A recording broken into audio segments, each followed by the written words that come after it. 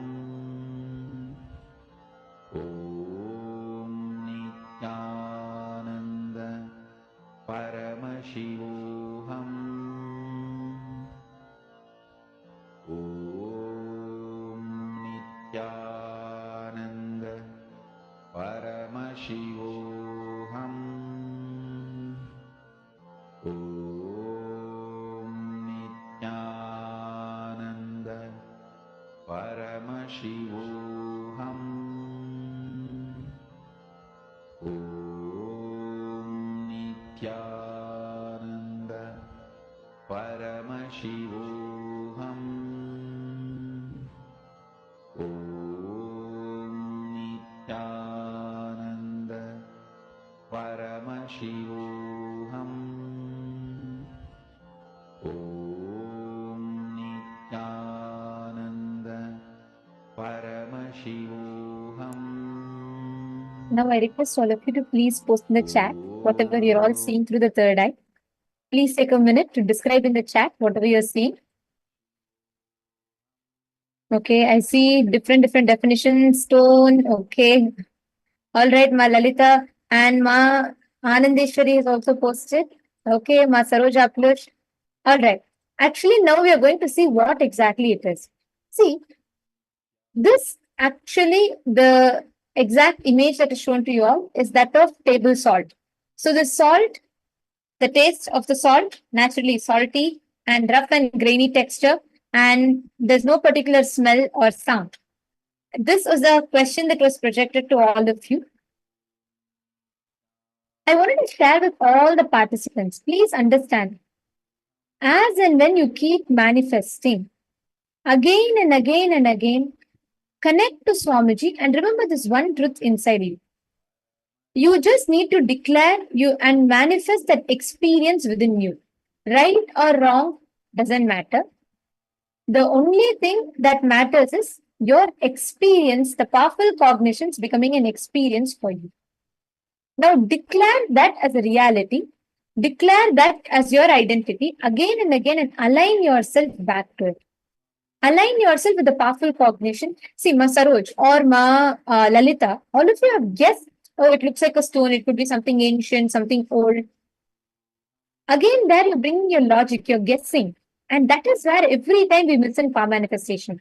The moment you guess, you are losing the thread of what third eye is revealing to you, and you start guessing using your logic. And you again go back to strengthening the logic more and more.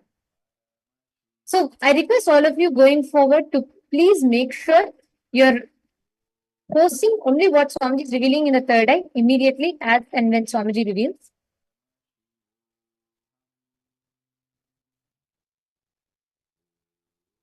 Now, we're all going to be entering into the next session where we understand about Sattva Tattva. What is Sattva Tattva? Static matter, dynamic activity, and strategic existence.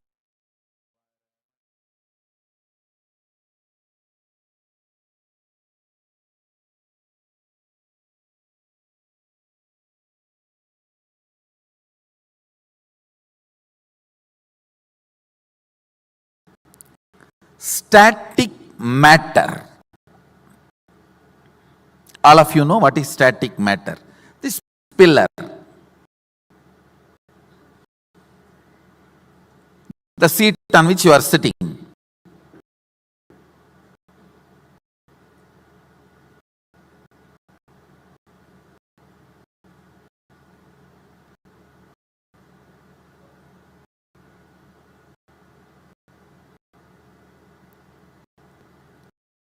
floor on which you are sitting, things around you. Static matter, all that is a static matter. Vibrant activity, dynamic activity.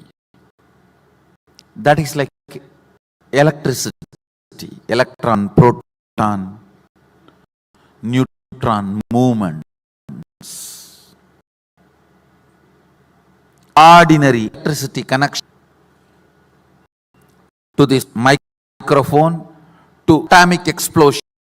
All this are dynamic activity. Listen. Static matter, dynamic activity, strategic existence. The part of you which exists not as a static matter, not as just dynamic activity, but as a strategist who can think, who can visualize, who can inspire, who can take decisions, who has choices, who is alive. That component of you is strategic existence. Listen. Static matter, ja. In Sanskrit it is called jata. Vibrant activity, dynamic activity. In Sanskrit we call it Shakti. Even dynamic activity is not independent intelligence. No. It has no independent intelligence. The electricity comes in this microphone. If you mishandle it, it will shock you. It has no intelligence. Oh, Swamiji is my boss, I should not. No. It has no independent intelligence. Dynamic activity, strategic existence. There is a part in you which makes decisions, strategies, which responds to all the whys. Why you sit on the floor, you sit on a chair? There are so many whys you go on deciding for your existence. How many of you understand that? Which goes on strategizing in you. static matter, dynamic activity, strategic existence.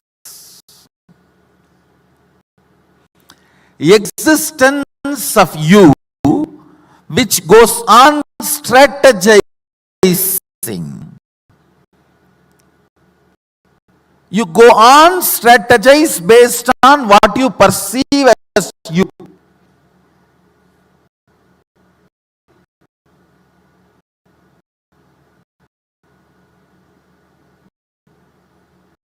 Yes, please listen.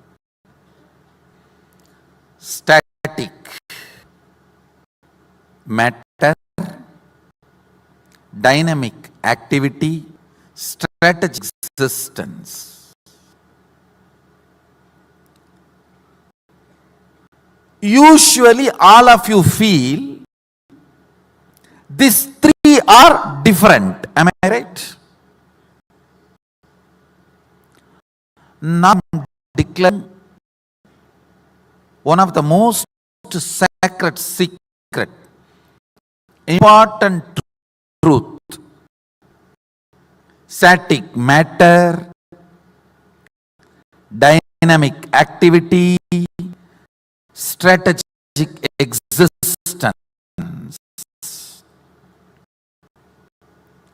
Jata, Shakti, Shivam. All three are one and the same. There is no boundary, there is no border between these three. Listen. Thus, now I'm going to make you live it. Understand, all power manifestation is just to confirm the highest cognitions become part of your life. Higher and higher cognitions become your driving force. You raise your plane of existence. Highest oneness. Highest oneness. When it becomes your cognition, your plane of existence is KAILASA. The strategic existence which is in you wrongly believes in delusion. The dynamic activity and the static matter is not in your control, which is a lie. The belief you are carrying is a big lie to you by human beings. Truth from source of your existence, which I am bringing you to now, your strategic existence is capable of experiencing the reality.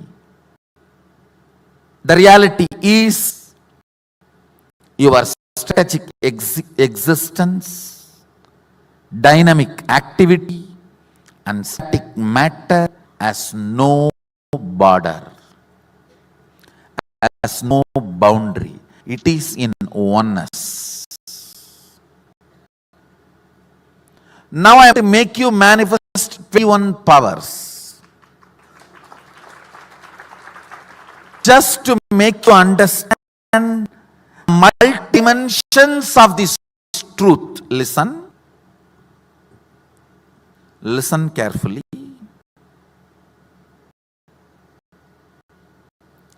This, the part of the truth I am sharing with you, this part is called Sattva Tattva. Mahadeva reveals in Agama.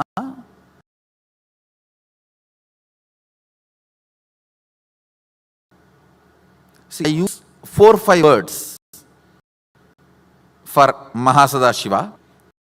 The word Mahasadashiva, Sadashiva, Mahadeva, Shiva. All these words point towards the same being, which is totality of all of us. So, if you are new to Hinduism, please don't get confused. Let me repeat. Usually I use all these words: Mahadeva, Shiva, Shiva,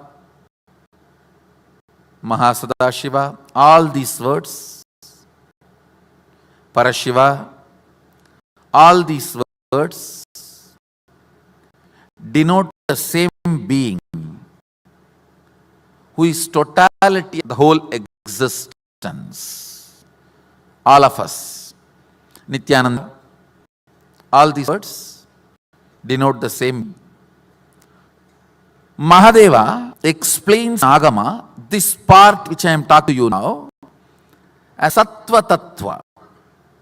Listen, you need to know this important information. He says, teach this truth only to a person with whom you feel they are your own. This whole Sangha, this whole organization, this whole buildings, this whole thing, what for?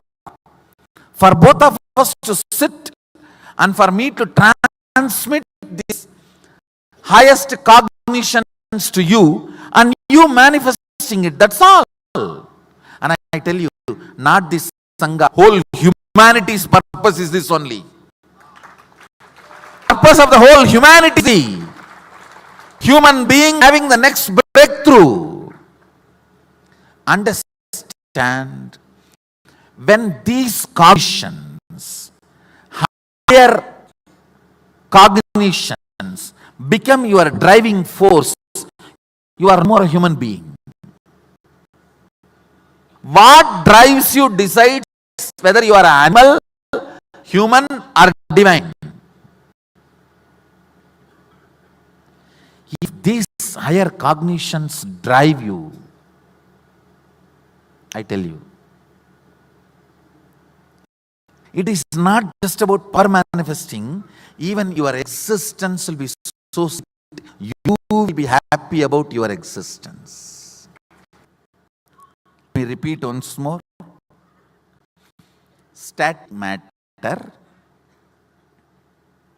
dynamic activity, strategic existence has no boundary.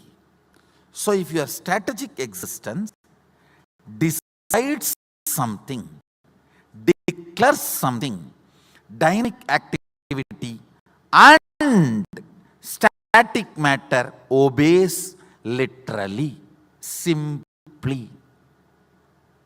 Next statement, you do not need to spend your whole life logically to come to this conclusion. If you decide, Swamiji has come to conclusion, he will teach me only right thing.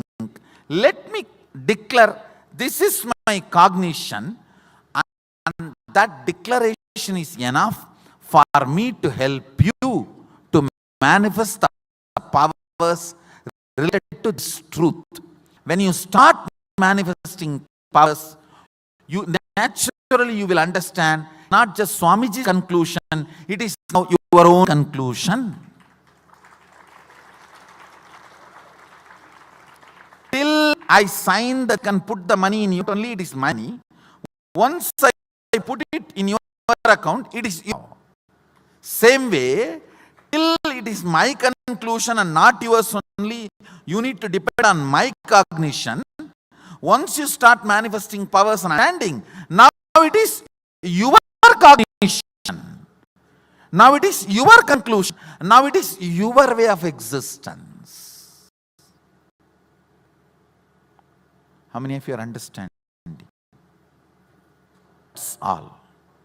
This part of the Agama is Sattva Tattva. How many of you are able to cognize static matter, dynamic activity, strategic existence as no border? It is all oneness.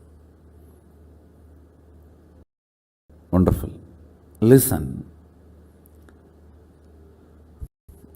The preliminary power manifestation you are going through now, Mahadeva very clearly says it's a preliminary.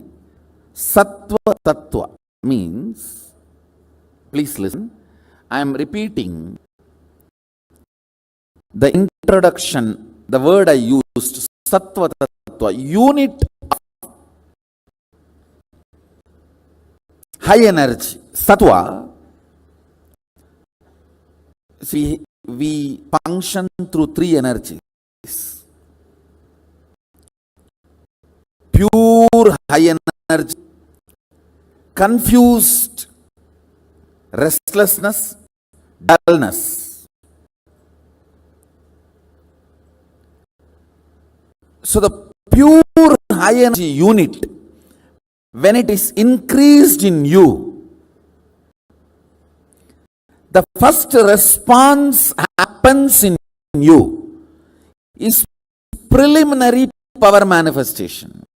It is intense sattva I am radiating. Understand that. Now what you are doing is a preliminary power manifestation. Only if you are settled with this cognition, I can push you to the higher level. See, this preliminary power manifestation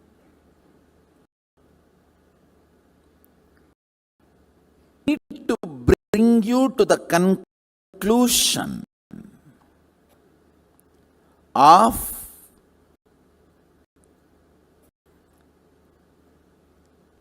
static matter, dynamic activity. Static matter means small stone in your kidney to the Everest mountain. Everything is static matter. Dynamic activity, water flowing,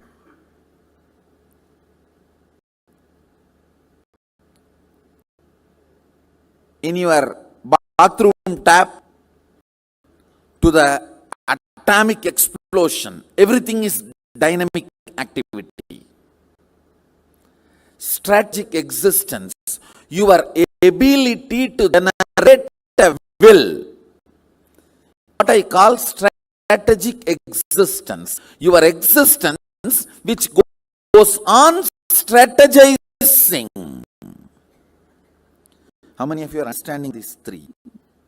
Listen, the three is separate, is the ignorance. Even the modern day science is trying to catch up with truth.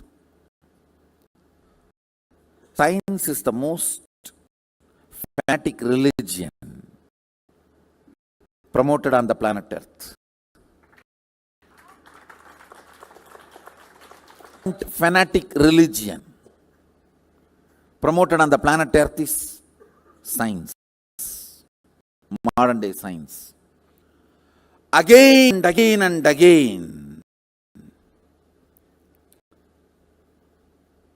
when you decide to cognize,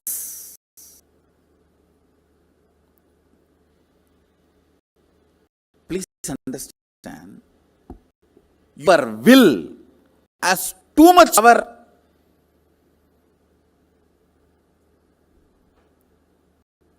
beyond your expectation. Just put the will on this cognition. With all my will, I strategically declare dynamic activity, static matter is my extension. There is no boundary. I can do what I want with it. I am the ultimate over both. Understand? Now the truth I said to you all, you can paraphrase, understand which comes from condition. That is the source for manifestation. This logic of power. All of you understand? Source of this static matter, dynamic activity, static existence is one and the same. My strategic existence as power over everything. It may be repetitive, but please again. This is a status. This is your state. This is your status. Understand your faith, your belief is shallow. Everything is shallow. I am not asking your faith or belief. What you some conclusions? I am going to give you some cosmic conclusions of you, which is reality. You see, if I this conclusion, I am functioning. If I my conclusion, see, just pour petrol in nickel and how it is functioning. Pour your garbage sewage and see how that's all. I am very clear. Static, dynamic, strategic, distance, border. It is understanding this. I am letting as I want. Decide, see how it works. Power is nothing but I am 21 types of sugar. I have given you full. You can put your hand, right hand or left hand and lick or pour on it. These are 21 thirds to honey. Honey is the sacred secret, that cognition, higher vision. Our manifestation is just to honey. The conclusion. Understand, much of your belief, all the conversation with yourself and with others. I may believe you are right. I do your belief. I am very understand every moment driven by certain conclusions. You apply your own conclusions and see how the machine functions. You apply the and see how the machine functions. See, this hardware, what kind of software you download, that is the quality of you. Download software, the quality. What it is going on. Say, you can have your own, I have no problem. You can buy software, that's all. So there is no belief, faith in all. The whole process involves integrity. The whole process involves integrity, not faith or belief. Integrity to the conclusions.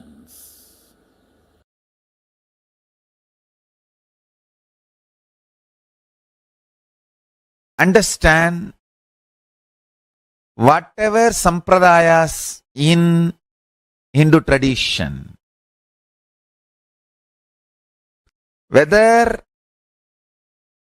the spiritual practices meant for Krama Brahmacharis, Naishtika Brahmacharis,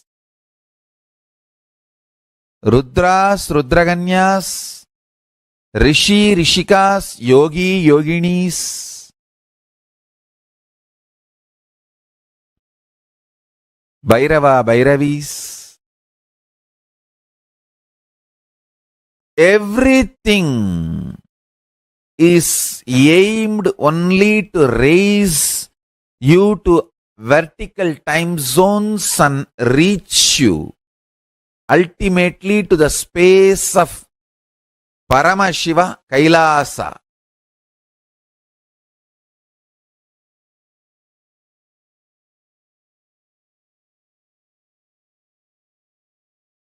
It may look as simple as applying sacred ash on your forehead,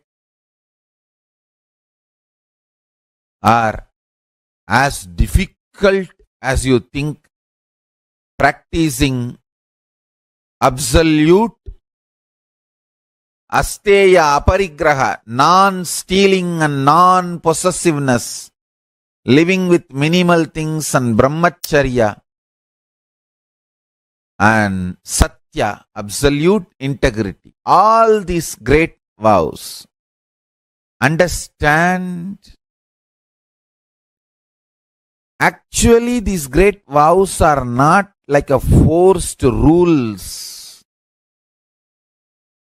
They are actually the great powers revealed from KAILASA. If you understand and internalize the powerful cognitions. For example, one of the greatest truth from KAILASA is static matter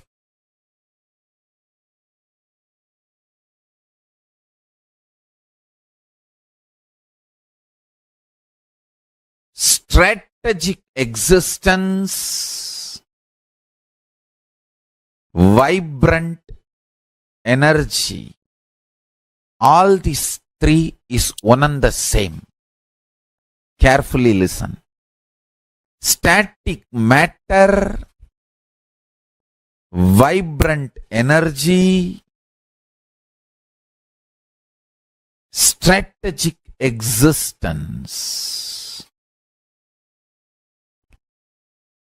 All these three does not have a wall, boundary, watertight compartment, sealed, separate existence. It is one and the same.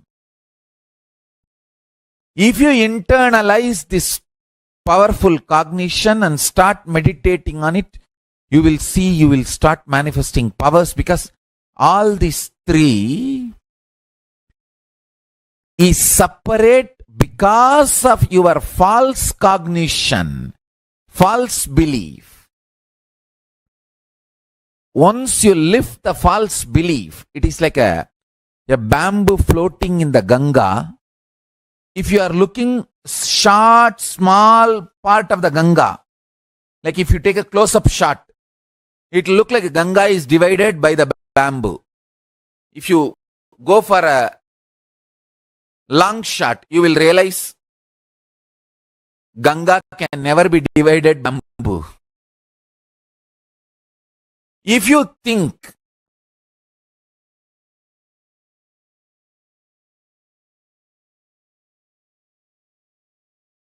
static matter, vibrant energy, strategic existence is separate,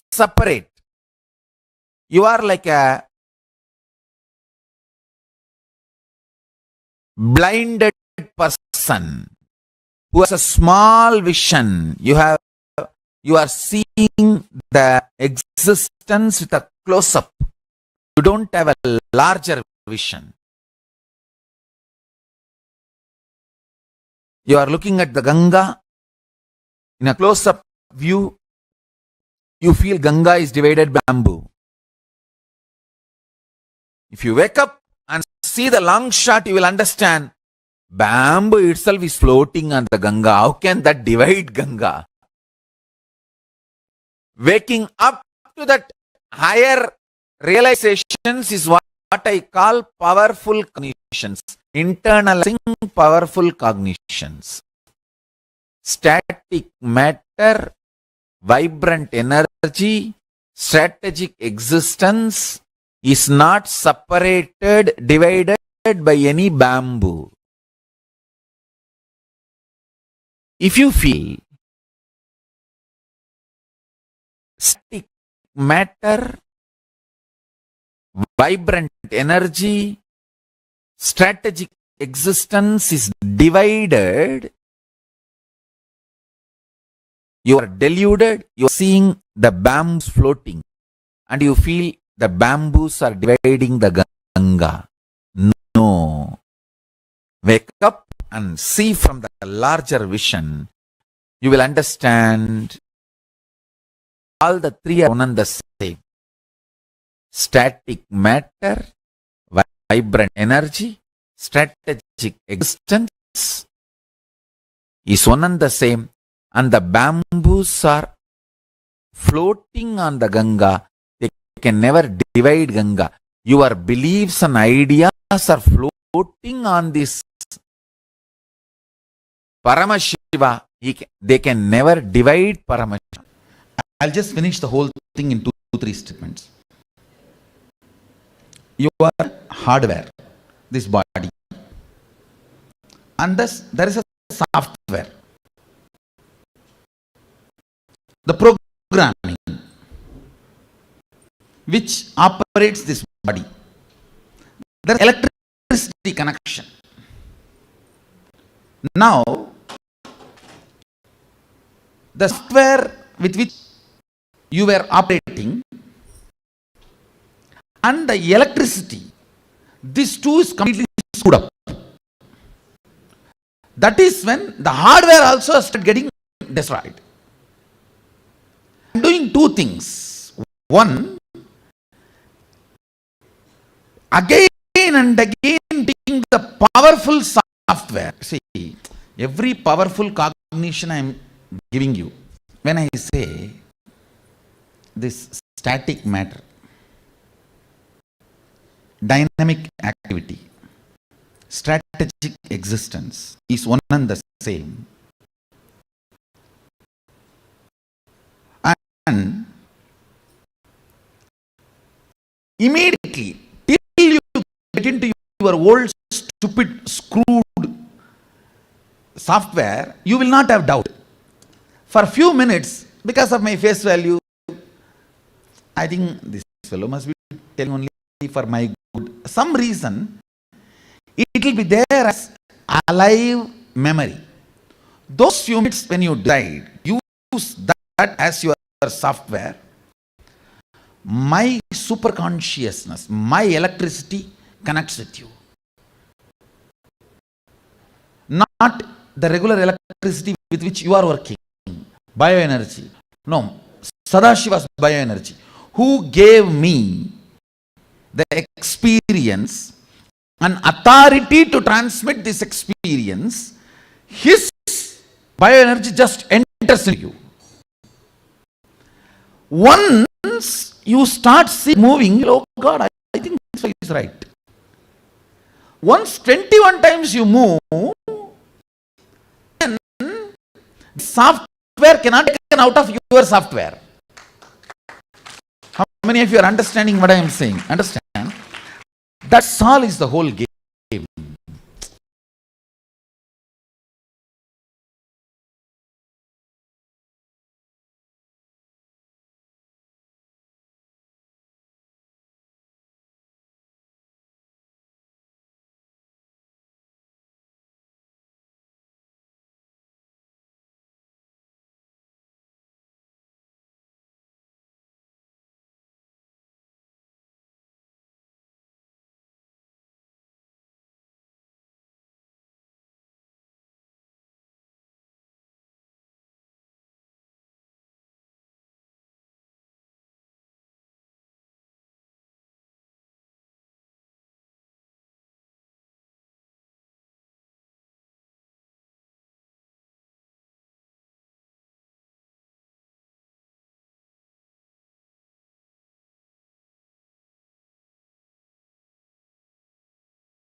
very, very, very like understanding about that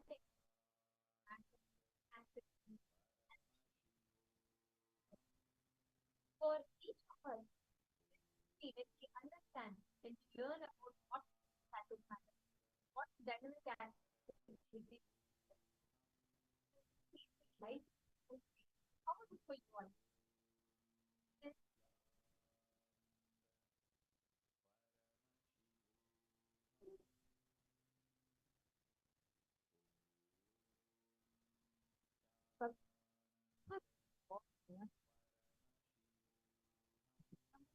Start organizing, start learning, full of reality. It's the unit of reality. Like how lens has a measure. Lens measurement has a unit. You can call it as a meter, a meter is a unit. Whether it is kilometer, it is based on units of that meter. Correct? So unit, like for example, time. Time has a unit. Either can measure it in second, you can measure it in minutes. So the unit. What is present in a each day, the time, the unit is the same. The moment you know the unit, you know the entire. When you start understanding the unit of reality, that's all. The entire unit principle of reality, you will experience oneness with reality.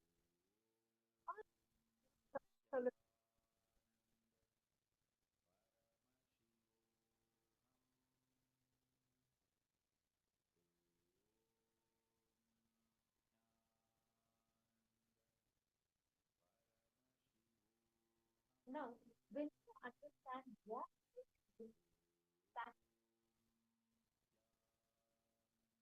even that, that much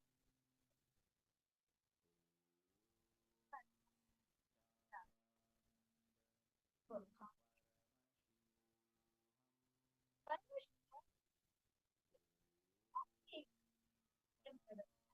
static matter, all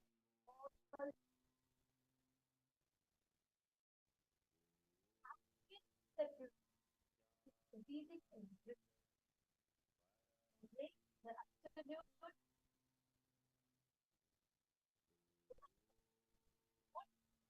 job is about hope. Static matter, dynamic activities, and study processes are all in the same. But whether it's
I hope now that you're able to hear us better. Sincerely apologies to all the participants. I hope now the audio is better for all of you.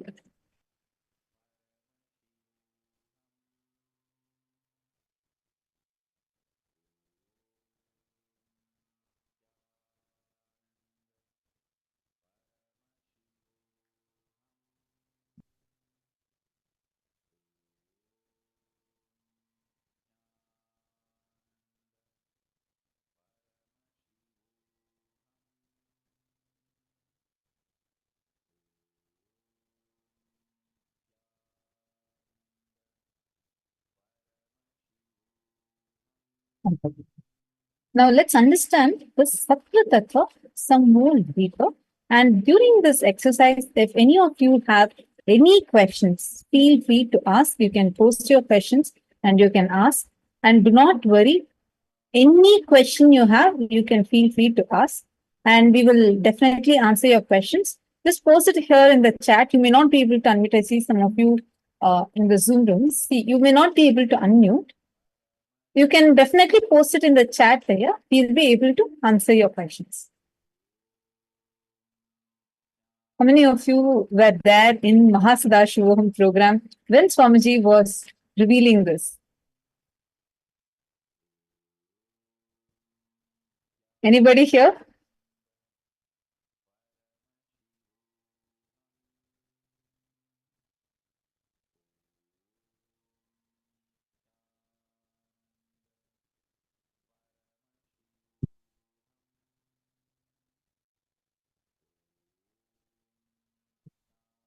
No. To all of you, okay, thank you all. I see some of you have posted, yes, you have been in the Mahasadashivam program listening to these revelations from Swamiji. These truths, what Swamiji has revealed in this, are some of the most valuable, some of the most important aspects. Listen very carefully. Static matter. What is static matter? You know, the hardware. For example, this body. The dynamic activity, I'll come to that part. The third is the strategic existence. Strategic existence is what is it? It is like the software. The software which is programmed, which runs the hardware, which is connected and runs the hardware. Each one, the static matter, which is the hardware, the strategic existence, which is the software, the dynamic activity is like the electricity connection that connects the software to the hardware. This electricity connection is the dynamic activity. And listen to this very, very carefully. This entire issue with the hardware is because of the confusion or a mess up between the software and the electricity. Are you all understanding? How many of you are catching it? See, the software with which you're operating and the electricity, these two is completely messed up. That is when the hardware also starts getting affected. How many of you are catching this, or how many of you are understanding this?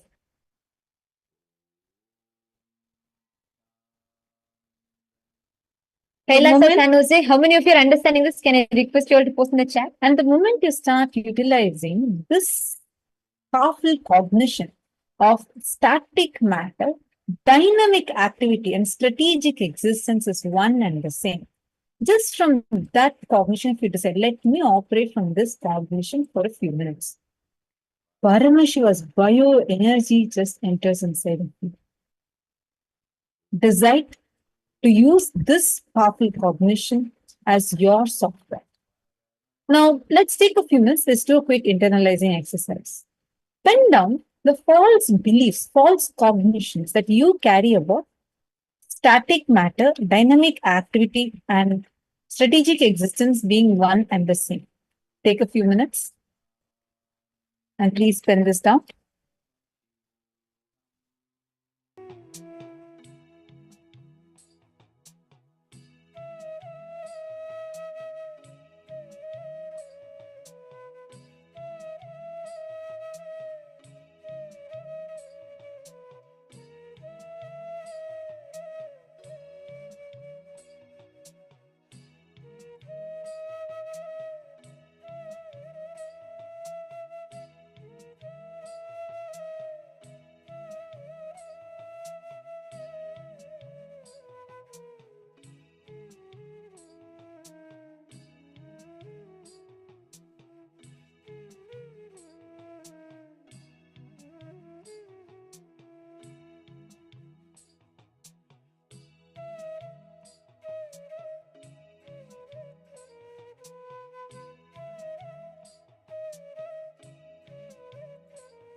Hope all of you have written this down.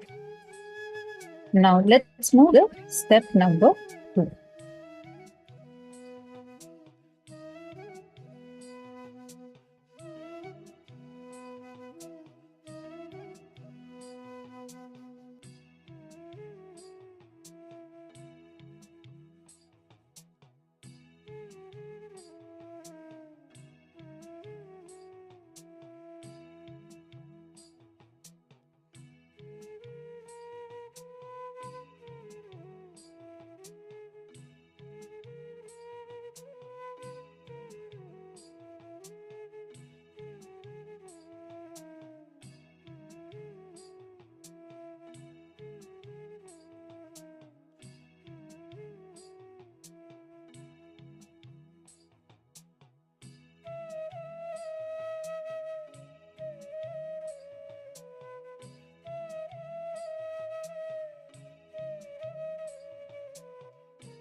Yes. Now, let's move to the next step. See, please understand what Swamiji explained and revealed to all of us. Static matter is the hardware. That is the body or external situations that we talk about. And dynamic activity is the actions that you take. It's like the electricity, the thought currents, let's say. Or the strategic existence is the space that you exist in, the core out of which you operate. Each of it, static matter, dynamic activity, and strategic existence, all the three of them put together makes up your existence. Now, many times you think that the static matter, the external situation is only the reason that is only responsible for everything, and we think, oh, we have got nothing to do with it. That is where you feel that the static matter is more powerful, that you feel that the hardware, the static matter is more powerful than your action, the dynamic activity and the space, the thought current that you exist in. If you just understand, if you just cognize what the ultimate truth is, that everything, it is only the it's only the internal space that affects external situations. If you understand this, you will be able to see the difference in how the whole, how you create or how you induce that experience of static matter, which is external situation, is only thing that is responsible. Take a few minutes, please pen down. Where you are operating from the false belief that static matter and dynamic activity are distinct.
Please relax.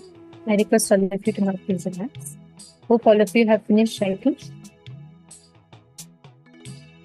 Now, when you understand that the three things, the hardware from which you operate, the software with which you cognize, and the actions that you take, all three are one and the same, you start experiencing oneness. You start experiencing consciousness over the matter.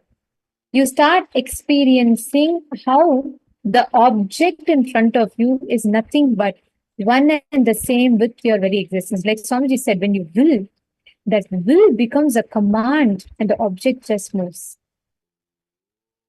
Now I'm going to request every one of you to please bring an electronic device, any tab, iPad, phone, anything. You're going to keep that electronic device in front of you, and you're going to be withdrawing all the ideas, the notions, the thoughts and opinions that you have about it. And you're going to be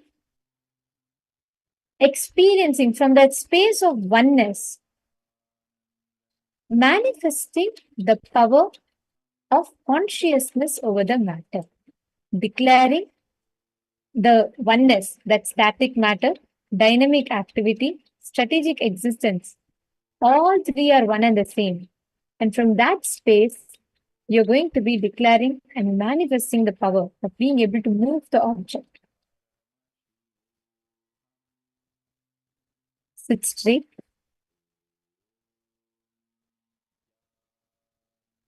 Connect to Swamiji. Please bring an object and keep it in front of you. It could be anything. You can bring an iPad, tablet, any electronic device. Bring that.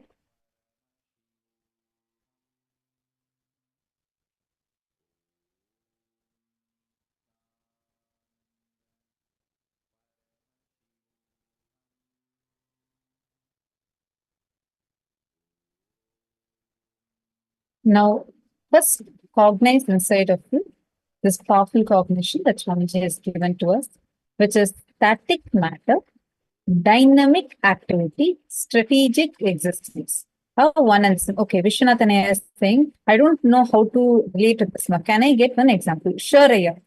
See, just cognize static matter. Let us say that coconut that you're trying to move, okay, in the power of consciousness of matter. That is a static matter. Strategic existence, meaning your will, is a strategic existence. Dynamic activity, meaning the movement of the coconut is a dynamic activity. Right now, usually we think these are independent. The static matter and the dynamic activity is independent of our strategic existence.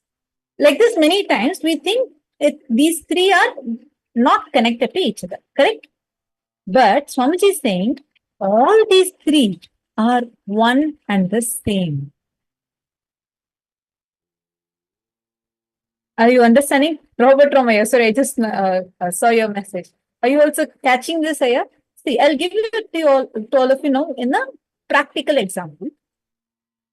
Whenever we do any action and we get the result of that action in our life, however we exist, we usually think the effort you're putting, the action you're performing, the intention with which you're doing that action, and what is resulting as a result of it. Let's say you're working for money and you're doing the dynamic activity is the work you're doing, and the static matter, let's say it's the money in this case. We usually think the strategic existence of us is not connected to these.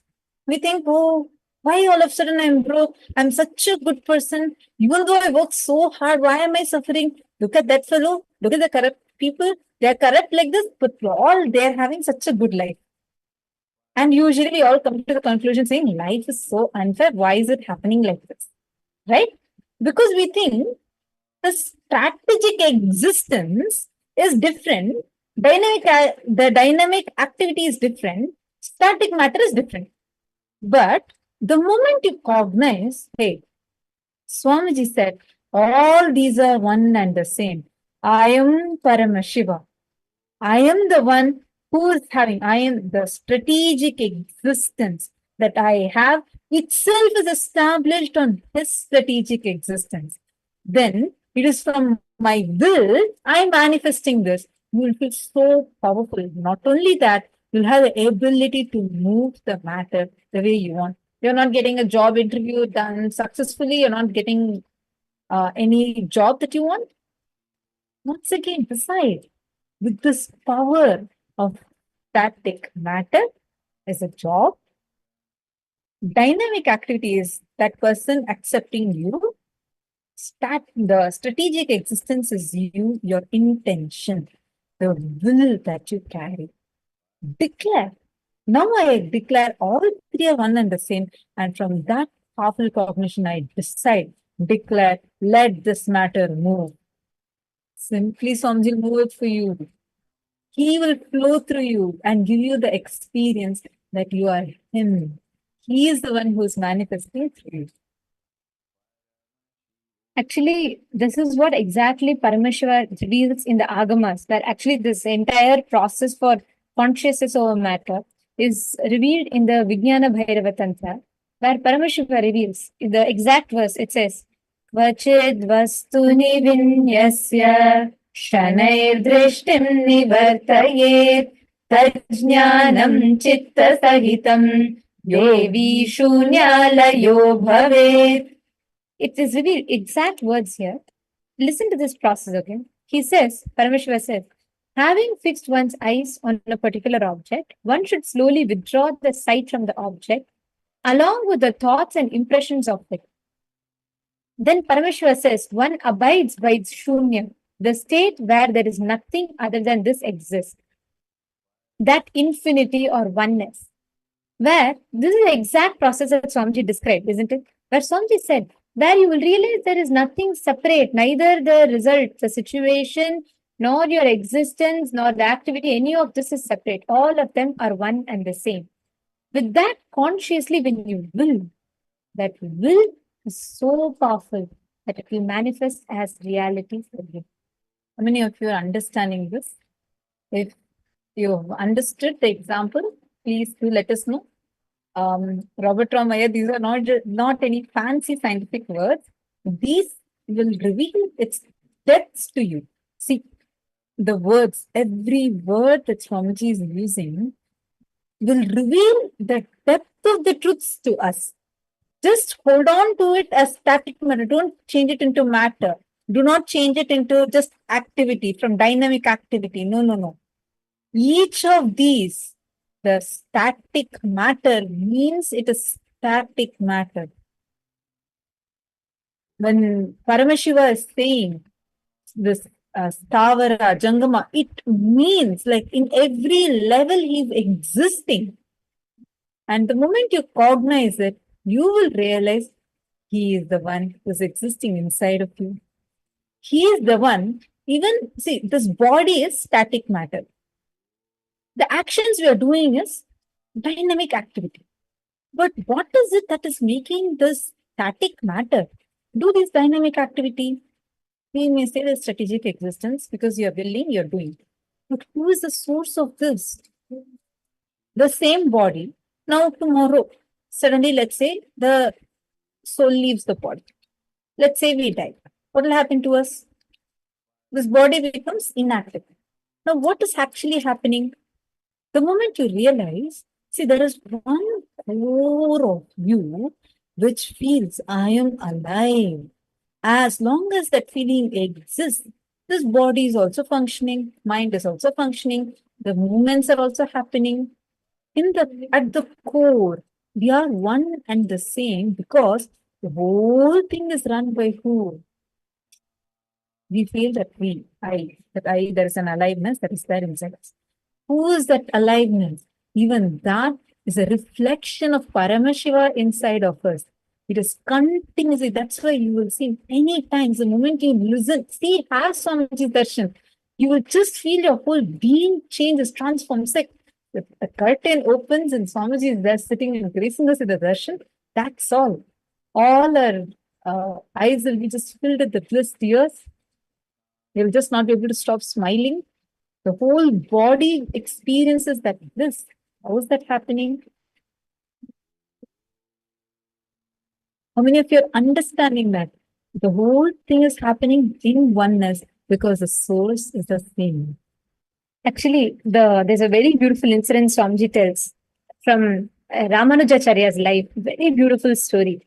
See, because our Hindu ancestors have lived the science. Robert Ramaya, it is not when the science is explained, we think, oh God, what is it? It is too big for us to understand. But actually, Swamiji is giving us a software. He's revealing to us the source code just to inform us, just to let us know that this is a science. It's not simply just like that. And Swamiji is saying, you, Paramash, you're all one and the same. What is the science behind it? This is a science. When Swamiji tells, you command, speak to the object will listen to you. What is the science behind it? This is the science. Static matter, dynamic activity, and strategic existence is the science. Listen very carefully. When you experience, when you come to that space of powerful understanding, you will realize what a life, what powerful cognitions our ancestors have lived.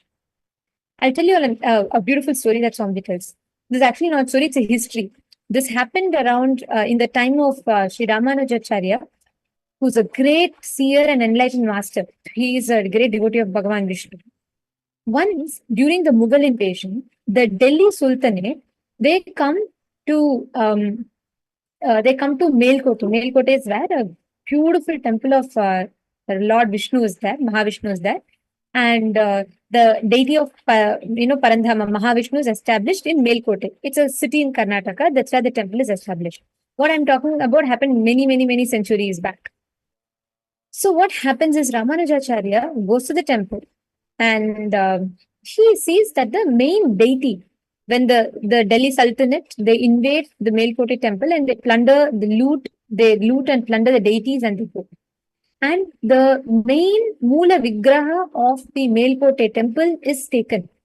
It is taken to the Delhi Sultanate and it's under their custody. Ramanujacharya, he goes to Delhi to retrieve the deity.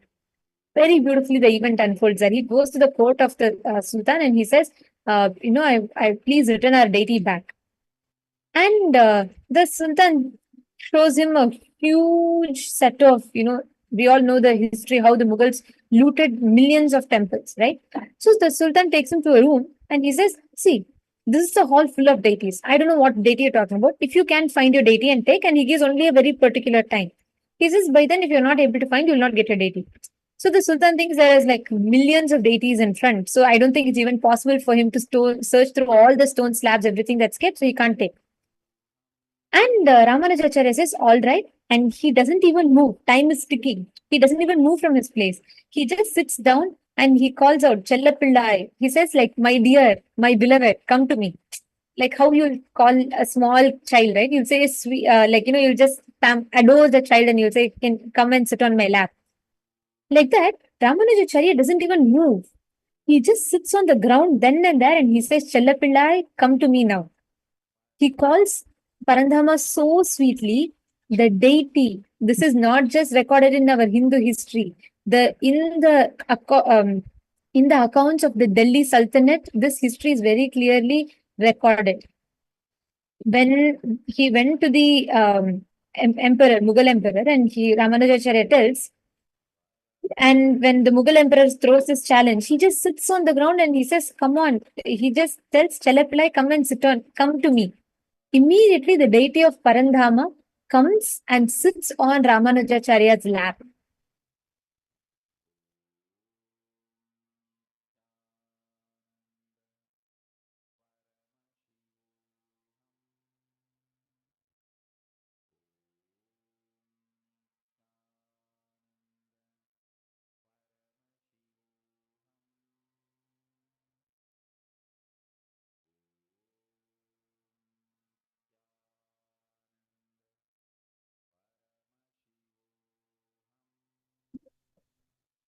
How many of you are understanding this?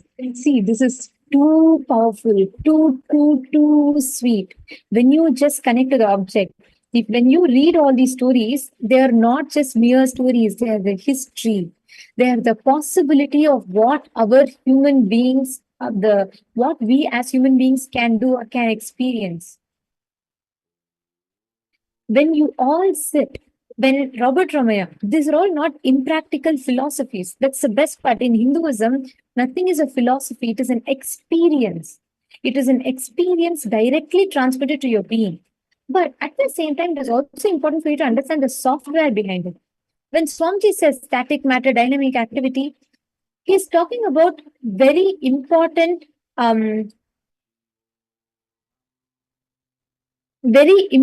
experience for us to understand. See, why you need to know these scientific terms? It is because only when you understand the scientific terms, you will know it is a science. Many times, what do we do? Imagine if Parameshwar comes in front of you and he tells, come on, pain is a lie, does not exist. And he comes with his 25 heads, 75 eyes, 50 hands, and he's appearing in his cosmic form in front of you. And he says, you don't need all this suffering. Still, our human mind will convince. What he will say to Paramashiva? What for you? You are God. You are having 25 heads. I can't manage my one head. I can't even handle my boss and spouse. How can I be God? We will argue back with Paramashiva. Because our mind is so convinced, many times our logic is so convinced, we believe anything, even if we manifest powers, we think it's fluke, it's a magic, it's just happening out of it's just a probability. It's just happening randomly. But the truth is, there is a science behind it. Only when you know the science behind it, you will understand it is not a magic, it is not a miracle, it is a science. That science that can empower you to experience the ultimate. Are you all understanding? Are you all catching it? Actually, no. Like how Ramanujacharya went to the court and when he declared and he said Chellapillai, the deity ran and came and sat on his lap. It is not a story. This is a reality. At that time, Ramanujacharya had the experience that his static matter, the deity or the entire life in front of him, the dynamic activity, which is his will, and the strategic existence, his space, he realized all three are one and the same. He realized that the space in which he exists is the most powerful. That is why nothing mattered. After the Delhi Sultan, he sees how Ramanujacharya gets the deity. He's shaken. He says, oh my God, I have never witnessed anything like this in my life ever. What a connection do you have? And he actually sends the deity back. To this day, the deity that is sitting in the Melkote temple is what Sri Ramanujacharya revived through his deep feeling connection. Now, all of you actually sit. Connect to the object in front of you with this understanding. Declare that the static matter, the dynamic activity, and strategic existence are all one and the same. Sit and move it. Move it with this conscious understanding.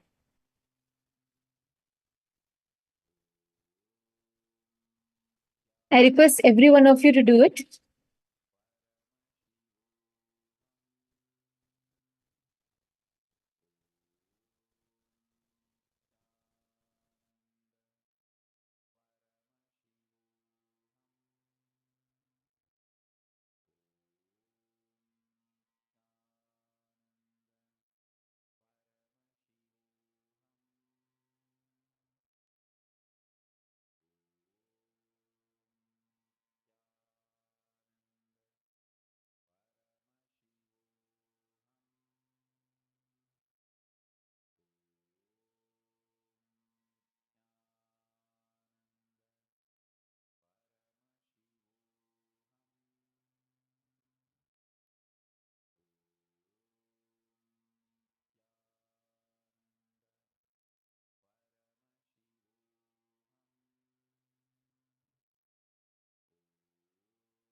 Paramashivoham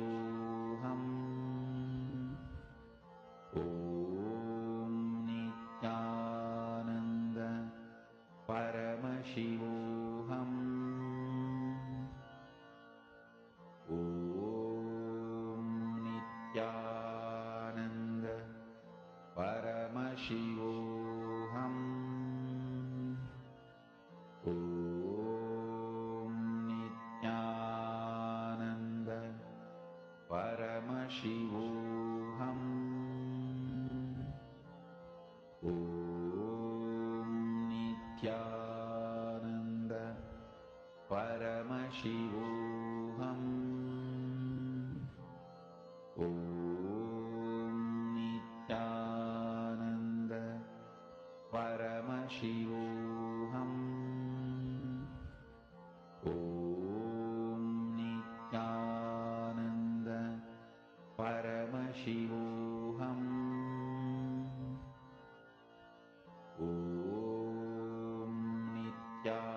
But go on remembering this one powerful cognition. Just like that, you will see the power will start manifesting. When the power manifestation starts, automatically you will see the powerful cognition and you will start becoming an experience.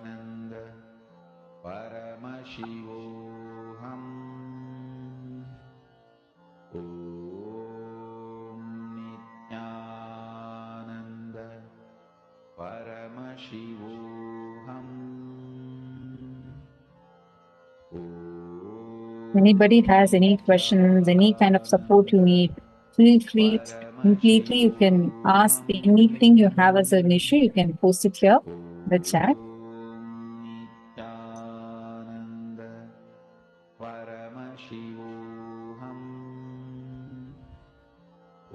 Connect with Swamiji and intensely just remember that how our great enlightened masters and the incarnations have manifested. How when Swamiji declared, he said the whole experience that Swamiji shared, that when he declared, when Adagiri Yogeshwara told Swamiji that the boulder in front of Swamiji and him are all one and the same, the hill in front of Swamiji and him are all one and the same, and just moved the hand, the entire object, the entire huge building moved. It's a reality. A huge boulder, to this day, actually in the Kavarakundra Hillock, to this day, the boulder, huge boulder will almost be standing at the tip. It was when Swamiji was manifesting this power, just through his will, he moved the whole object, which was more than 15 times heavier than him, without touching it, of course. It is possible. It's a science. You can experience it right now. Sit intensely and do the process.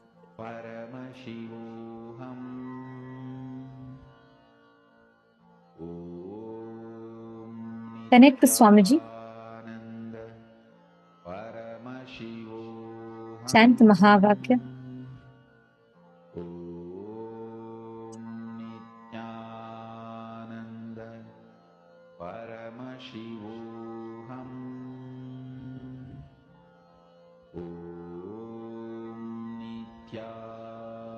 I request all.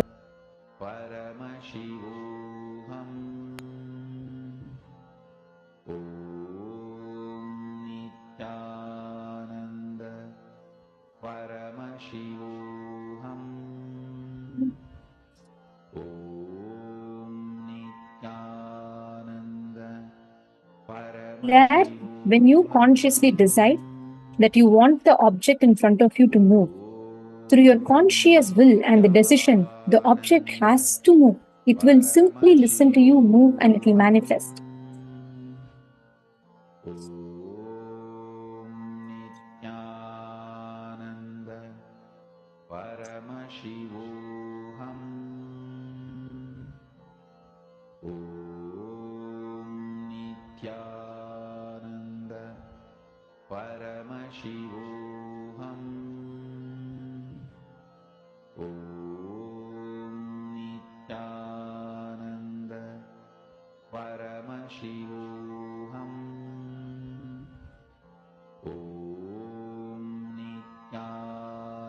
I request all the participants in the San Jose temple. I see one of you, I'm not sure of your name, sorry. If you could please keep it in a stable table, sit, look at it intensely now. Do not see.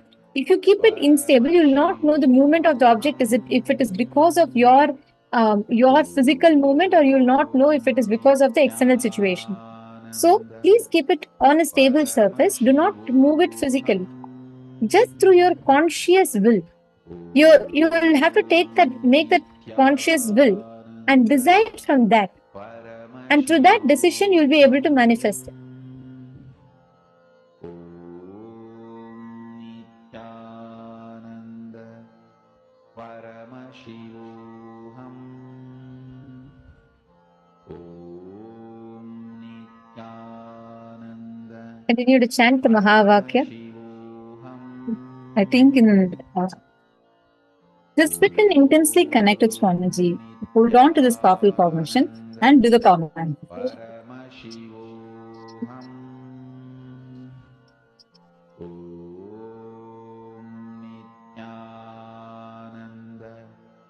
Paramashivoham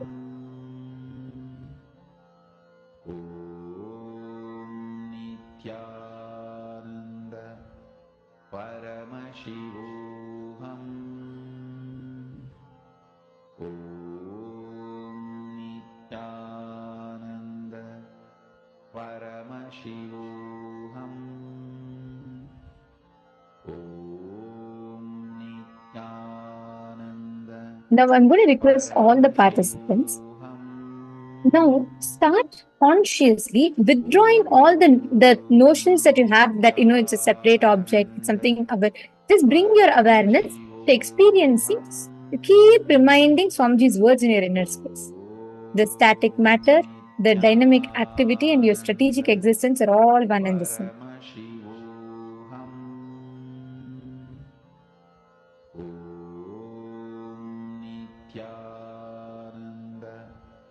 Paramashivoham Om Nithyananda Paramashivoham Om Nithyananda Paramashivoham Om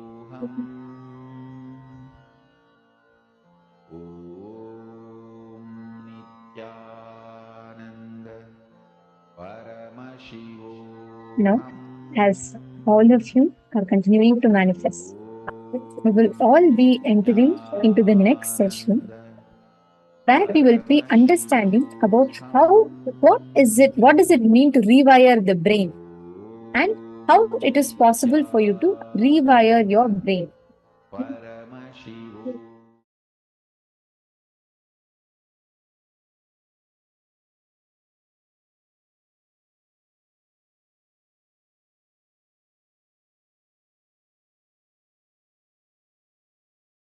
Today's subject is rewiring your brain.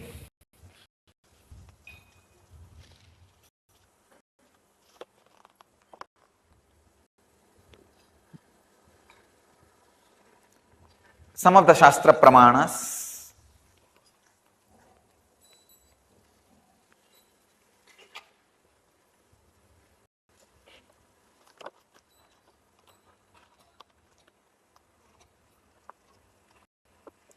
some truths from the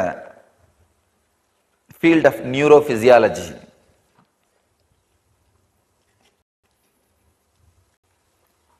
It's from a website, yogajournal.com. Samskaras or engrams create mental grooves in the brain like a riverlands in sand that let water run in certain patterns. They say each time we react in a certain way, for example, getting angry, we strengthen the power of the pathway. It's a one truth.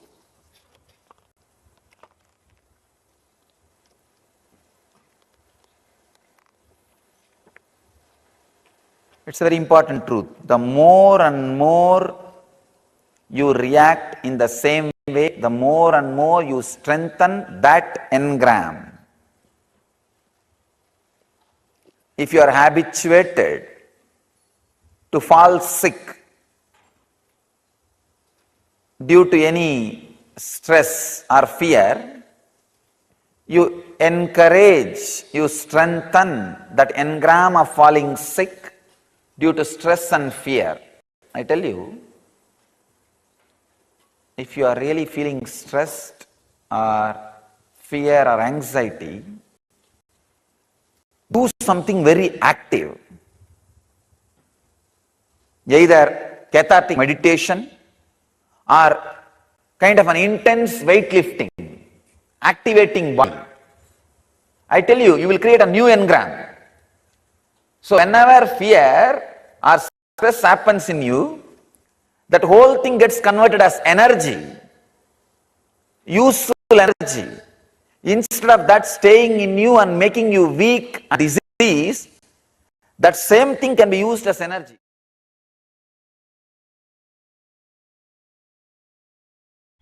Understand, your brain is most powerful, amazing, wonderful, and unutilized component of your system. I'll repeat. Your brain is amazing, most powerful, unutilized, I would say underutilized. Literally it is, the percentage you use is negligible. It's like if you have 100 acres and you are using 2 square feet or 2.5 square feet. We can't say underutilized. We only say, we have to say literally unutilized.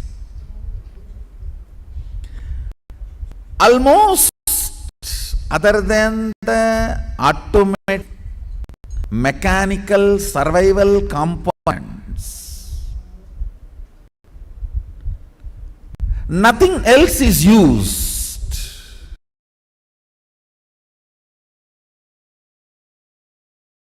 Please understand, just by birth, your whole brain does not get active. The part of the brain which controls your breathing, your blood circulation, these all start functioning just by birth. That is why they are called mechanical parts of the brain. Your breathing, your blood circulation, your speaking, all these mechanical activities. The mechanical parts of the brain is only awakened, only that part is active just by your birth. But your brain is hardwired for 400 unique powers. Mahadeva describes very clearly. That is what I call non-mechanical parts of your brain. That gets awakened when you entertain, understand, internalize, realize unique thought currents, special thought currents. When you understand a special thought currents, those non-mechanical parts of the brain gets awakened. With that,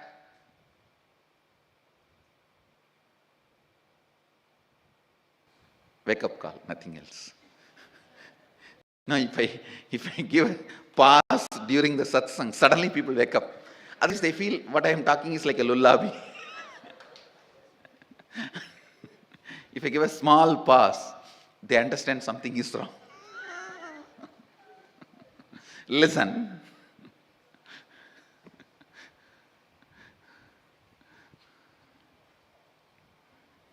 Listen to this thought current.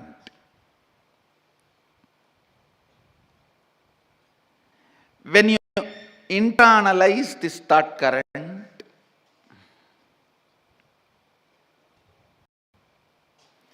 the non-mechanical parts of the brain will be awakened. With that, I can awaken the energy circuits. You can start manifesting these different powers like third eye or many other powers.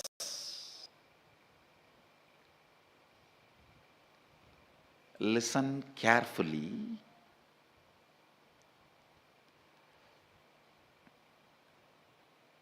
Once you start putting your efforts, even if there are some air holes in those circuits, I can spiritually electrocute the whole circuit.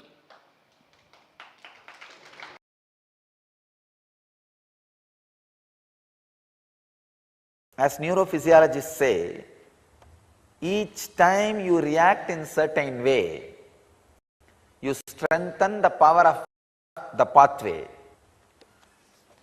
So even when the river runs in that same rivulet, the rivulet becomes more deeper. So the river running in that same direction becomes more stronger, more permanent. Same way, in your brain also you have so many rivers. Ganga, Kavi, Yamuna, Saraswati, Godavari, Narmada, Sindhu, so many rivers. Some are wild rivers, forest rivers. The rivers which really creates calamity by the forest flood or sudden floods, you need to make a dam and divert it in different direction. Making dam and diverting it different direction is what I call sadhana. Sadhana means making dam and diverting it to different direction. But unfortunately, we have another one biggest rivulet, engraved memory, engram, samskara, laziness, sadhana. Once you break one or two strong samskaras, you just know, simply you know. You simply know how to break. The science of breaking the samskara is learned. The science of handling your body and mind is learned. So, you will create new rivulets. Another one truth. Neuroplastic science says your brain has the ability to create new grooves and pathways, and the existing ones will heal up and disappear if left on their own. This is yogaflavoredlife.com website, source. Understand? It's a very important thing. Your brain can create new grooves and pathways. Means the possibility for new life exists. Possibility for becoming a new man exists. Possibility for becoming new consciousness exists. That is what we call initiation. And the existing ones will heal up and disappear if left on their own. They will just disappear if left on their own. Nothing else is required. Nothing else is required. You don't need to do something special to fill the existing river. No. Just make a dam, divert the water, the existing pattern will dry up automatically. Then they will get closed automatically.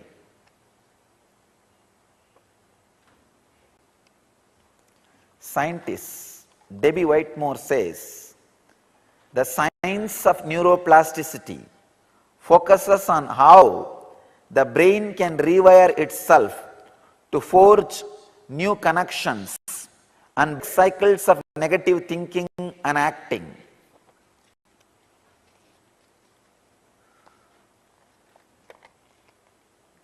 Patanjali very beautifully says,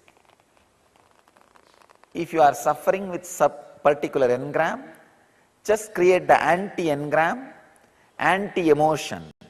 For example, if you are suffering with violence, create compassion. If you are suffering with anger, create peace. and feel that it is spreading all over your body.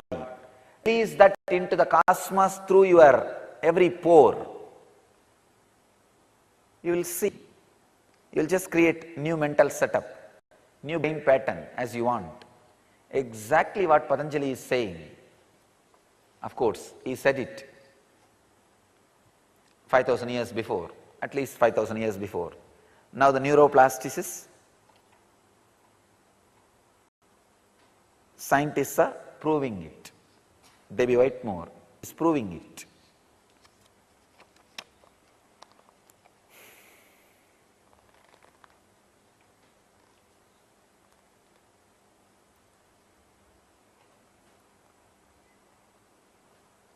Again,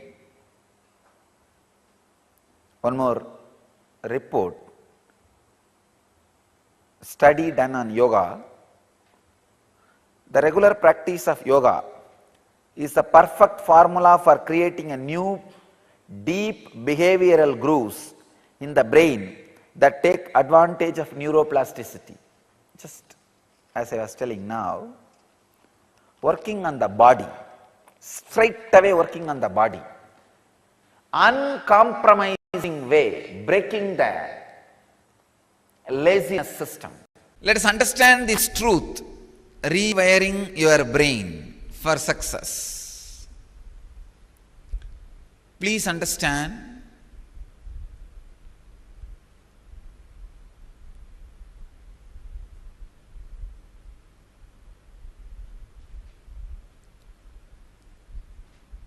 success is life. Life is success. If you are missing success in your life, you worked for failure. So failure is your success. Understand? Life is success. If you are having failure at the end of your day, you worked for failure. Because you worked for failure, you are having failure. So failure is your success. Now, rewire your brain for what you think as success, what society thinks as your success, what cosmos wants as your success. Understand? I am defining success in 3 levels. What you think as success, what society wants or thinks as your success, what cosmos thinks as your success. Rewire your brain for all these 3 successes. The definition of success as per the individual is spontaneous fulfillment of any need happening in your inner space. That is what I will define as a success. Spontaneous fulfillment of any need happening in your inner space. First, rewiring. First step for rewiring is your need should be based on the seed you carry. Most of you are aware at least 90% of the seed you carry and the need you can afford. Aligning yourself to what cosmos calls as success is sadhana. Aligning yourself what society calls as success is work. Aligning yourself to what you call as success is life. Life should express towards work and sadhana. Now give you the exact wiring method. You want it and you don't want it. You want some things which spouse brings to your life, and you can't bend for some things your spouse demands. You want something which your mind brings, but you can't bend for some things which your mind demands. You want something which social success brings, but you can't bend for that some things which social success demands. Break this love-hate relationship. Either have complete hatred. I am not saying no. Complete hatred also will bring you a different kind of success. Complete love or complete hatred. Move to any one clear understanding. Even if you decide a complete hatred towards the social success, don't worry. The very flow of your life, as Krishna says, kahano karmano gatihi, every day, at least 1/3 of your time energy, 1/3 of your time, your energy flows towards work. Understand? When your energy flows towards yourself, it is life. What you call as success, it is tamas. When your life flows towards work, what society calls as success, it is called rajas, work. When your energy, when it flows towards the cosmic success, it is sattva, it is sadhana. In your system, by nature, you are wired to flow towards all these three. 1/3 of your time, 1/3 of your time automatically flows towards tamas, sleeping time. 1/3 of your time automatically flows towards work. 1/3 of your time automatically flows towards sadhana. Even if you are trying to align or convert one into another, you usually avoid the sadhana time and add that sadhana time towards the work time. Or you usually try to avoid the work time and add that into sadhana time. Any imbalance you try to do, you cannot.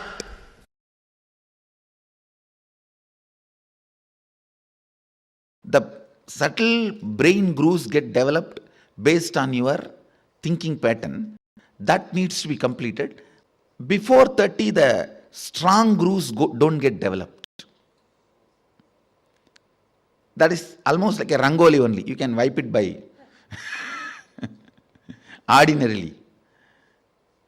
But after 30, it's almost like they say in Guru Gita says, whatever Brahma writes with the hand, Guru wipes by leg. Brahma writes by hand, Guru wipes by leg. So this is the wiping I am supposed to. The subtle grooves you develop in your brain with your toxic mental setup. So what I am trying to convey with these few statements, every idea, thought current you cherish in your brain creates certain map. If that map can be taken out and inserted on somebody, it is called circuit. If you cannot take it out, it just dies within you, it is map. If it can be taken out and inserted on somebody's head, it is circuit. For example, you cherish a thought current. Let the whole world be blissful. Let Sadashivatva happen. These thought currents create certain electric signals in your brain, certain map.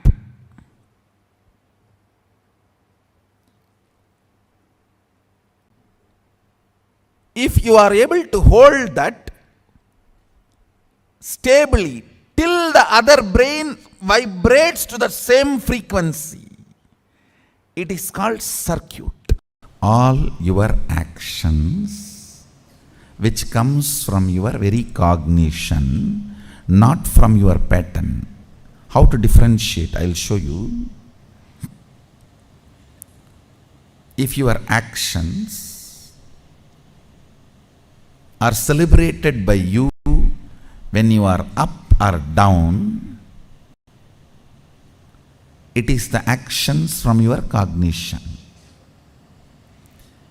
If some of your actions are not celebrated by you while you are up and down both, then it is your reaction. Understand?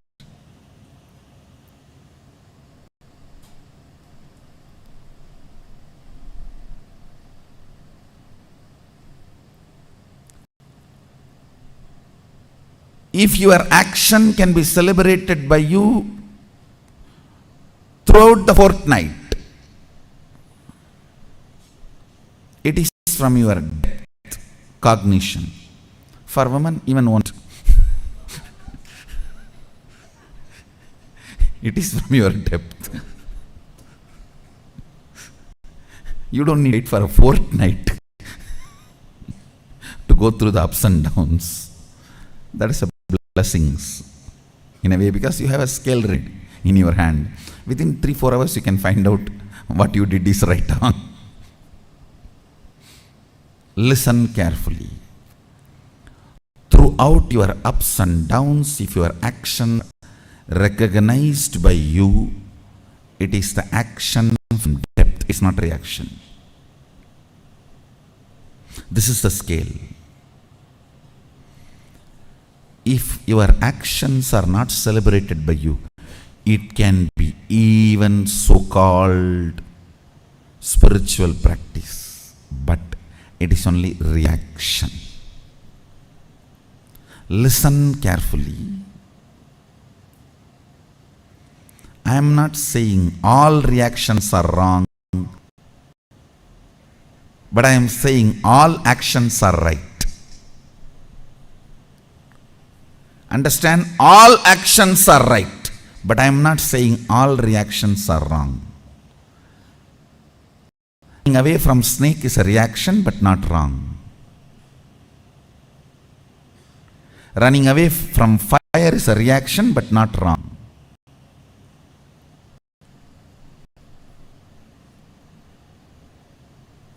All actions are right, but all reactions are not wrong.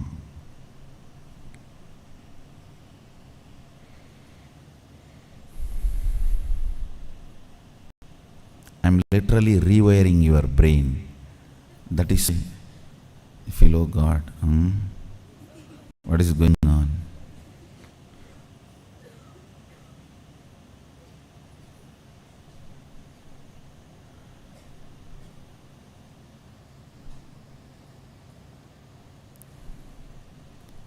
Today, every statement I uttered, if you contemplate, you will develop a thoroughly new neurology,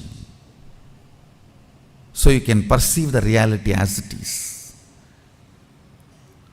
Delusions, Maya, need to be handled with nuclear bomb, not with a surgical instruments. No. It need to be demolished, not surgery performing. No. When I am building a new neurology, that will be done almost like a surgery performance, surgery precision. Not 1 inch this side, 1 inch that side. But when the delusion need to be removed, it's a nuclear bomb. Just drop and destroy the whole area. So that's what I'm doing. Listen carefully. When you are planning to go cranky, dash, be conservative. have lot of sensor scales. Is this situation really wants me to go cranky? Is this situation really wants me to go crazy? Is this situation really in need of me getting overwhelmed? Is this really demanding that I should get stressed? Only then things can happen. Understand? Every time you get stressed, you wash your neurology with the pitta layer, which takes almost 2-3 hours of bliss to remove the effect. I should say at least 2 hours of bliss, Shaktipada, is required of one stroke of stress. Ignorant, tired, agitated, dull head can never capture the subtle truths or the subtle qualities. Because he cannot imagine, he won't enjoy. Because he doesn't enjoy, he can't visualize. Ability, the brain's ability to catch the subtlest visualizations come by a long practice of internal silence, what I call unclutching or meditation. Understand? By the tremendous internal silence, your brain develops the capacity to capture the most subtle visualizations. Ability to capture the most subtle visualizations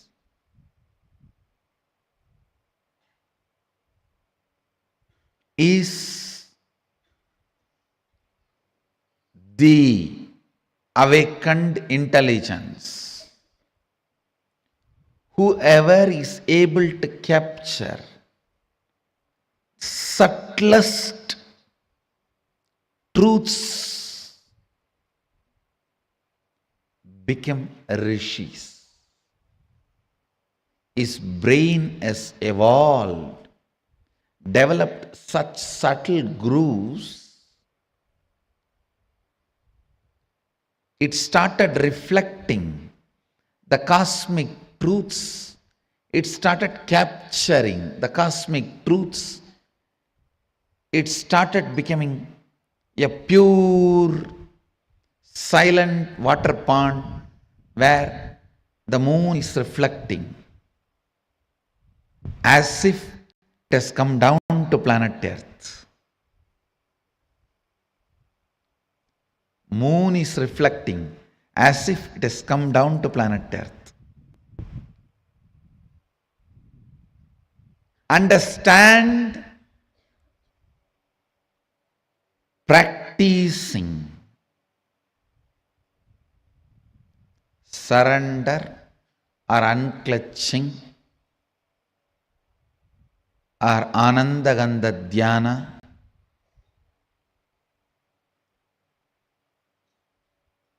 complete completion. All this not only brings peace into your heart, it raises the subtlety of your brain grooves and your brain's ability to capture the higher truths. Your brain's ability to capture the higher truths. Brain's ability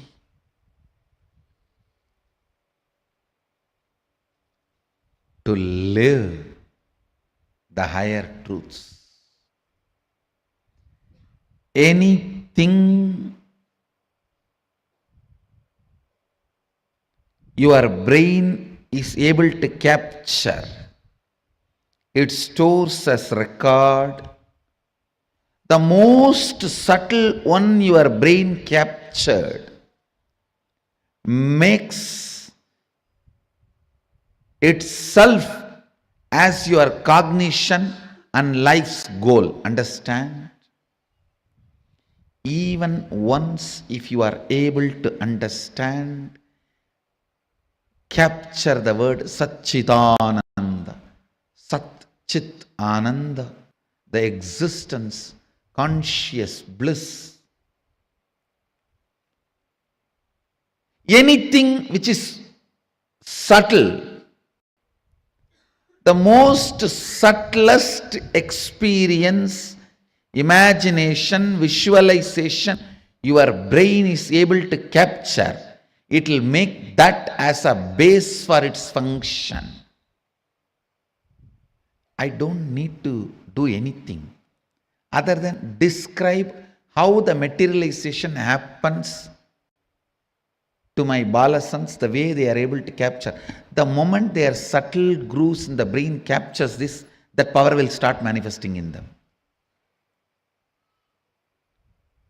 Why I am saying balasans? Because they are more ready to listen. Their inner space has more peace. Their brains have more subtle grooves to imbibe what I am sharing. When I explain that science, if you can visualize it, that power will start manifesting in you. Because anything your brain can visualize, it makes that as your basic functionality. If I can explain moving from one body to another body, astral travel, and your brain is subtle enough to capture it, visualize it, you will start manifesting that power. All powers are like that only. You just need the completion space and Guru who properly makes your brain grooves to catch it. From my experience, I tell you, all the people whose mother tongue is the language with multiple option words, for example, just for this one, Sanskrit may have 300 words. The multiple option word mother tongue people have a very high developed brain grooves. From my experience, I saw. So in a way, I will say, for example, if you have a word cow, and the time it takes for the English person to grasp the visualization of the cow, and a Sanskrit person, ko, and the time it takes, at least 100. Means the person who knows the Sanskrit catches it less than 100th time with a more precision, because the words there is wide option. So brain by its nature requires to be in high alert when you handle that language.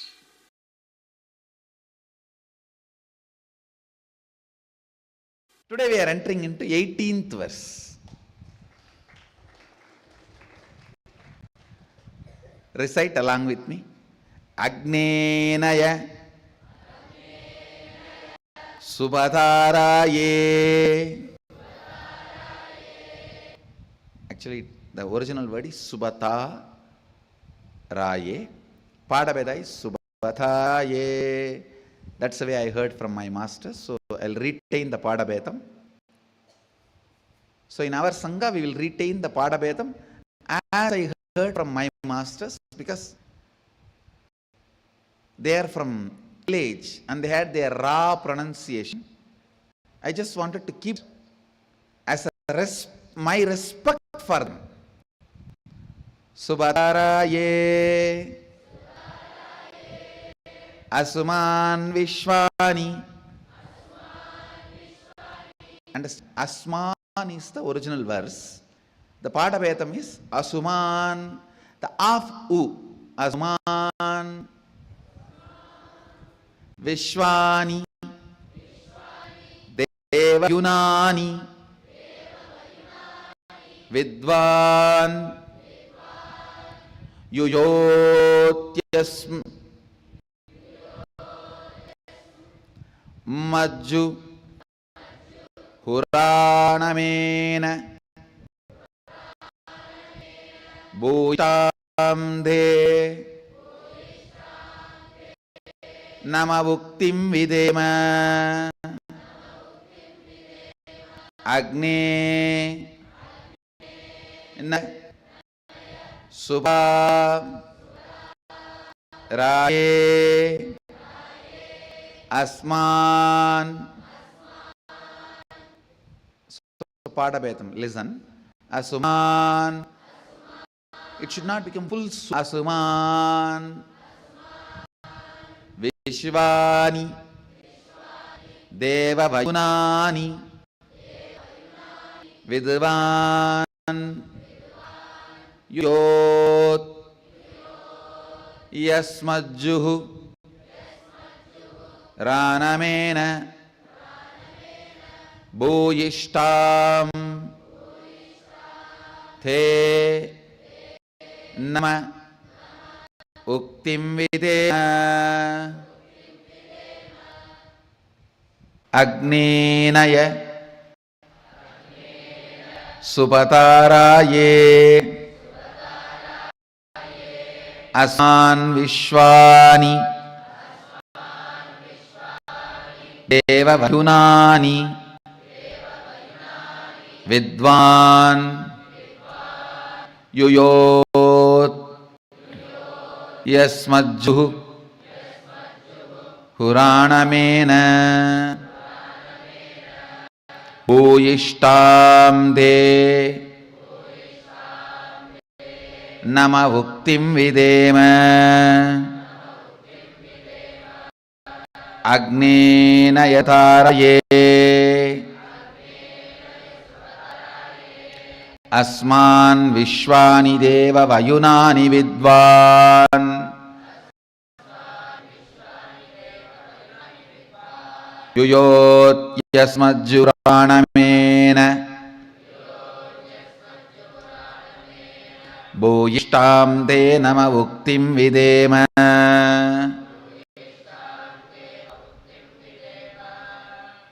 I'll read out the exact translation. O Agni, the fire god, knower of all our actions and all is worth knowing, you must take us along the righteous and auspicious path of completion. Please listen. You need to understand this. First line, O Agni, the fire god, knower of all our actions and all that is worth knowing, means even the modern science proves when your brain knows something, that area gets lit up. The knowing action happens.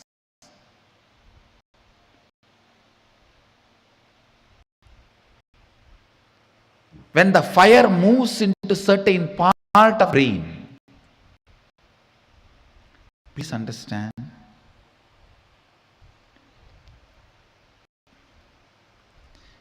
Everything may be there outside you.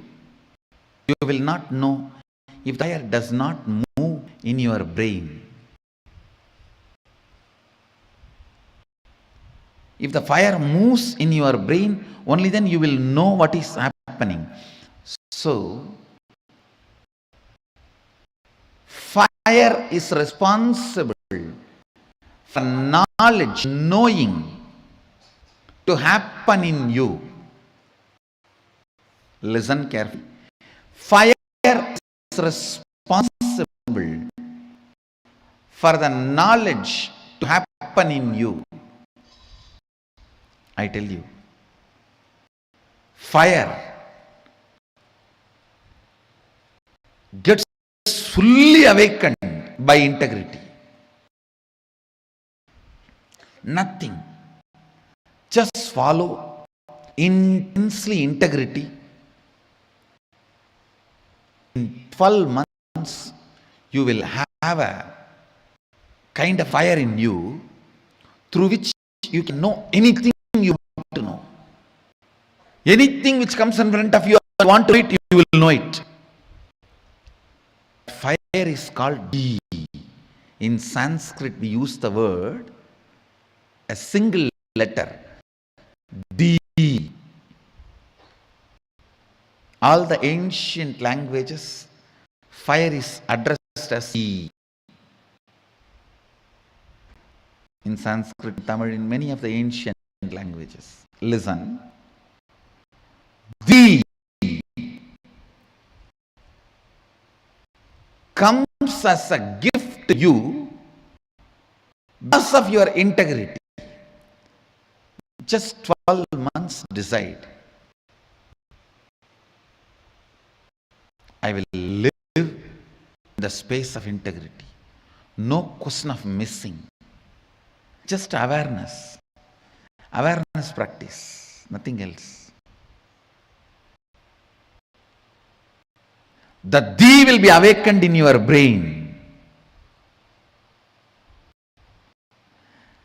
That thee will give the intelligence to know everything you want.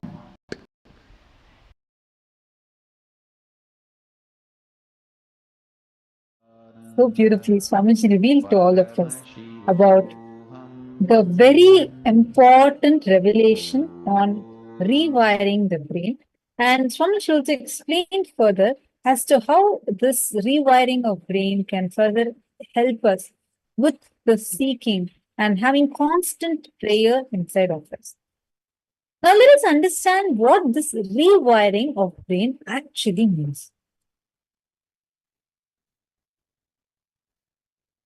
Can I request all the participants? Can each of you try to answer this question? What did you understand as rewiring of the brain? What does rewiring of the brain mean? What did you understand as rewiring of the brain? When Swamiji revealed about this one most powerful cognition on your brain getting rewired, let's understand this elaborately. I request all the participants to please kindly come on camera and settle down. All the participants, please kindly come on camera.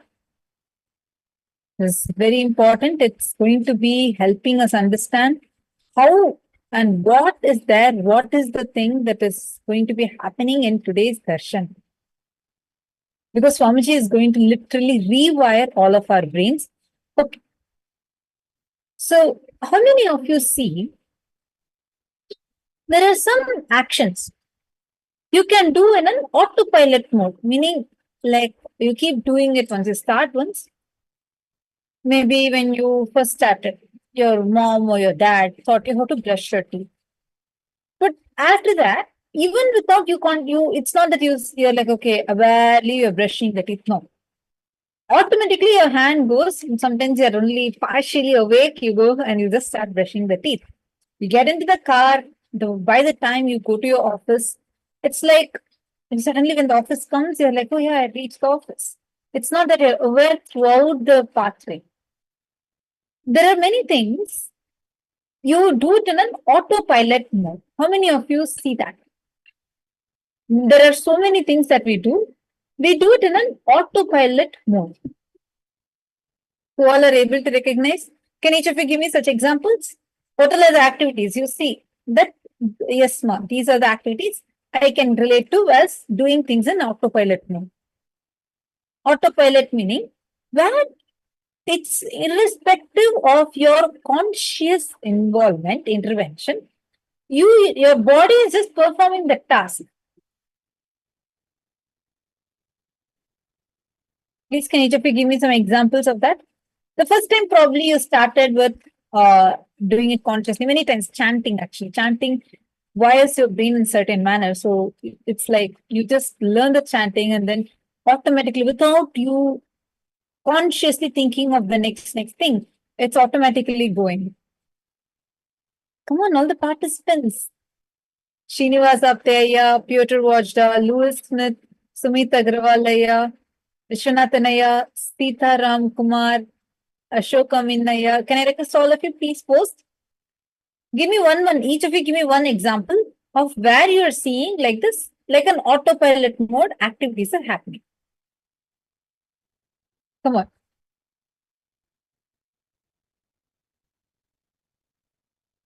Give me one example each.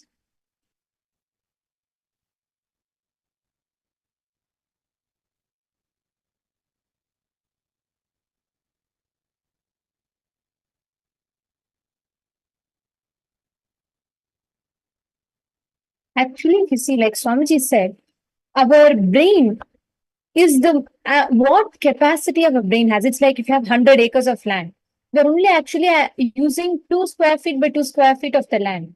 That's all we're using our brain for currently. See, even the most of the activities that we do, everything is only still using a very limited part of all the possibilities our brain has.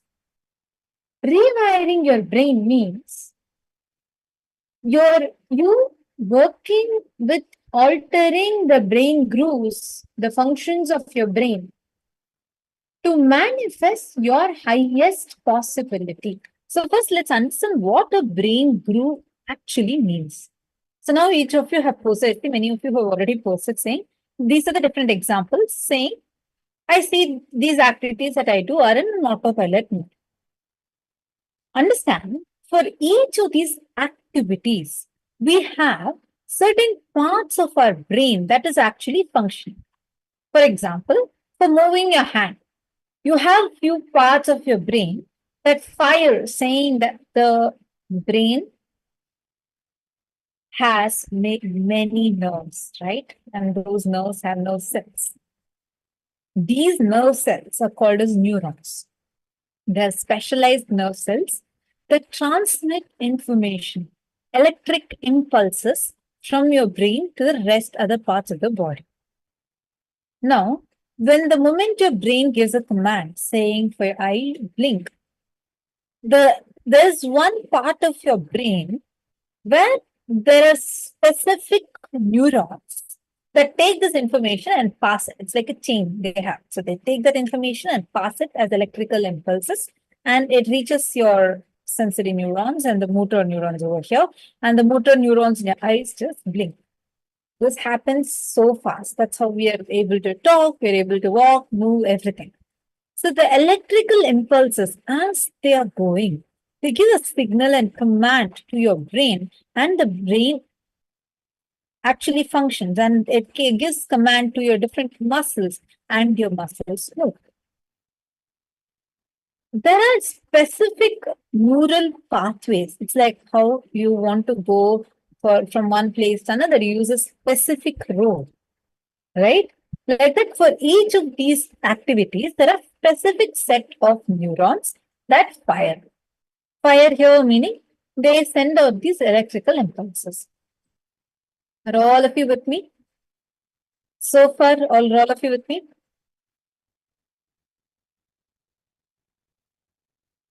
Did you all understand till now? Are you all clear? Your brain. Let's say you want to blink your eye. So there's one neural pathway. There are trillions of nerve cells, not just thousands, not even millions or billions, trillions. Each of them have a specific action. Okay, Srinivas, you have posted. Where example, morning puja.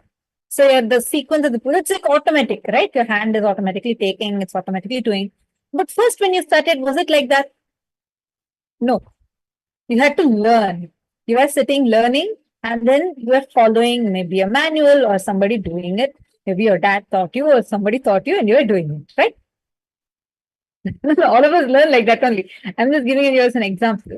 So now, when you were learning, you're actively processing in your brain, and your neurons are like, okay, so this one neuron in your brain says, take the knee and offer the water.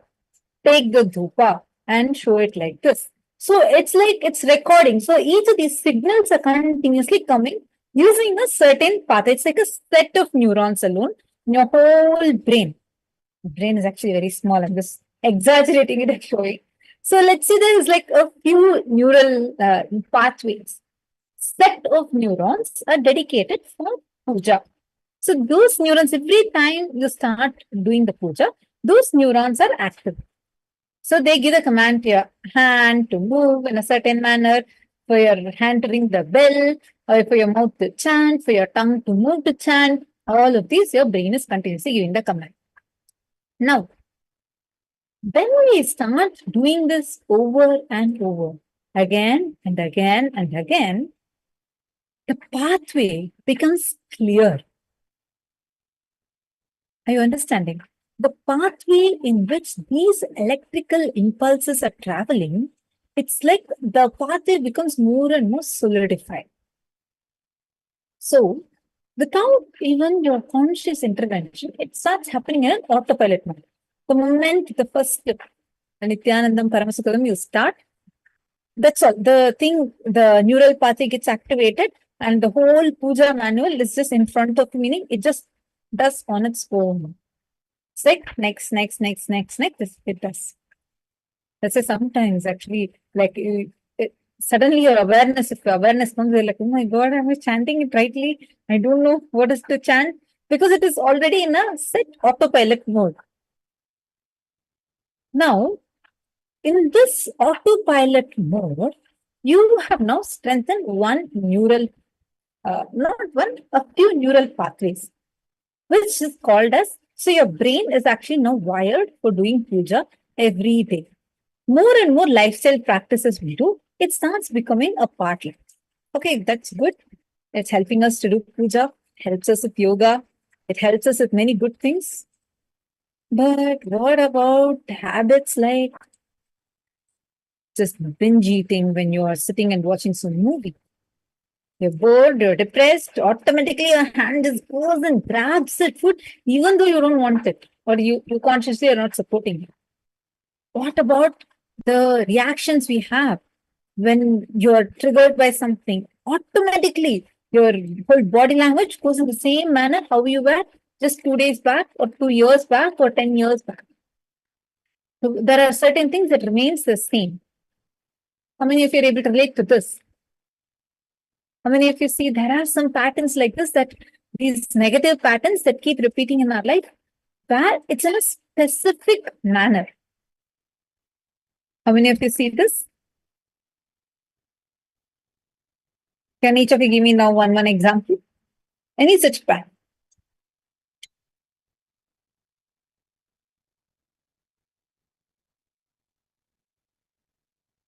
Where do you see this? Why are you thinking? It's like every pattern is like that. Come on. Oh, some of you thinking, should I tell my pattern out or not? Don't worry. Give me just any example. I just want to ensure that each of you are clicking with this.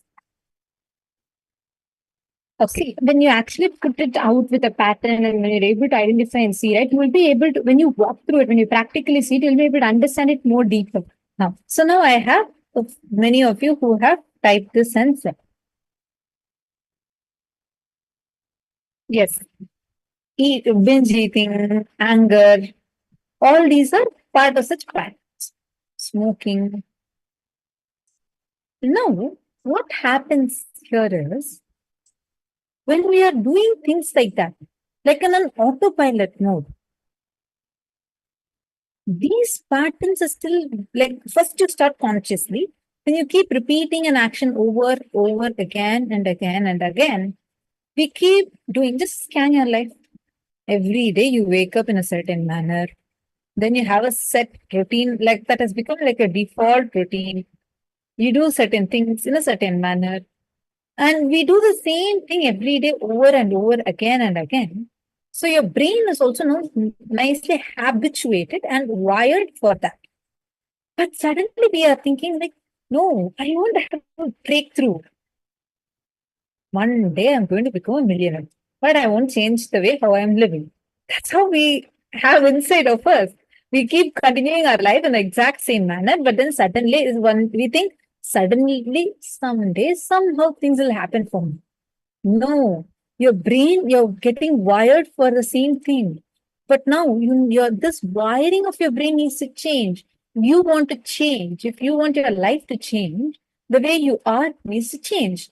For that, the way your brain is wired, that needs to change. How many of you are now understanding what does this rewiring of the brain means? One recent discovery by the modern day science is it's called as the study of neuroplasticity of the brain, where they say there with certain energy and some kind of practices, spiritual practices, your brain can actually be rewired. For example, if you're a person who's very short tempered and you keep repeating that no matter how many times you've tried, actually, with some amount of energy and spiritual practice, you have the ability to become a new person. Your very brain, the way it's wired, it's changed. Let's take another example. Let's say there is sand. You pour water once, okay, one small stream of water will come in. But repeatedly, you keep pouring water more and more and more. What will happen? The sand will start having a hollow, correct? It will become a clear river channel. That's how rivers are, right? Once when water just comes, it's just a sand. But more and more water comes in the exact same path, it becomes a river bed, like a river channel. So now if you want to pause that thing, you don't want the river to come in this direction, you don't need to go and sit and focus on evaporating each part of it. Put a dam and stop the river from coming here. That's all. Simply this whole part will dry up on its own. Same way, to stop your pattern, you don't need to fight with your pattern. You don't need to say, no, no, no, I will not eat. I'm going to control and not eat. No, I will not get angry. I'm going to control my reactions. No. Instead, Swamiji is saying, you just stop supplying the energy, create another positive pattern that you want. Supply your energy into that. When you just don't supply energy into this, simply it will disappear. But the very wiring of the brain can be changed is a great news we have, and that can be done through the process of Diksha, initiation. And today, Swamiji is going to be giving us that powerful initiation to literally rewire our brain.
glitch. I think all of you are able to see us and hear us clearly. Yes. How many of you understood about what is this rewiring of brain? Because this is very important for us to cognize and understand so that we are able to understand and see how it will help us and we'll be able to receive the initiation also in a very, very powerful manner. Samskaras or engraved create mental grooves in brain like rivulets in sand. And each time we react in a certain manner, we strengthen the power of the pathway. All of you understanding this, listen to this carefully. Each time you strengthen a samskara, you act out a pattern, you take an action from the pattern, or you cherish a pattern in your inner space, where again and again you do a particular action. It's not actually restricted to you doing an action. Even let us say that you're strengthening the pattern of laziness in you because you don't want, by not moving. So that again is you strengthening the pattern. Any engram, pattern, samskaras, you're again and again strengthening in you. They create a riverland in our mind. How many of you are understanding this? They create mental grooves in the brain like rivulets in the sand. And each time we react in a certain manner, we strengthen the power of the pathway. So as neurophysicists say, each time you react in a certain way, you strengthen the power of that pathway. Now pen down the 10 patterns of your life. You see yourself reacting the same way. For example, if there's a situation at home that made you angry, how you normally drop your duties or walk out or raise your voice, write elaborately what, like this 10 different examples. Ready to solve the participants? Please sit and write down.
Yes.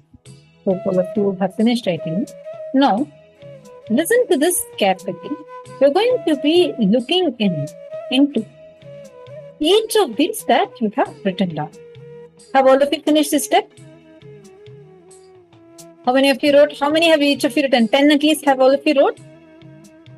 I request all the participants to keep posting in the messages so that we know that you are able to complete the step. Listen.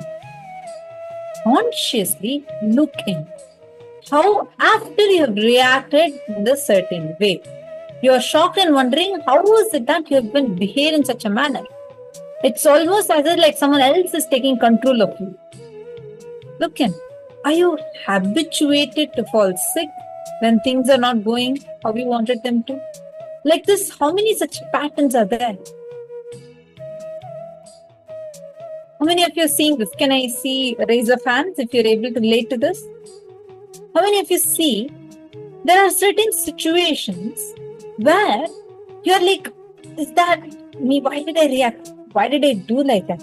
You may justify it later, but you do go through that shock. Like, why am I even behaving in that manner? It's like you decide, I just want to be the most friendliest person. I want to be the most loving person. And you visualize yourself to be all that. You take the declaration to be like that. One call from your spouse, enough. All that high space, it just collapses.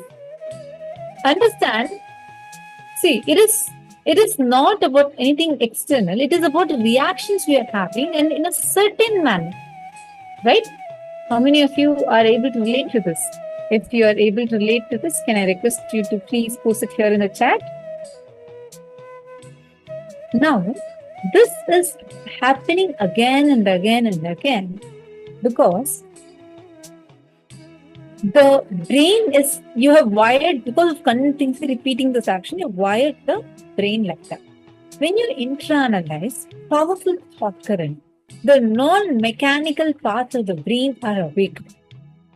And that itself will be creating like a dam for those powerless cognitions you're having and simply liberate you from those things. So now for each of these that you've written down, I request all of you to take a few minutes and pen down what is the powerful cognition you are going to use on your own self. What are you going to, how are you going to talk to you? What powerful cognition are you going to use for these situations? Take a few minutes and please pen it down. And how would you react differently? Take a few minutes.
Hope all of you have finished this. If you have finished this step, I request all of you to please post it in the chat.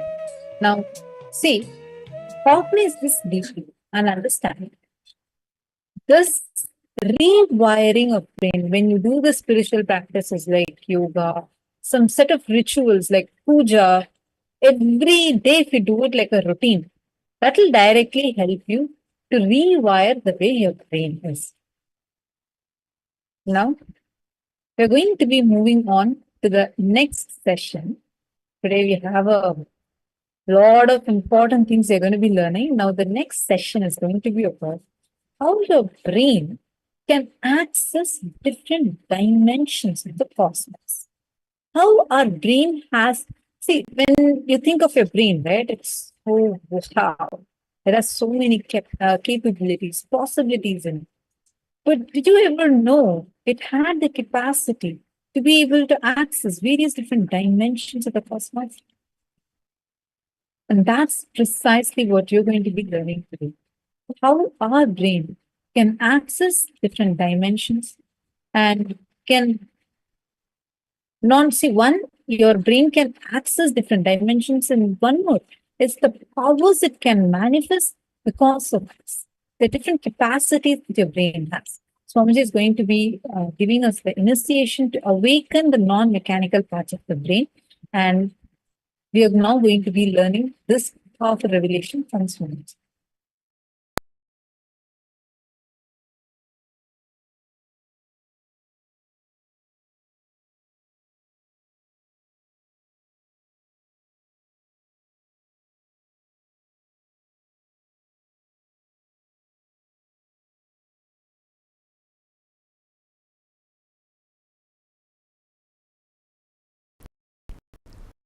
Please understand, your brain is actually constructed, capable of grasping, cognizing, and functioning. Understand the word function, multi-dimensions of the universe. The form I am using is not same. The language I am using is not same.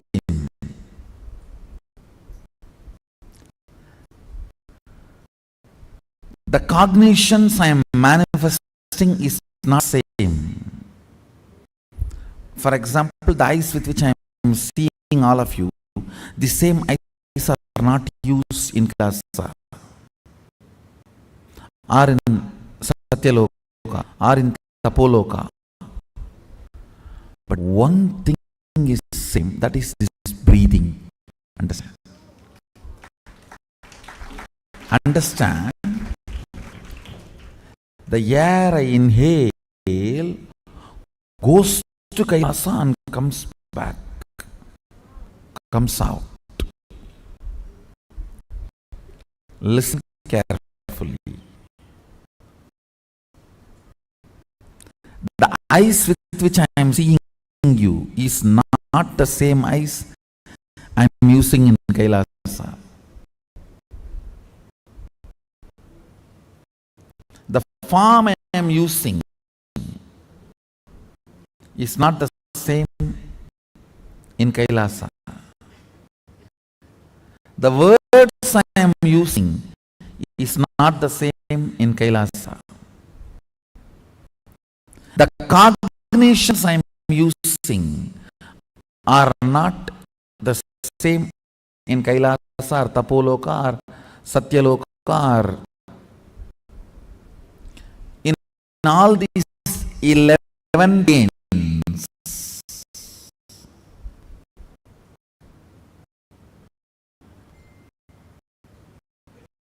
I should use the word dimension, not planes. 11 dimensions, because 14 planes. In this plane, in this dimension, you have access to 3 plane. In Kailash,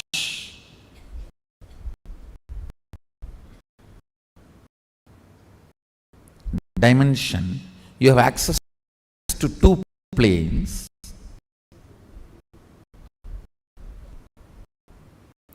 I think it is too confusing. So just listen this word, 11 dimensions. Let's with it. So the body I am using in this dimension is not the same body I am using in that dimension. The words I am using in this dimension is not the same words I am using in that dimension.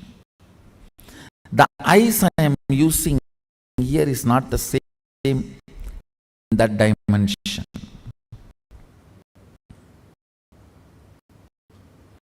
The cognitions I manifest is not the same in that dimensions. But the breathing I am doing is the same in all 11 dimensions. That is the common thread which connects the consciousness with this body. Listen. Listen.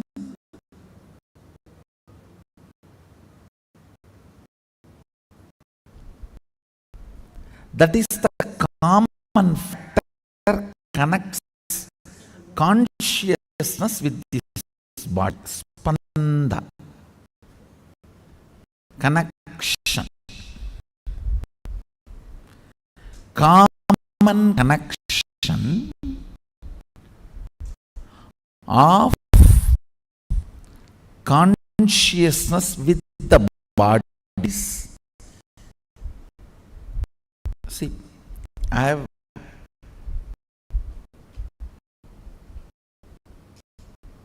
even various bodies in 11 various dimensions.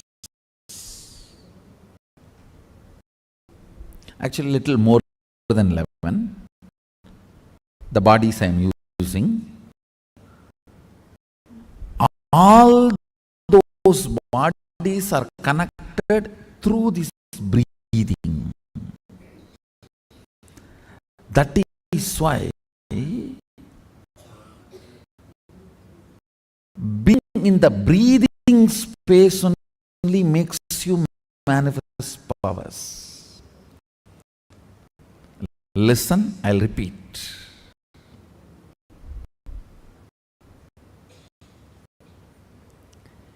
If your breathing is intensified,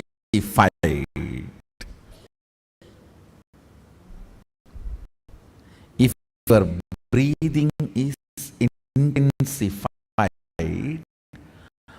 by attentively listening to a truth, it will crack a component in your brain which will give access to Satyaloka. Understand? If your breathing is intensified through dancing, kirtan, it will crack a component of your brain which will give you access to Kailasa, because our kirtan is directly from Sadashiva. Understand? This Tirkailaya Vadyam, there are 27 items. Unfortunately, only 20 items are available now. The 7, we don't even know how to make them. And in the 20 also, our laziness, we have not procured all the 20.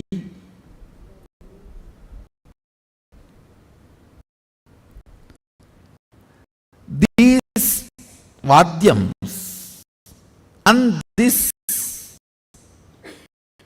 108 Karana are directly from Sadashiva. Listen carefully.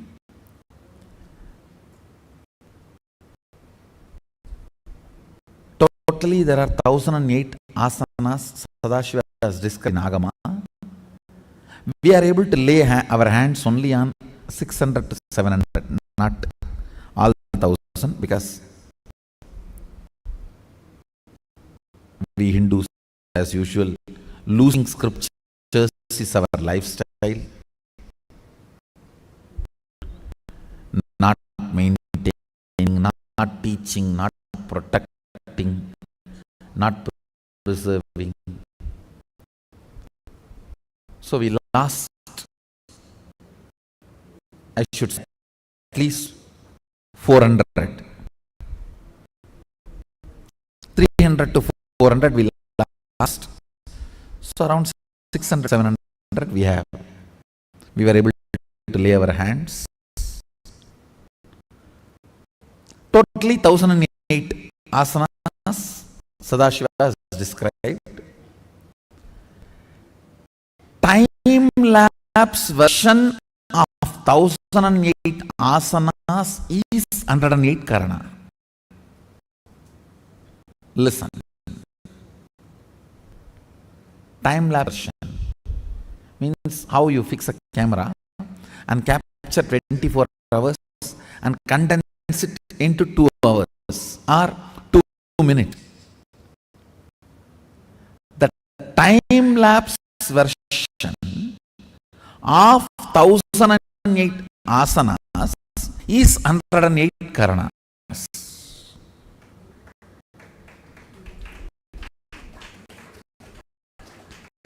So, if your breathing is intensified through this 108 Karana based Kirtan, our Kirtan is completely 108 Karana based. Karana means Gana in movement.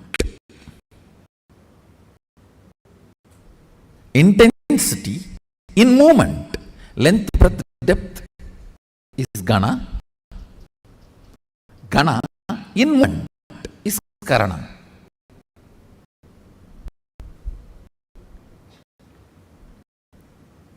Our Kirtan is completely based on the 108 Karanas.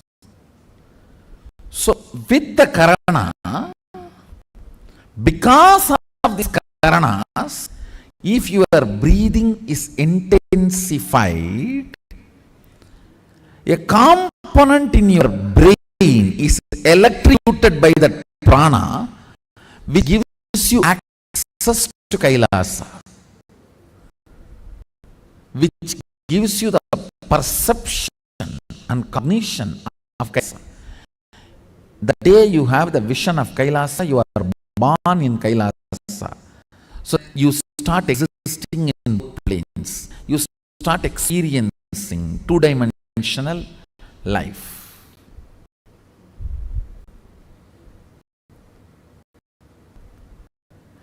The more dimension life you manifest,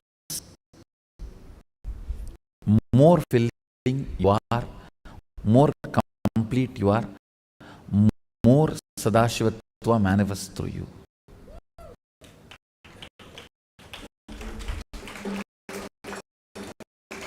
Understand?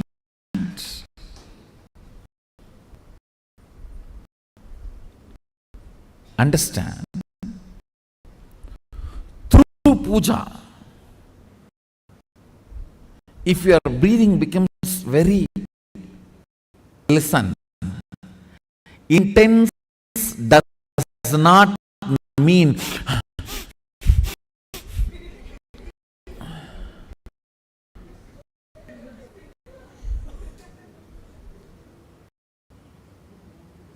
to dance, getting intense will have a different physical expression.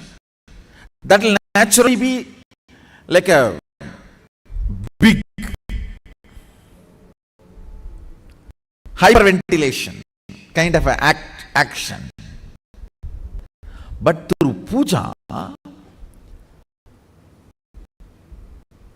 when your breathing becomes intense, it will not be hyperventilation type, it will be deeper ventilation type.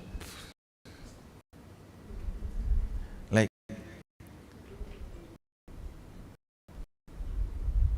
Sahasradalabanga Shagalasidharashmi Prabham Varabayagaram Vimalaganda Pushpambaram Prasannavadanikshanam Sakala Devatarupinam Smayechirasiyam Sagam Tatapimana Purvam Gurum.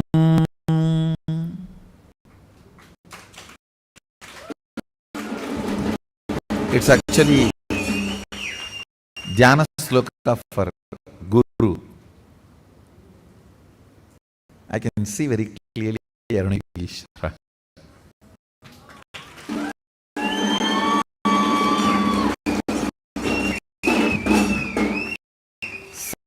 Sahasradalabanga Shagalasidharashmi Prabham Varabayagaram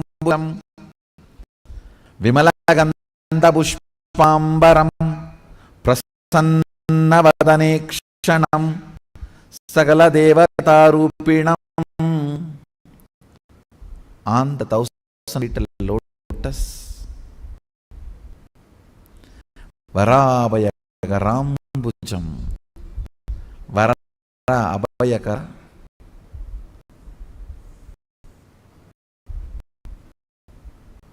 Prasannavadanikshanam, with a beautiful, alive, Prasannavadana, smiling, welcoming. Prasanna cannot be translated just as a smiling or welcoming. Prasanna should be smiling, welcoming, alive, illumined,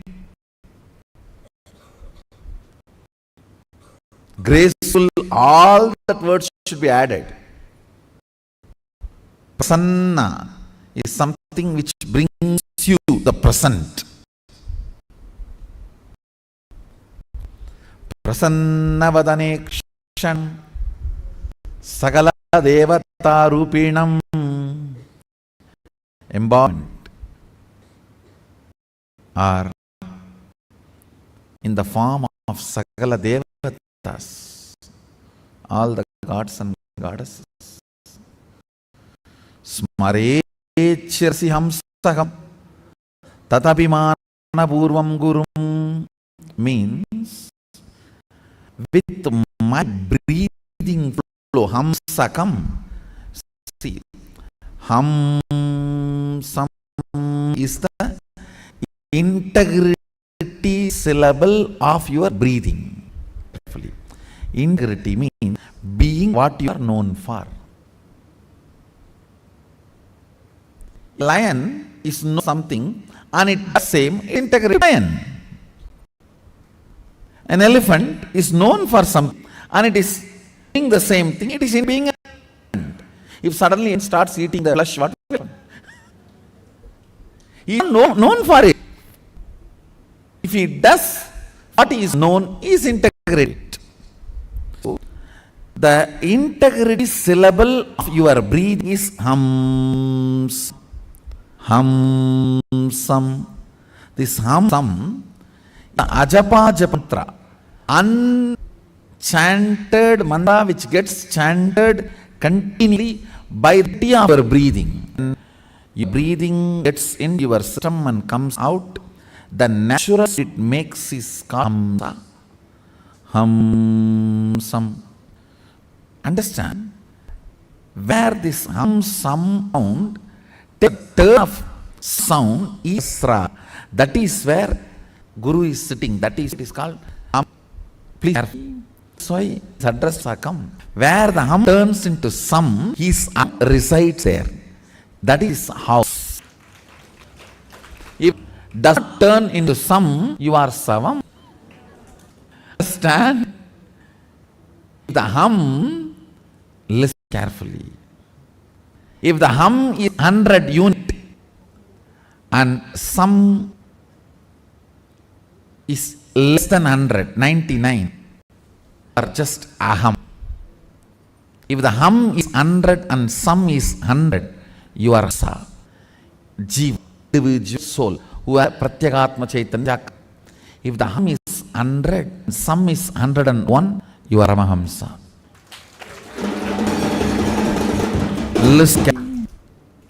The hum's portion needs the level of integrity you in your hums that decides how many dimensions in your brain are open and accessible to you. Listen carefully. This hum is 100. Some is less than 100. You are the plane of agam, human. Boom. If the hum is also 100, you are hamsa, jiva who is awakened. If the hum is 100, some is even 101, started entering into the Paramahamsa dimensions, the Guru component started manifesting in your jiva. Means he started mixing in your what your Guru's. What is your taste of life? Your taste. Your joy, your Guru's. What is opinion about death? Opinions. What opinion about life? Your Guru's opinions. Yes, if it started mixing your brain, some proportion drastically understand. Actually, I am making the whole open brands of multi-dimension of the universe to you. And now if you are sleep dimension, your sushti dimension, tala loka loku.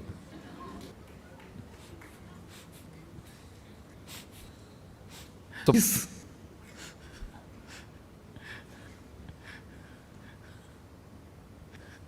do not tala.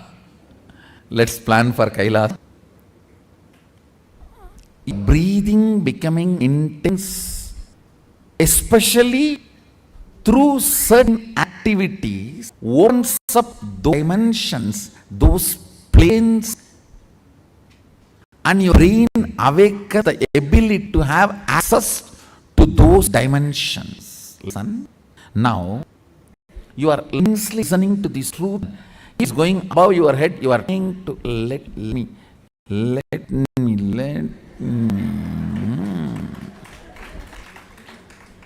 Then your breathing actually get into certain skill, which is intense.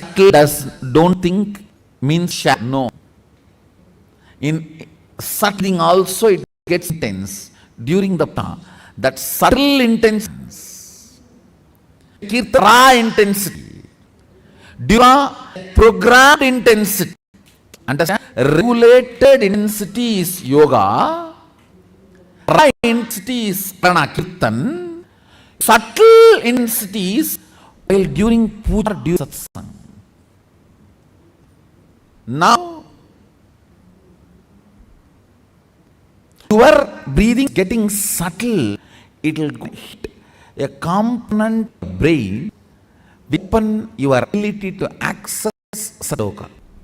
Listen, each of the activity and the prana intensified through that activity opens up a component or a part of your brain construct, which gives you access to the different dimensions of life. Ways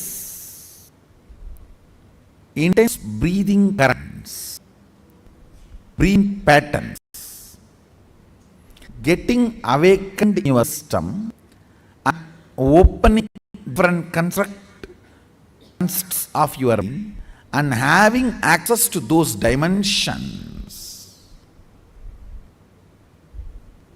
is what I call manifesting powerful cognitions and having access to multi-dimensional universe. Really fun. 3 lines. 1. It is what for you are known. That's all.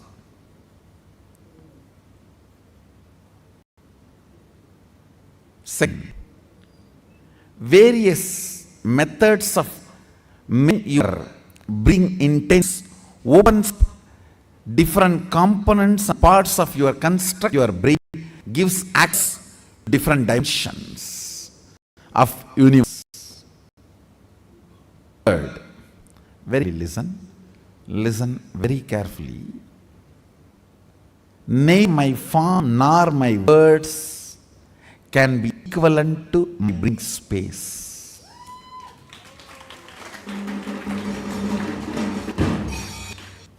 Because all different in other dimensions, but my only breath is same in options.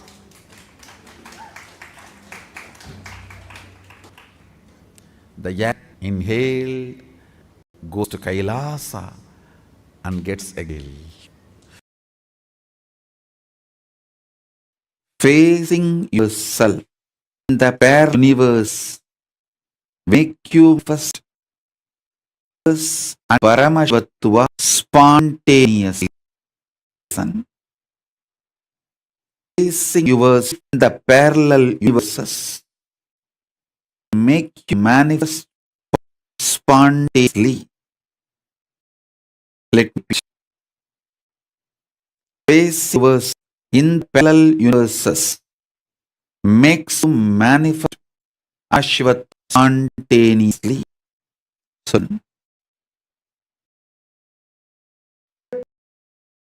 your identity, yourself, is your nature, assuring your higher existence yourself, giving you experience and own of your higher existence to yourself, my responsibility. Accepting yourself, accepting your identity is your responsibility. That is where go. You ask identity, manifesting, and you identify yourself. It's from that point, unit with which you. The unit of life is your identification of you, or you perceive you. The unit with which you measure whole unit. If you identify yourself as a joyful person, you will universe with that unit. You measure the whole universe with that unit. If you identify yourself as a person, you measure the whole universe unit. How you yours is the unit with which you way to live, that your responsibility, that is plus power contending Satya as is. Now you have a sensing state and dream very surely, spontaneously to dream waking it without any effort. Sometimes brain is too much. You start feeling that there is no gap between the dream state and waking state. I can see when people stare into my screen, I tell them, I am in front of you in waking state. Please don't mistake, I am appearing in your dream state. Even now, you spontaneously, simultaneously exist in waking state and dream state. That is why anything you do impacts your dream self. Anything you do in your dream impacts your waking self. If you had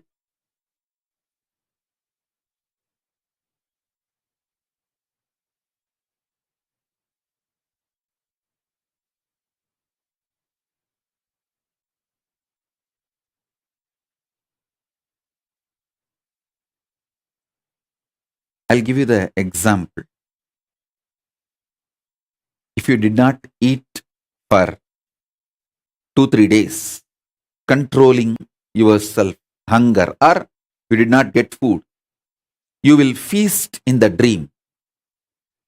Because what you are doing in the waking state is impacting yourself in your dream state.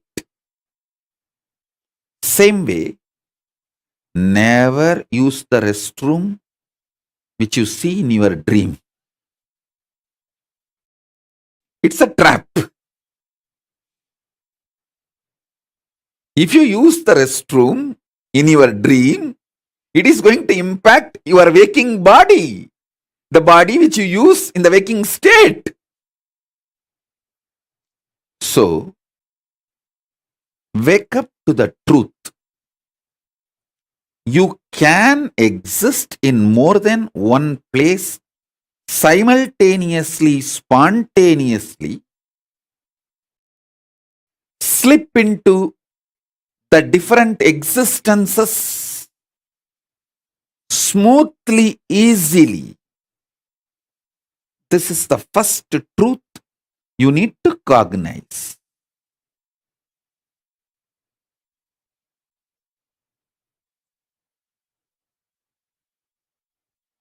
If you use the restroom in the if you use the restroom in the deep sleep, if you use the restroom in the dream state, you will be emptying your bladder in the waking state body. If you suppress your hunger in the waking state, you will be feasting in the dream self, in the dream body. This is a very simple example I gave. I can get into the detailed, deeper examples. Now I'll give this example so that I can help you to understand how you can face yourself in the multiverses, parallel multiverses.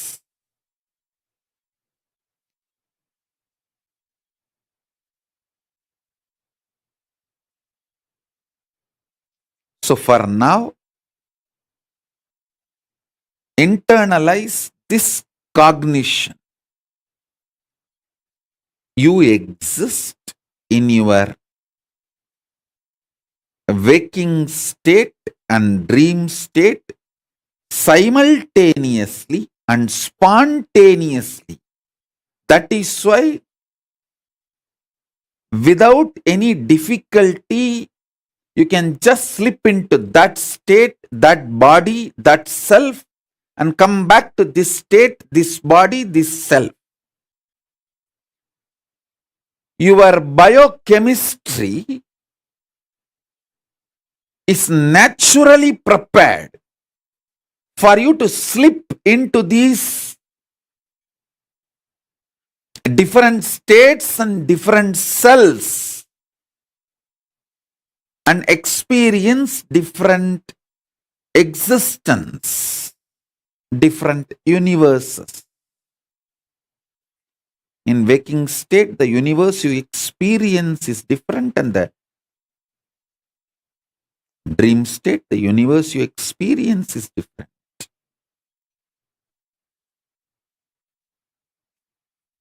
So with this understanding, expand your cognition. You exist in parallel multiverses like Swargaloka, Maharloka, Janaloka, Tapaloka, and Kailasa itself. More than next to Tapoloka is Satyaloka, and beyond the Satyaloka is Vaikuntha, the Parandamas. Satyaloka is the space of Param. Then the Vaikuntha Parandama space, Shripur Parameshwari's space. Then above all, Kailasa. Above the Kailasa, Maha Kailasa, Paramashiva space. Kailasa is where all the Anga Devatas and Avarana Devatas, everyone lives. People who achieved the Salogya, Samibhya, Sarubhya, Sayujya, Mukti with Paramashiva, all of them exist in Kailasa. In Maha Kailasa, he alone exists. In Paramadvaita Swarupa, Paramadvaita Satya. Please understand how spontaneously your biochemistry is capable of giving you the experience of the dream state and waking state.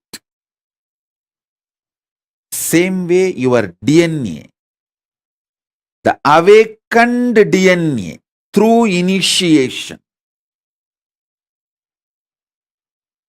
Once your DNA is awakened through initiation, its biochemistry, its bioenergy is capable of giving you spontaneous, simultaneous experience of yourself in higher lokas.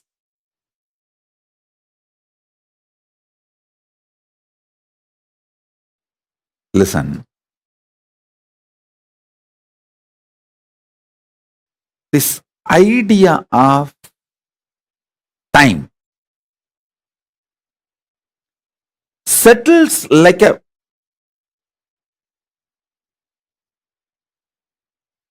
thick plastic layer on your brain, controls your fundamental cognitive efficiency of life. Listen to this truth deeply. The idea of time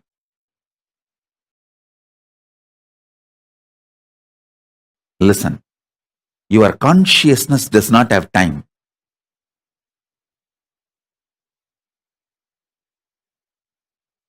But the social idea of time settles on your brain like a thick plastic layer, stops you cognizing the reality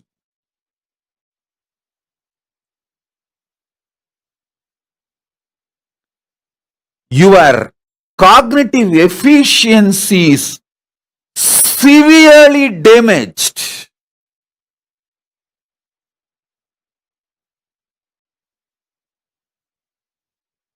A large chunk of humanity is suffering with this brain damage.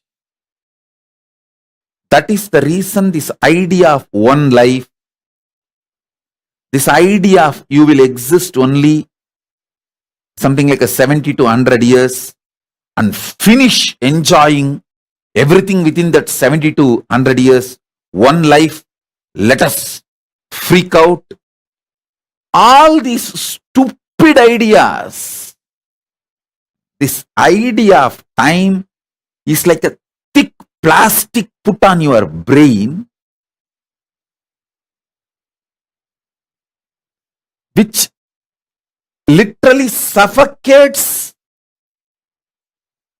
your cognitive efficiency, freedom to hold the vision. a larger vision. I tell you, the concept of time should be used only for day-to-day utility.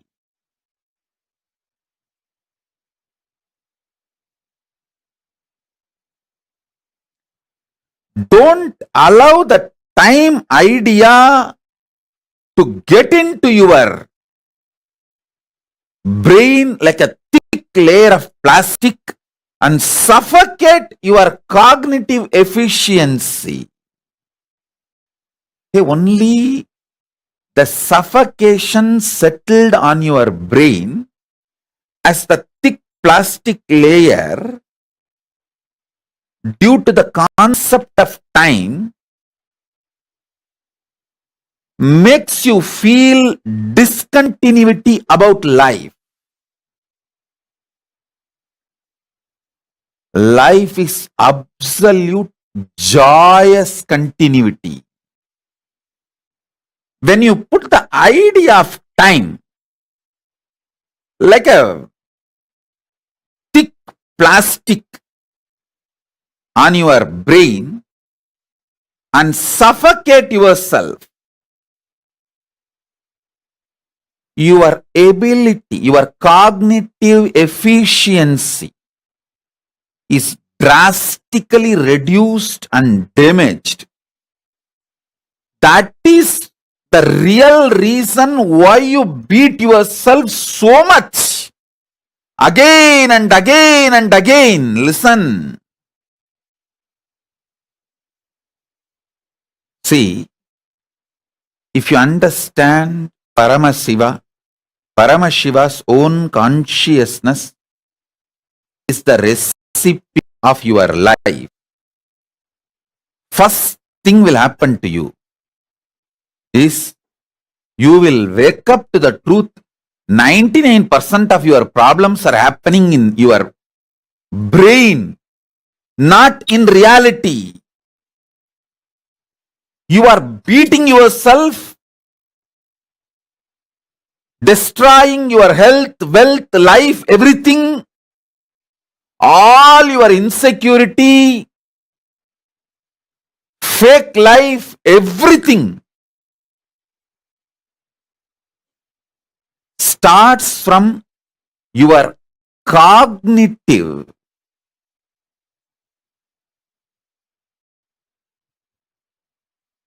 efficiency,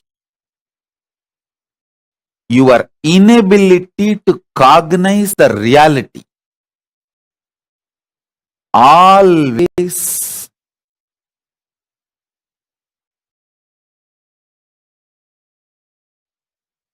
remember you, your desires, your intentions, all of them do not have time limitation. Your life is eternal. Your decision to enjoy your life as you want is eternal. Understand? Your life is eternal. Your decision to enjoy your life as you want is eternal. Same way you clip your brain's ability to cognize and hold the vision by the idea of time. If you understand Paramashiva's consciousness is the core recipe of your life, you will be free from this bondage of time.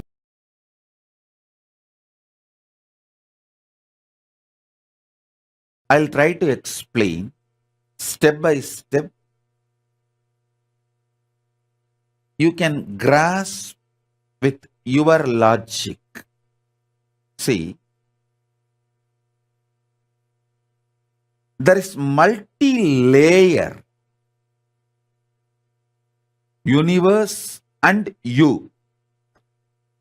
The first layer of you is your ability to logically understand, like a 1 plus 1 is 2. Your simple logic, that is your first layer of you. Length dimension, understand? 1 plus 1 is 2 is your simple logic. There is a whole universe belong to that simple logic, that number. Actually, if you see deeply, whole universe is nothing more than a number. Just number. Just number.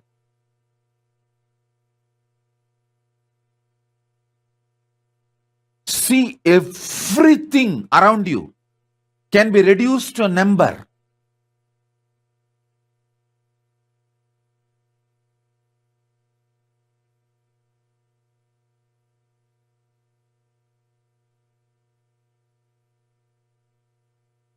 Anything you see, perceive, grasp, cognize can be reduced to numbers. Whether great strategic decisions you make,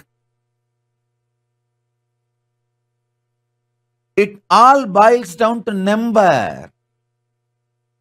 It is just statistics, numbers. Everything from your life, death, everything can be just reduced to numbers. How many of you understand the whole universe can be just reduced to numbers?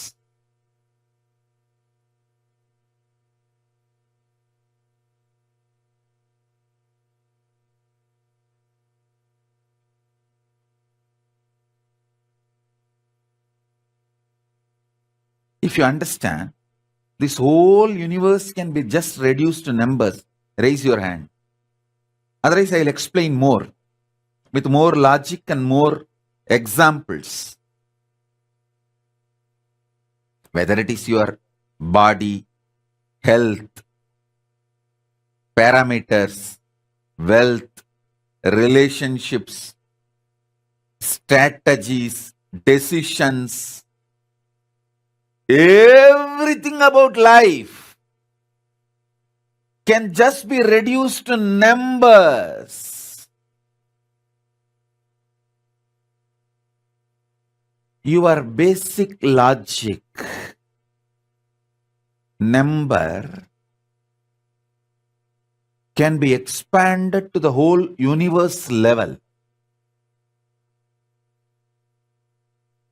Just like your basic logic is one dimension of you, one aspect of you, whole universe as number as one part of itself. Your logic, numbers, and there is a one parallel universe called number universe.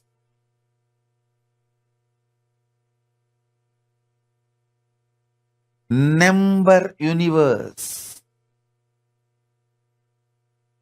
Number based identity of you. Number centric universe. How many of you are able to grasp?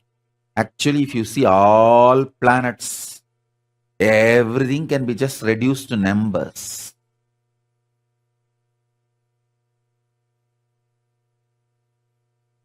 If you see the olden day mandalas and yantras in Agama, it will all be only number. About for Surya, there will be one number. For Chandra, there is one number. For Buddha, there is one number. For each planet, there is only one number. How many of you have seen that? That number is nothing but the multiplication or subtraction of the Surya proportion. The sun is the center, and based on the sun, that proportion that is what is the number given to all the other planets. That's all. Whole universe whether it's a DNA strand or this whole Milky Way, everything can be just reduced to numbers. How many of you are able to understand?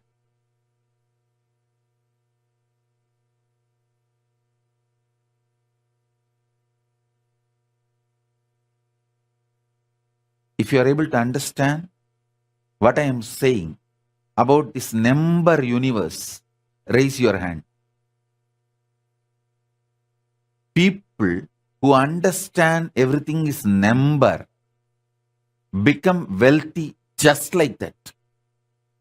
Wealth is nothing but understanding number. That's all.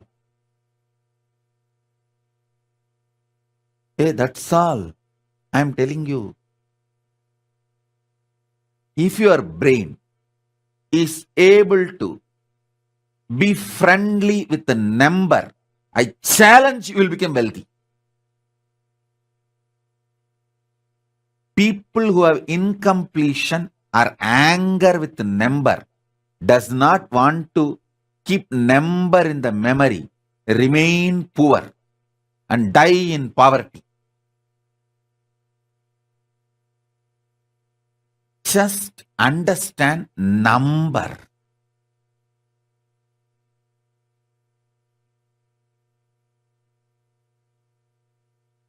In our Gurukul tradition, you are supposed to memorize the number rhythm.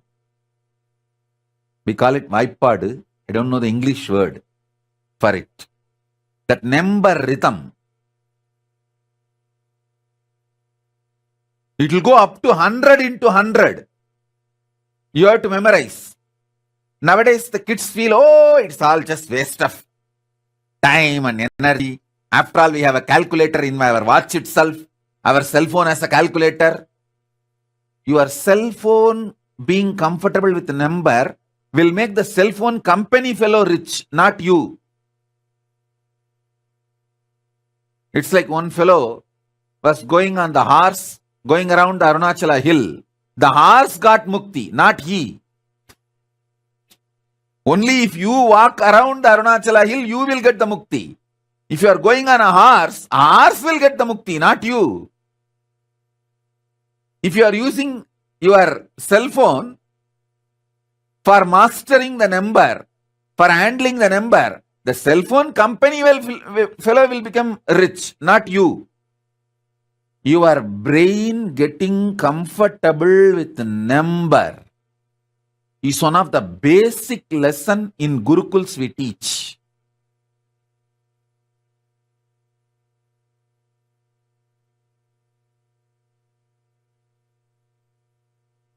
Understand?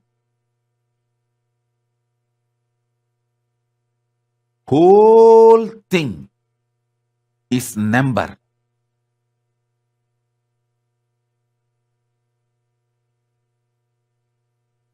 Brain, which can quickly grasp numbers, handle tables,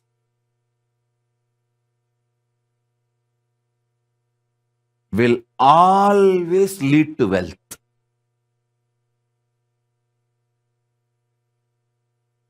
Try it, you will see it.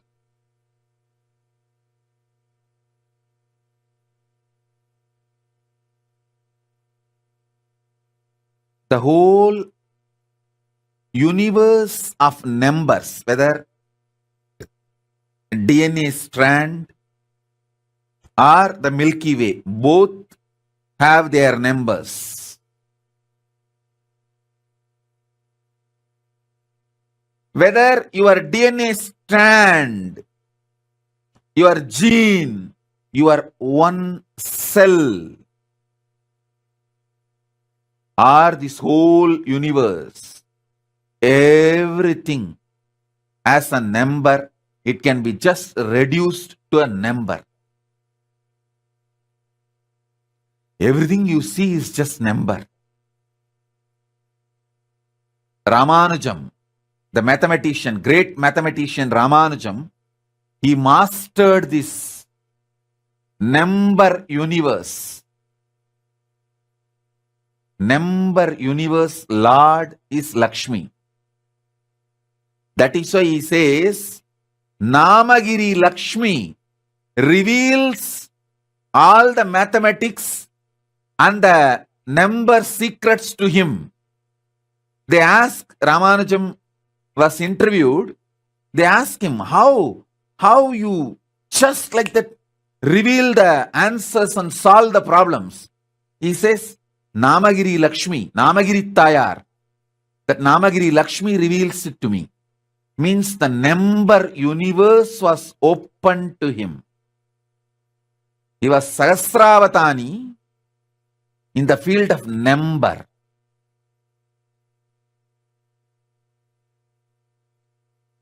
Your aspect of number, understand, it's actually your own aspect. Listen clearly, listen carefully. Your ability to breathe deeply is the aspect of these huge storms. If you can breathe deeply, you can create a storm in the universe. If you can increase your blood pressure, you can create tsunami in the ocean. You are universe. If you think you are connected to universe, you are Advaiti. If you think you can become one with universe, you are Visishtadvaiti. If you know you are one with universe, you are Advaiti. If you know universe is one with you, you are Paramadvaiti. I finished the whole philosophy, the philosophical problems of Hinduism in this one statement. If you think you can connect with universe, you are Advaiti. If you think you can manifest as universe, you are Visishtadvaiti. If you think you are one with universe, you are Advaiti. If you know universe is one with you, you are Paramadvaiti. That's all. This four is the whole philosophical problems of Hinduism.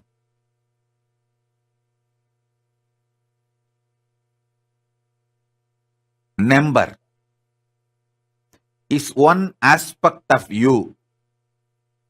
Number universe is one parallel universe. Listen. Even if you miss one statement I am uttering, you will miss the whole essence. I really want you to know, how many of you understand the number is one aspect of you and the whole universe can be reduced to numbers? These two statements. Raise your hand.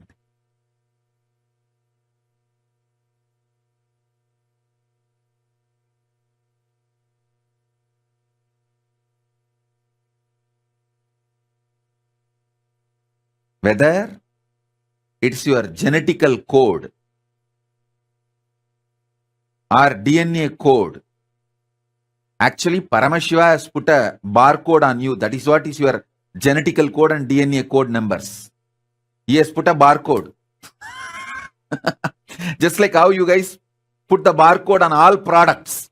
Go to mall and see, even the fruits have barcode.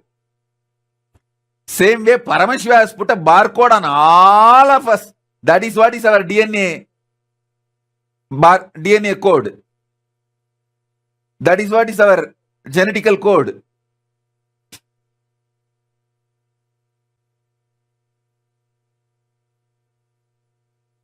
For this whole universe, there are codes, numbers. I tell you, if you can play with the number, actually, I'll give you one small example. I can just alter the number in my mind and raise my pressure, blood pressure, or lower it. If I just meditate on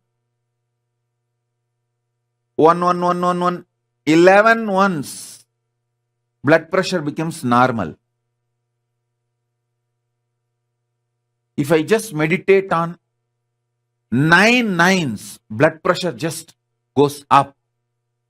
Hey, these are most important secrets I am revealing.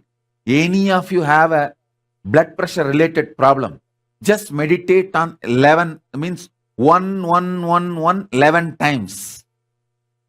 That 11. Try to utter that in your own mother tongue.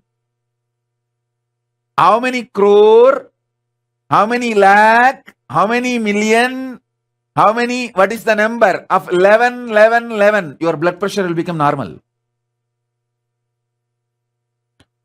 Too simple. Just decide the 11 be my brain code for now. Simply your whole pressure will be normal. When you want to handle something very stressful, like you need high adrenaline, you are going to handle a very stressful meeting where you are going to face many cunning people, strategic people who are there out just to cheat you. You are going to handle that kind of a difficult people. Just meditate on 9. 9 nines. You will be fresh with a high adrenaline for a high adrenaline meeting. Listen. Number is a life. Just number is a life. Number is the first parallel universe. Number universe is the first parallel universe.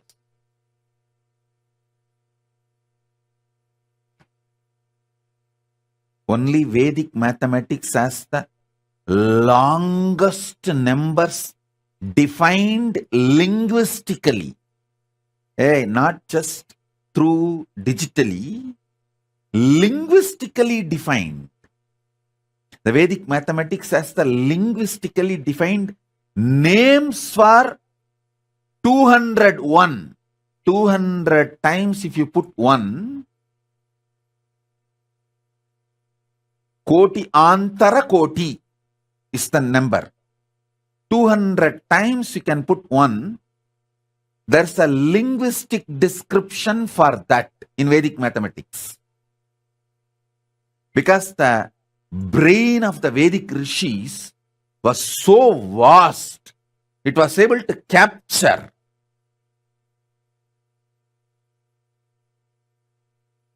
even the supercomputers can't capture it in the modern day. Listen, capturing the number and converting them into the linguistic means the language, processing and expanding or subtracting or playing with it through the language foundation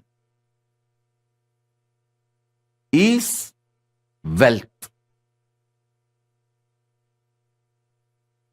Ability to convert the longest digits into language through the linguistic name, able to process the numbers, come to conclusions through the linguistic understanding, names, and convert them back to the number. It's like a 4 plus 4 is 8. So the 4 gets converted into the language called 4 and gets processed. 4 plus 4 is 8. and the 8 again becomes the number called 8. This flow, if it can happen for the longest numbers in your brain, that is called wealth. Lakshmi.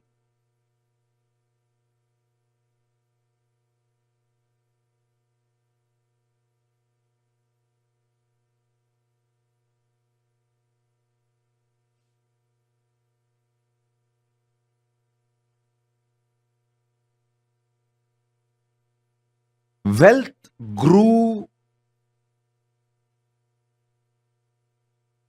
if it is present in your brain. You have to be wealthy. Nothing can be done. This is the wealth grew. Wealth grew means ability to grasp the number and convert them into language you know. It can be Sanskrit, English, Tamil, your mother tongue. And in the language you process it. After the result comes, you convert that back to number. How many of you are understanding this circle? This whole thing? Raise your hand. This capacity, this groove is wealth, and it grows in your brain if you consume more ghee and curd and no meat. No meat. More ghee and curd makes this groove strong in your brain. Listen. Listen. Person who can play with long numbers digitally and linguistically will not fall sick, because the ability of brain handling number and language simultaneously increases the brain's capacity to automate all the automatic actions needed to happen in your body to keep your body and mind healthy.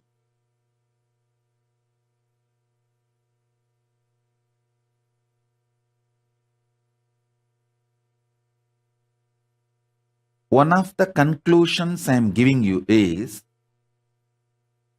our grandparents who knows the table by heart, 100 into 100, they will tell simply in 1 second, live long, healthy, because your brain, when it develops the capacity to convert the number to language and process it in language, and result gets converted again back to number, this capacity, the brain simultaneously develops the capacity to give command to your liver, kidney, intestine, everything to work synergetically. Synergy of your brain to work with the number, work with the internal organ is one and the same. Your health and your ability to process the number is directly connected.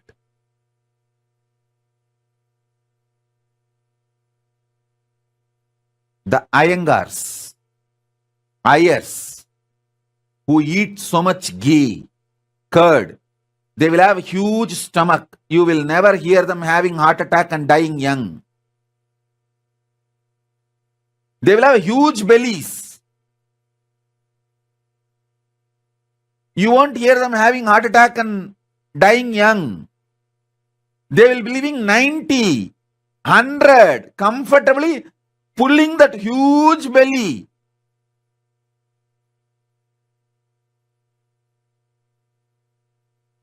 They will defy all your medical science.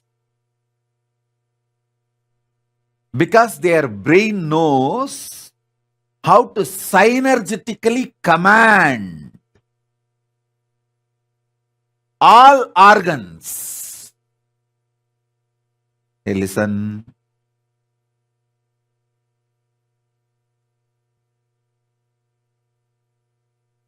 All medical understandings about the belly, fat, everything, these Iyengars and Ayers will defy just because of this one capacity. I tell you guys, any one of you, do little research. Put your 3 months time and research on your brain's ability to convert the number into language, your mother tongue, process it, and get the result in your mother tongue and convert it back to digit.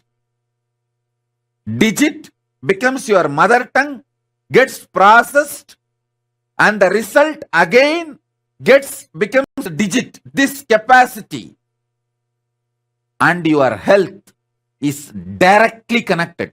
Any of you guys do research on this and establish, you will get a Nobel Prize. And I am giving you the theme for a Nobel Prize.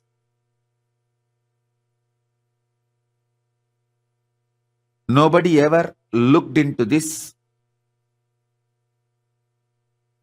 Listen. Healing the body, keeping the body synergetically healthy without any external medication is possible just by making the man's capacity to handle number into his mother tongue and process it and convert the result from his mother tongue back to digit.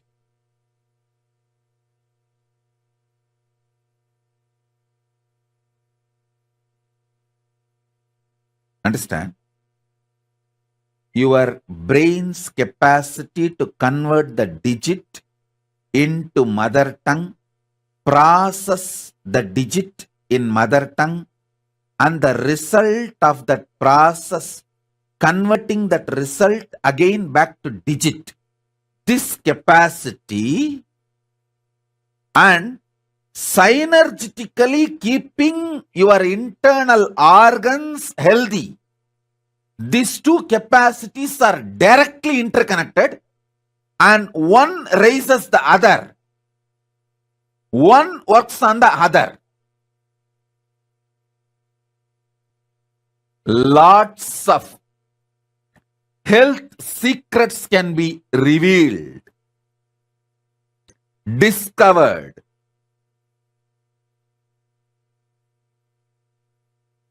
Lots of modern day pharmaceutical mafia's myths will be destroyed. How many of you understand this Iyengars and Ayers having such big double-sized pot belly live for 100 years defying all the myths of the modern day science? How many of you have seen it? Raise your hand. Not just one or two. Go to every Indian village, you will see Iyengars and Ayers with huge pot belly, living for 100 years, healthy, without going to any hospital, defying the whole modern medical science.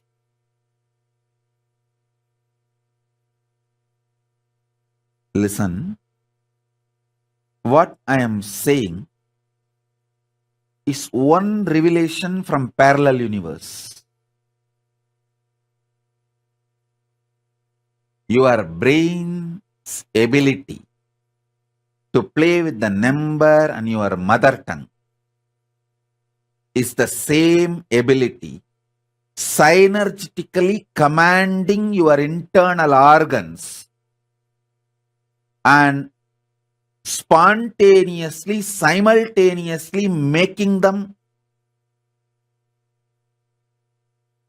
alive aligning each other, your ability to convert the digit into mother tongue straight makes your liver active intensely. Your liver is responsible for 500 various actions in your body. This capacity, pitta, it's called pitta. Pitta means ability to play between digital and verbal, digit and words. This capacity to play is called pitta. In Sanskrit, you will be surprised. The liver fluid is called pitta neer. In Ayurveda, see, in Veda, there are 6 Ubaveda. Jyotisha, which is number, and Ayurveda, health. These 2 are from same unit. Because our guys know number and health, ability to play with the number and ability to be healthy is one and the same. Both are from same root.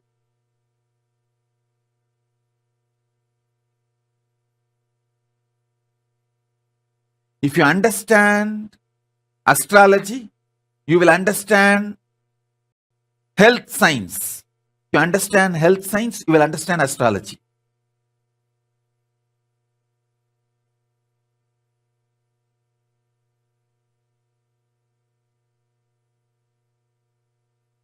Whole thing is just number.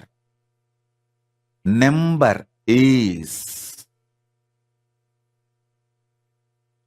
the first parallel universe.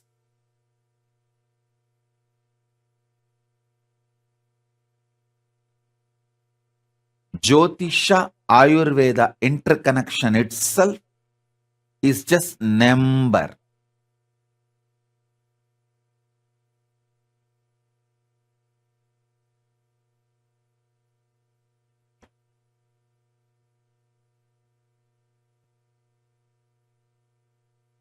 Listen, just meditate on 1,000 crore. You will become fresh now. 1,000 crore. Don't try to skip. Don't try to escape from the number of zeros. For 1 crore, how many zero? Then naturally you have to calculate for 1,000, 3 zero. For 10,000, 4 0, for 1 lakh, 5 0, for 100 lakh, 7 0, and then 1,000 crore means 7 plus 3, 10 0, 1, that 10. Without skipping, without brushing it aside, just sit and meditate on 1,000 crore, you will become fresh. Because the number digit becoming mother tongue, thinking through in your mother tongue, again becoming digit, makes your liver fresh. Liver, L-I-V-E-R, your liver, is responsible for simultaneous, spontaneous, synergetic trigger of all the internal organs and keeping you fresh and alive.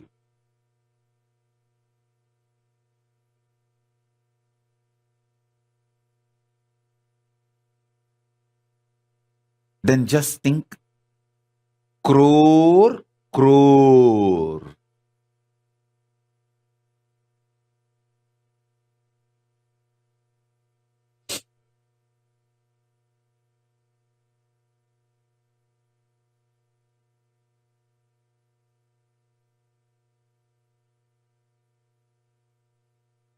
Don't try to skip.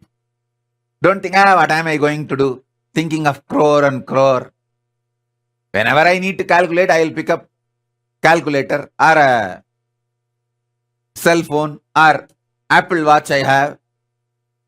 Array, if you are thinking your Apple Watch is enough for you to calculate numbers, the Apple Watch company fellow will become rich. If you depend on your brain, not only you will become rich, I tell you, listen. If you can handle larger numbers in your head, you will be beautiful.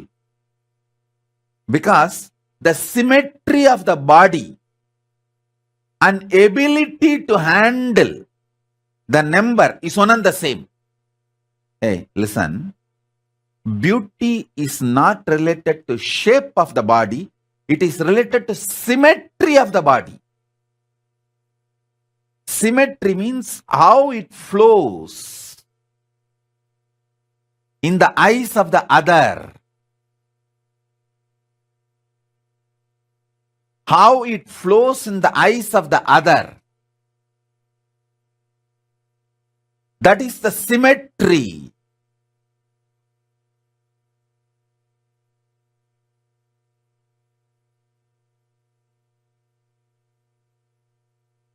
Capacity to handle larger numbers makes you beautiful.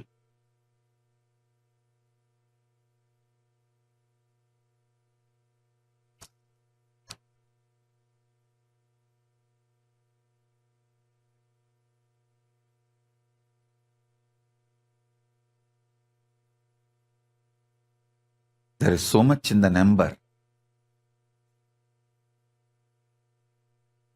I tell you, number universe is the first parallel universe. The statements I am making, all of them are absolutely logical and truthful.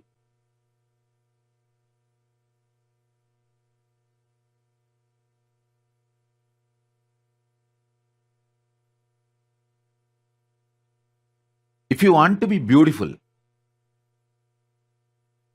trust your ability to handle process numbers than beauty parlors. Beauty parlors may make some small changes in you, but the game of playing with numbers internally will make your internal organs alive, fresh. I tell you, if you can play with the numbers inside your brain, it is equivalent to doing 1 hour yoga. 10 minutes without getting tired, without skipping, playing with the numbers in your brain is equivalent to 1 hour yoga. You will trigger all your internal organs to be simultaneously, spontaneously, synergetically activated. Loka samasta sukhino bhavantu.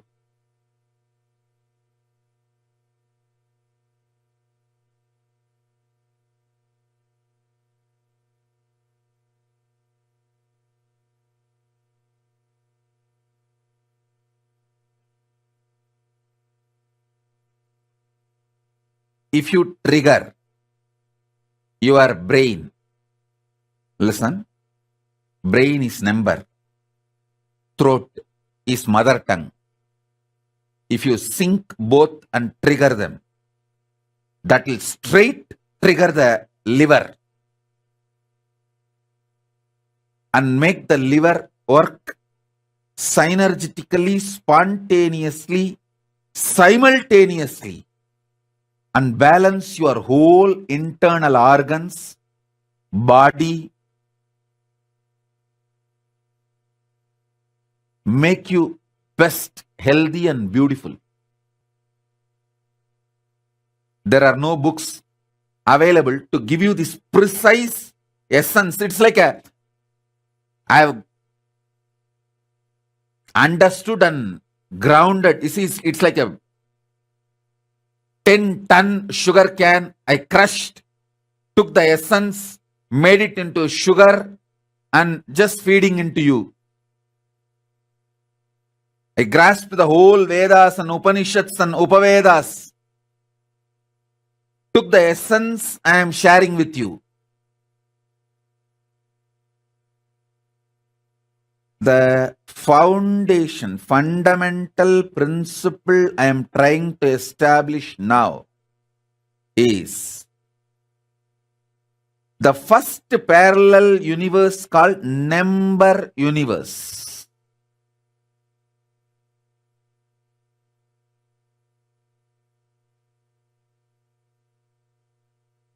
Number universe.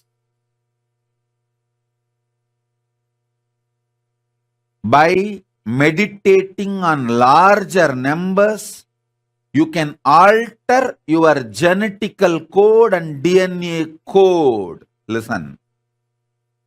Listen. I want you to know, this is not for pride I am telling you the truth. See, the mitochondria cell energy. All of you know that mitochondria cell energy, which can be studied and clearly understood. Number. The medical science can tell you the mitochondria cell energy of each one of you. If you just do some blood test, it will reveal. We did a lot of researches. People had 600 times their mitochondria cell energy go up after my initiation during the inner awakening. We have studied and we have the papers, double-blind study. We can share it with you all. And that same doctor did mitochondria cell energy number of mine, which was 40,000 times more than any normal human being recorded till now. The human beings, mitochondria cell energy, largest number recorded as on now. Mine was 40,000 times more, not 40,000 percentage, 40,000 times more. It is just if you meditate on larger number, your mitochondria cell energy just shoots up.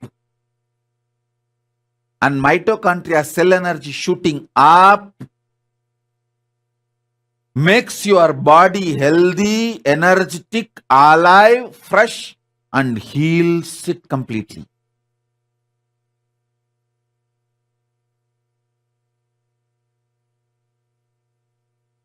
Somebody is putting the message, reading Mrihendragama, where Paramashiva describes the structure of Brahmanda, that experience I am experiencing now in this session.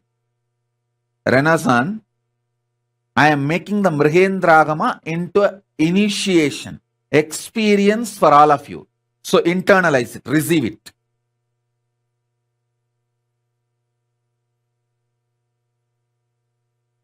You may think, how? If my brain thinks about number, my mitochondria cell energy will go up. It will. It will. And next, listen to this next. Not only if you think about larger numbers and internalize them, your mitochondria cell energy will go up. Even if you are touched by somebody who thinks large numbers in his brain, his mitochondria cell energy will be transmitted to you and your energy will go up.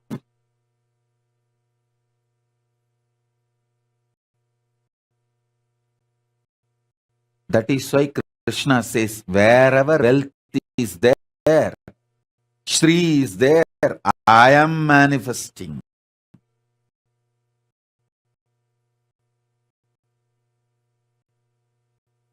Wherever wealth is there, I am manifesting.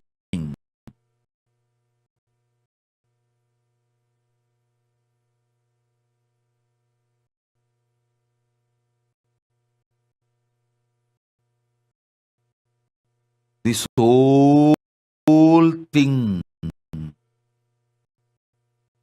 is number.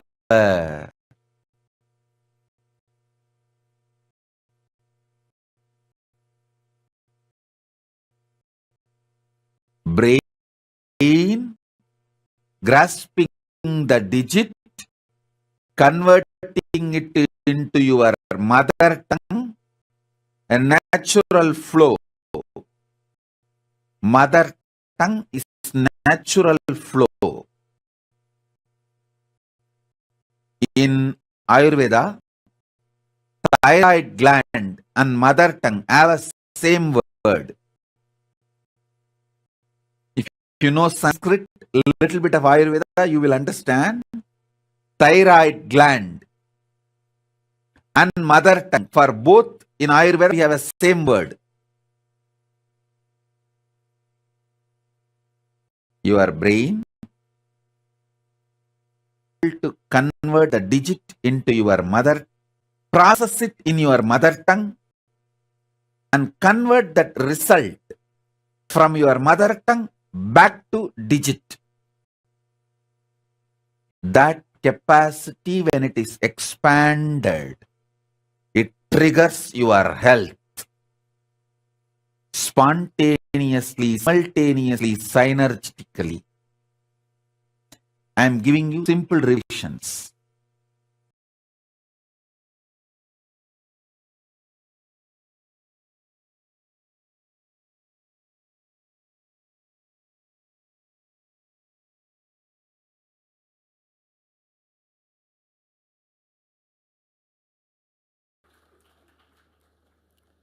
I'm going to introduce some of the fundamental sacred secrets. One good thing, introduced properly, these sacred secrets become just part of your very cognition just by the introduction, because they are real. Give me little friendly ear, that's all I want. I commit with you, I'll make the cosmos into your experience. Fundamentally, few understanding. Please listen. You are made of the same material in which Sadashiva is made. In Sanskrit, the word dhatu is used. You cannot literally translate that word. The word has no equivalent English word, so I am creating my own word, Sadashiva wax. I am just trying to map that word dhatu into English. There is no equivalent word. Lot of Agama words have no equivalent word in English because the concepts are too big.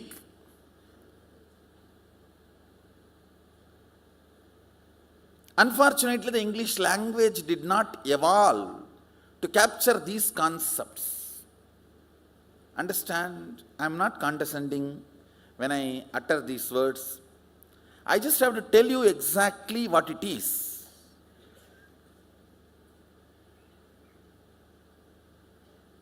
So upfront, I want to tell you I am not condescending, and I neither have a superiority complex nor have an inferiority complex. I am neither arrogant nor humble. I am not humble. See the way I am sitting, the throne. I am not humble. And same way I am not arrogant. I am not interested in being arrogant. What is there for me to show you? I am very straight. So please give me a little friendly ears so all these great truths I can transmit it to you in a very straight way.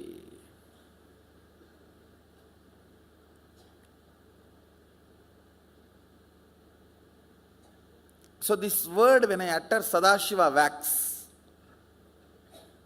you get a certain idea. Oh, it's a kind of a wax material in which Sadashiva is made. I am also made in the same way, same material. So this understanding, this thought current is captured in that one word, dhatu. Mahadeva uses the word dhatu in this to explain this thought current. So, I wanted the original Sanskrit word to be introduced. Reason one, so I will not forget it. Every time I will repeat. Second, when I give the original verse, you will find this word as a key word in the original verse. You are made of the same material in which Sadashiva is made. Mahadeva says in Mrigendra Agama, as my own extension, when I decided to become many, to celebrate my existence, I manifested whatever is experienced as reality. Let me repeat. Listen. When he decided, I am using the word he so you don't feel offended, but it's me, I. At least when I am teaching you this truth, I am simply radiating, only then I can put me in you. The me in me is only sitting as me in you. These two only is talking to each other. Understand, I can only talk to me and give my understanding. I cannot talk to anybody else and give my understanding. So the me resides in this as me, is residing in all of that as me, so that me, through this me, talking to me. And now I am telling you, please understand, Mahadeva is very clear. Even when you are struggling to realize his existence as you, he is you. Understand? I am repeating. Even when you are struggling with your self-doubt, self-hatred, self-denial, to realize you are Sadashiva, even during that period, you are Sadashiva.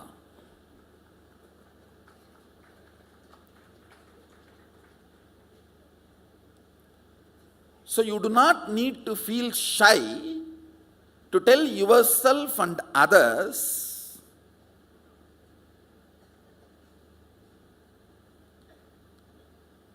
you are made out of the same material wax Sadashiva is made. Listen carefully.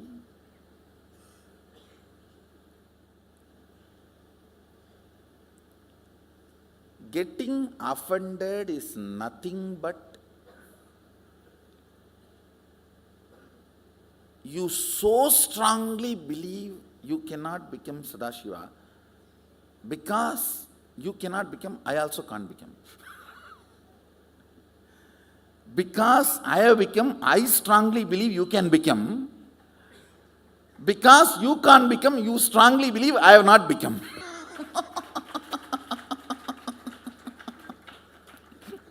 And this is what is the whole fight going on.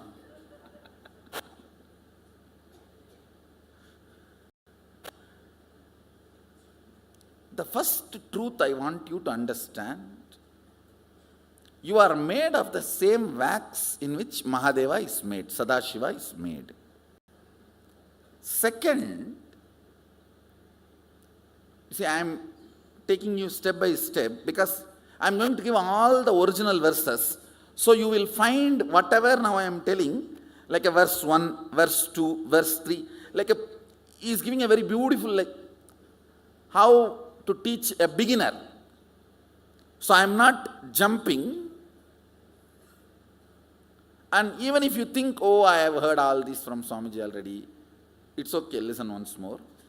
Because there are many people who are new. For their convenience, I am repeating step by step. And also it is good as if you heard and became enlightened or what. Listen. Nothing wrong in listening once more.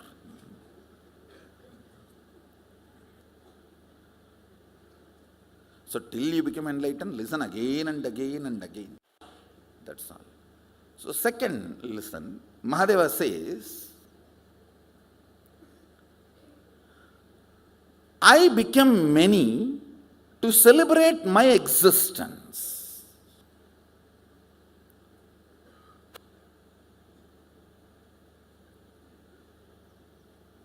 You became many only to celebrate your existence. Anywhere there is no celebration in your life, you forgot, you decided to become many. Listen to this interpretation. Whether the zone of your health, zone of your relationships, in any zone of your life, if you are not celebrating your existence, you forgot, you decided to manifest that. You decided to project that. Because this is too important, understanding you need to have.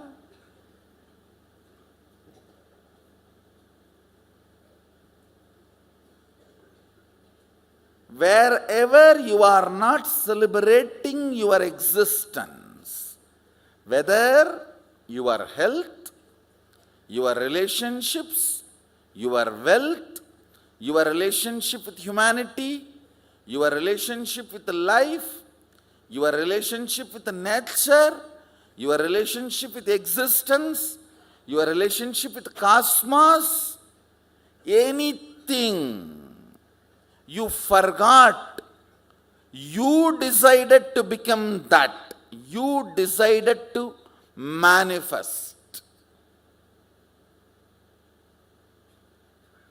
If you know you are manifesting, it is celebration. If it is not celebration, you are manipulating your own manifestation.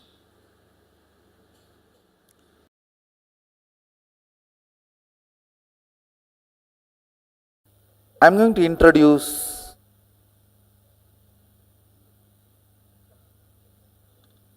Mahasadashiva, all his aspects and dimensions.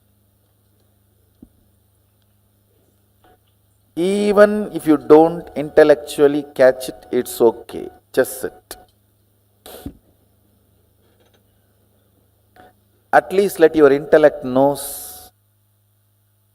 he is beyond your intellect. Even that is also in a way catching it. Knowing that you can't know it also is in a way knowing it.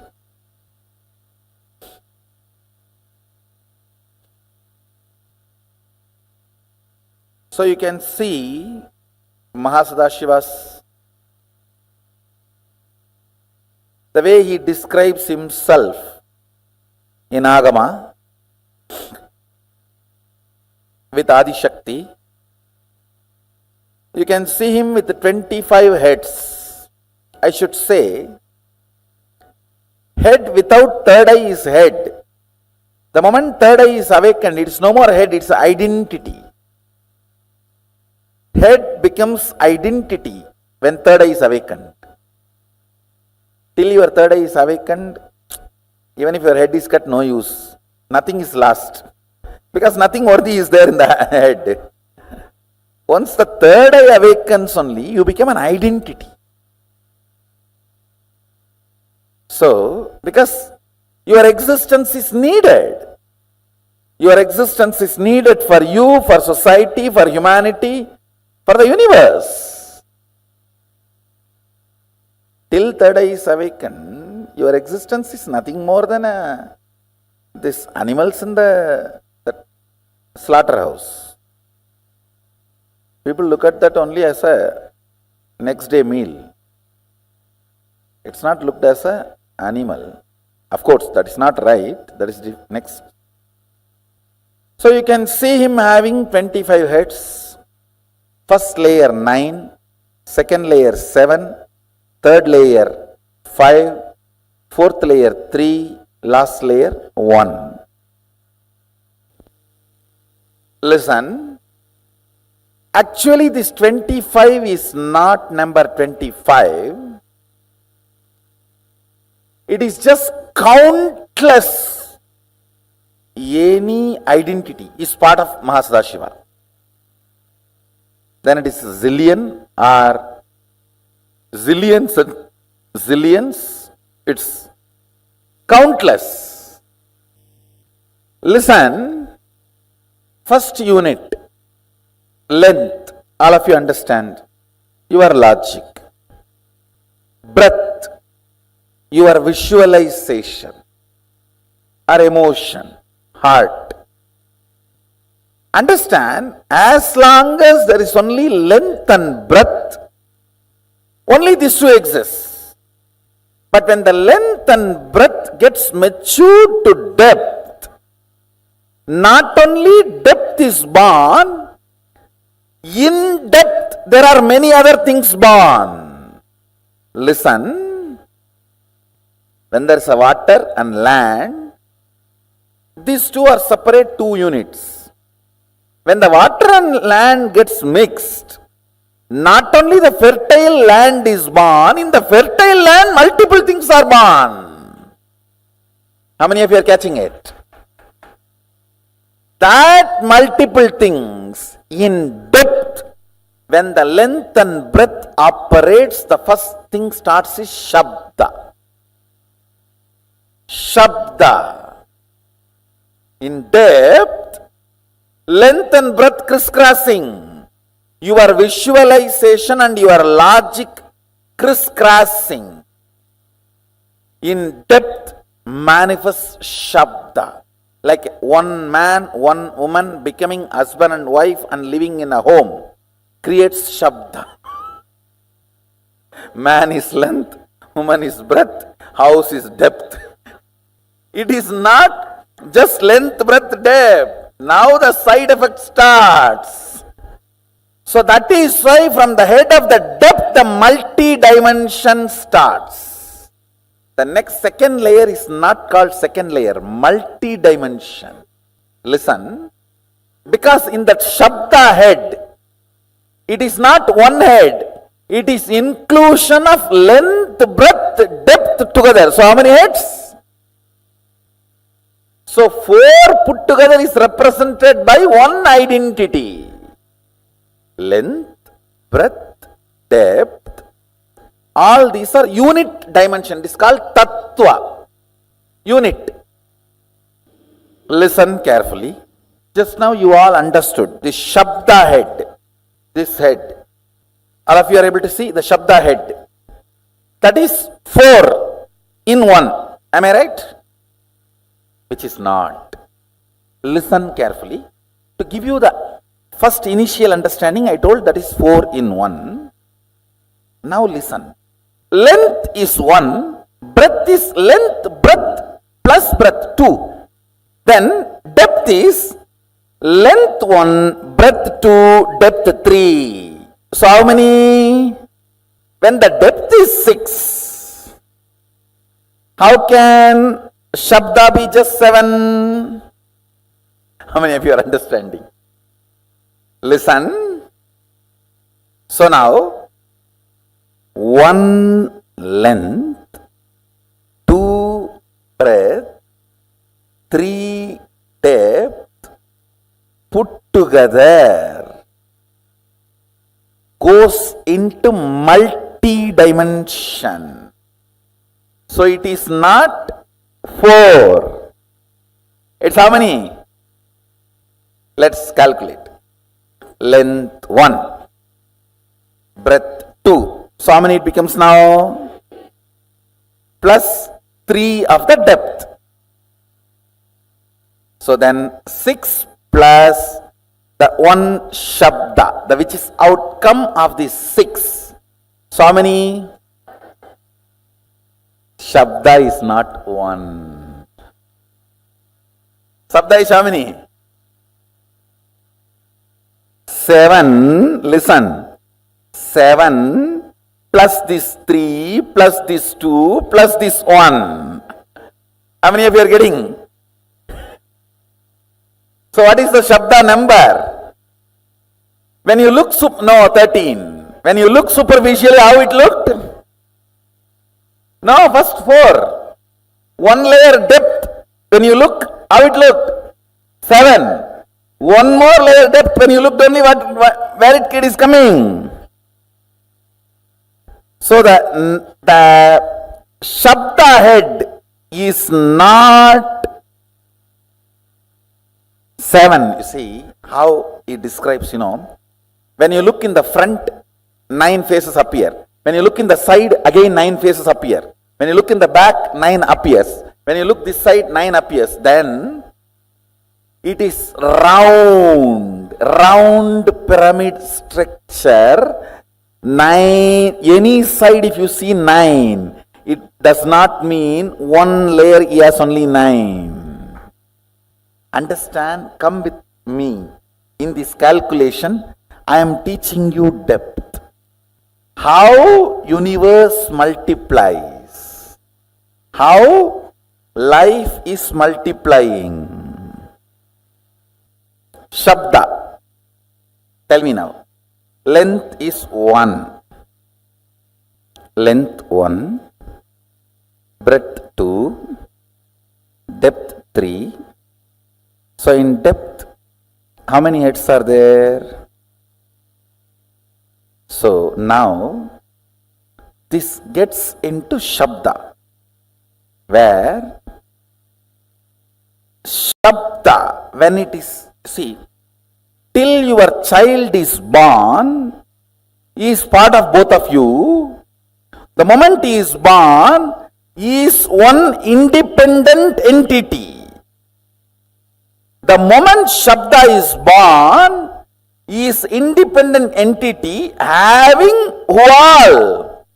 Length 1, breadth 2, depth 3 as part of him.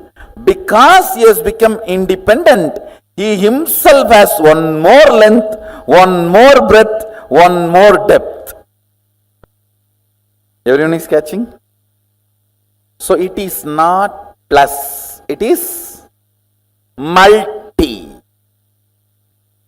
Universe is multi-dimensional, not universe. The word is itself is too small. Multiverse is the right word. Now, when time is added to the length, breadth, depth, the next dimension, next unit is time. But understanding this in your cognition is very important. Time, when it is added, time is not fourth head, 4 head together, which is not 4, which is 1 plus 2 plus 3 plus 4. Because time is born now, it is 4. Now, when the time and Shabda gathers, forms Nada. Nada means defined sound. If the time, with the time when it forms rhythmically, it is called Nada. Shabda is wild sound. Nada is language.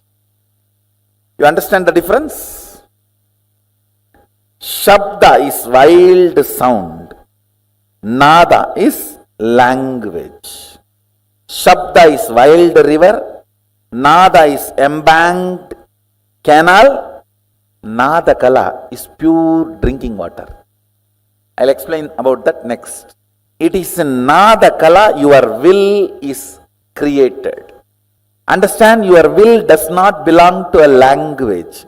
Sometimes even what you don't describe will become reality because it belongs to intelligence. See, when you create a will to manifest power, your wordings will never be adequate. How many of you understood that? The word you generate for manifesting powers, your will, the words you generate will never be adequate instruction. It will be like a legal document only. Unsaid, unforesaid, foreseen, unforeseen.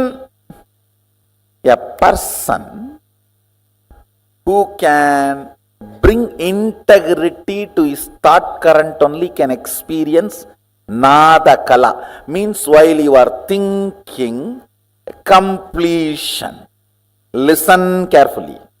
Listen. While you are making a will to manifest power, if you are not comfortable and complete enough about the instruction you generated, and you are feeling very unstable, little incomplete, I don't know whether I did it right and am I completely creating all this, how many of you are having? That is what is non-integrity with yourself. That is why insistence on integrity. You understand, integrity is not morality. It is a spiritual power. Ability to make a clear will. Hey, this is it. Leadership, integrity is one and the same. Chastity and integrity is one and the same. Listen now. I am not asking you to practice integrity as a morality. I am asking you to practice integrity to define your nada to nada kala. Means subtle purification in your thinking. Subtle purification in your thinking makes your whole body ecstatic. The nada kala. Understand, this whole detoxification is to raise your shabda to nada, nada to nada kala. To bring you more and more integrated to your thinking. That's all, nothing else. What you want, if you can tell yourself, you can get it because you are Mahadeva. Understand? Length 1,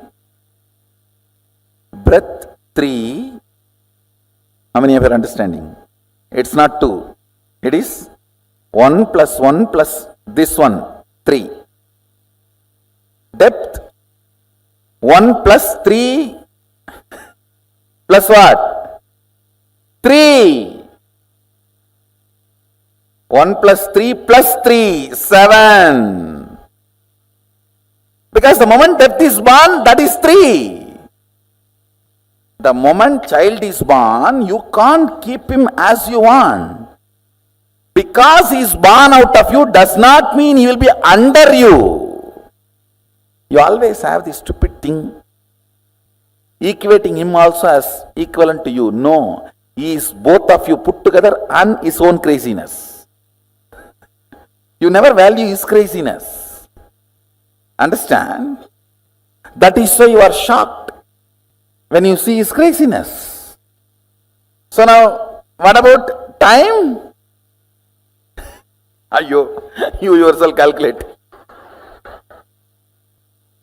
1 plus 3 plus 7. So what is the number?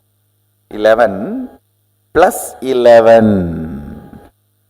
Because the moment time is born, it has all the identities of this 11 into it. Not even 11, 12. Because time is its own independent identity. How many of you are catching? What is space now? No, actually you will have to visualize clearly. 1, 1, 1, 1, 1, and count. By the time coffee has come to mind, no, come back. One. I am not confusing. I am making you guys understand the futility of your mathematical length. I am just making you guys move to the next level. How many of you are catching what I am saying? It is not pyramid structure, it is living identity structure. See, again it is gone. Tell me now, you are in the time zone. What all you can experience? The very depth of the time. Lengths, all the things. Breadths, length and breadths. Depths, length and breadths and depths. Lengths, breadths, depths and time in time. Listen, I am not confusing you, listen. Length of the length and length of the breadth both exist in time. Length of the length and length of the breadth and length of the depth exists in time. How many of you are catching? Because now time is born, the length of the time. How many of you are understanding? You may think, why should I know all this? Because, listen, even all this being informed to your depth, you will play with the powers very properly, and you will know if at all you are stuck somewhere where you are stuck, and you can just clear it. Now listen to one line. How many of you think Shabda is totality of length, breadth, depth? From that Shabda appears. Listen, yes, it appears from length, breadth, depth, no doubt. So you will put the totality of length, breadth, depth to Shabda, but it cannot exist without space. That is why multi-dimension. Anything in multi-dimension may be generated from some of the unit dimension, but it cannot exist without all the unit dimensions cooperation. How many of you are getting? So all the unit dimensions have to be present in even the first of multi-dimension. Understand? I am teaching you the tattva, unit of the cosmos. Can sound, shabda, exist without space? In length, breadth, depth, it will be generated. But it will die the moment it is generated. Only if the space, it can hold it and keep it alive. Without space, can the sound be kept alive? Then without space, the word I utter here, sound I utter here, it will die here. It will never reach your ears. It reaches your ears because there is a space.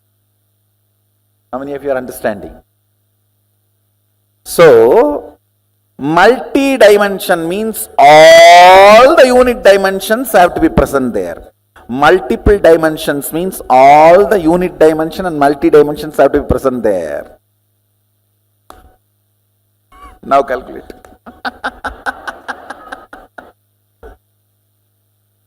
You are contemplating on Mahadeva and his glory. Understand? Only when your logic understands, it cannot capture. It allows the breath, emotion to open up, devotion to open up. When your devotion also understands, I cannot capture it. Your depth opens up. Your depth says, where am I to grasp him? Then your time opens up. Your time, when it goes crazy, the space opens up. The space only creates oneness.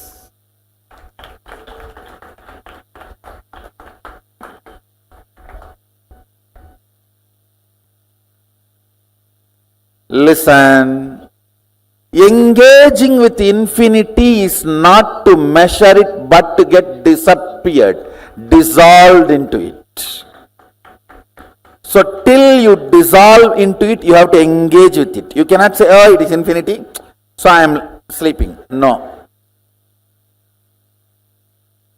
That is not. You have to calculate now. You have to engage with infinity. Oh, it is infinity, I came to conclusion I am sleeping is Vedanta. No. In Agama, you engage with infinity. Each of you, the numbers you arrive, that many number of powers you are going to manifest. Then decide. Engaging with Mahadeva. He is proposing, will you become me? Understand, engaging with Mahadeva, engaging with infinity. My next commitment to all of you, I will make you experience Kailasa.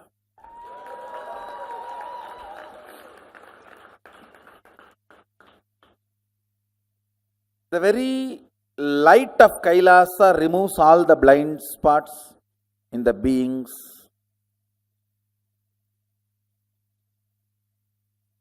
Now I will complete Vidya Tattva and Shiva Tattva, both, and make you experience the 11th dimension. It is actually a game to make you understand and visualize each dimension, what all it consists, what it takes to generate and what it takes to sustain, what it takes to evolve. When Shabda is generated, how it is sustained as Nada and evolved as Nadakala. It is just a contemplation game to make you understand, to make you engage with the infinity. How many of you teleported successfully? At least once, raise your hand. All of you already produced antimatter. Understand, only if the vibhuti here, bhasma here becomes antimatter, it can travel and settle down in any place and become matter. Listen, I'll project now. This other side is just antimatter. How many of you are catching? The other side of all the heads. Avyakta.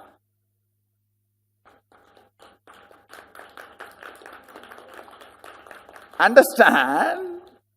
Now I have given one side. The other side is Avyakta. Avyakta means antimatter, unmanifest, which exists but does not have any of the positive perceptive qualities of this Vyakta. Listen, Vyakta means which exists and can be perceived with a positive definition. With the positive definitiveness which you can perceive is manifest, Vyakta.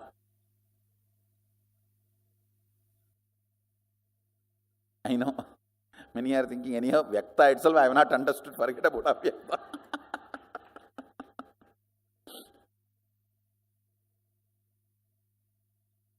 ஏண்டா மேக்ஸில் 100 mark வாங்கின, இங்கிலீஷில் ஏண்டா 20 mark வாங்கியிருக்க, அது பக்கத்தில் உட்காந்து எழுதுன கேள்றா, என்ன ஏண்டா கேட்குற? Means one father is asking his son, in maths you took 100 mark, why in English only 20 mark? Father, you should ask that to the fellow who was sitting next to me and writing the exam, not to me.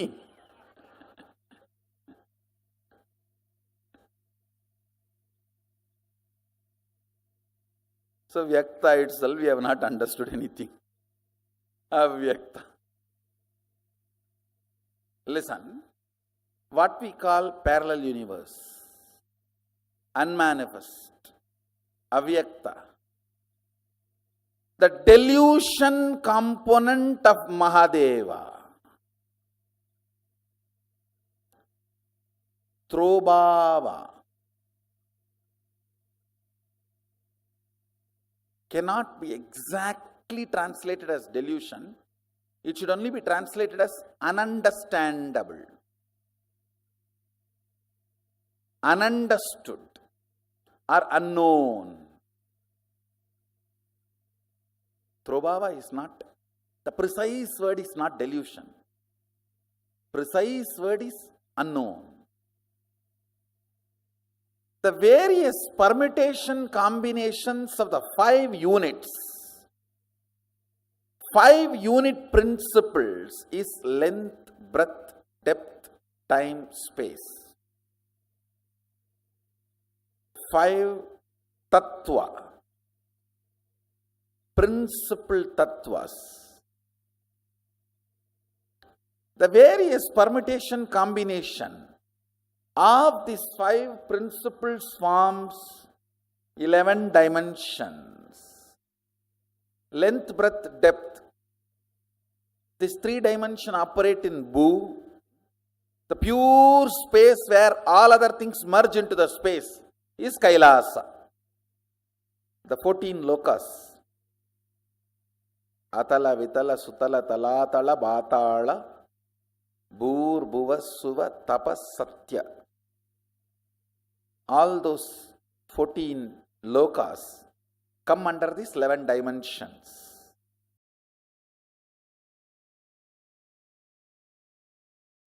Wow, that was just so beautiful. One most important thing, I know Swamiji gave such profound revelations. We learned about number universe. We learned about the Shiva Vidya from Brigendra Agama. See, earlier in previous session where we learned about conscious elasticity, Swamiji revealed the importance of why we need to have conscious elasticity. And in this session, Swamiji revealed to us the importance of why you need to engage with infinity. How that engaging with infinity, when you go on visualizing, cognizing, who is Bhagavan Mahasadashiva? How is his form? How does he exist? More and more, you are getting empowered more and more in your very core, in the way how your brain functions. You will see actually when you are just engaging with infinity, even the way how you earn money in your life, earn like how you are able to deal with your business, deal with your relationships, deal with multiple projects at the same time. All of these start evolving. And actually, when you awaken the experience to be able to connect with Mahasadashiva inside of you, when you develop that powerful, the right powerful inner infrastructure to be able to connect to Mahasadashiva, like Swamiji told today, all the subtle, your ability to grasp the subtle truths of the cosmos. Mahasadashiva is nothing but the manifestation, his 25 heads represents the manifestation of the 5 phases of Sadashiva, going through the 5 phases of Sadashiva. The Panchakrityas, going through the Panchakrityas and forming the various different dimensions. Like Swamiji was reading in the Shiva Vidya, right? Whether it is the Nada dimension, Nada Tattva, then Kala Tattva, each one of them embody a certain principle. They're all the subtler dimensions of the universe. And it is only by understanding, building the right powerful cognitions, you actually literally prepare your brain to grasp the subtle truths of the cosmos just by even intellectually chewing on these powerful cognitions that Swamiji revealed to us today. Can I request all of you to post which is your favorite powerful cognition from the day? What was your favorite click?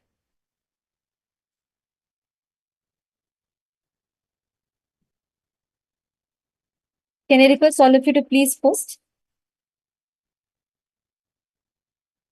take a few minutes and please let us know what was your favorite click? What was your favorite powerful cognition from the sessions today? We learned about, we learned about the 5 phases and 5 phases of Mahasadashiva. We learned about synesthesia, how the Panchakrityas happen simultaneously, spontaneously. And then we all also understood about how the Sattva Tattva, how the static matter, dynamic activity, and strategic existence are all one and the same. And we learned about the Shiva Vidya from Rigendragama. We learned about conscious elasticity. All of these ordinary powerful cognitions that Swamiji revealed today. Which part was your favorite click?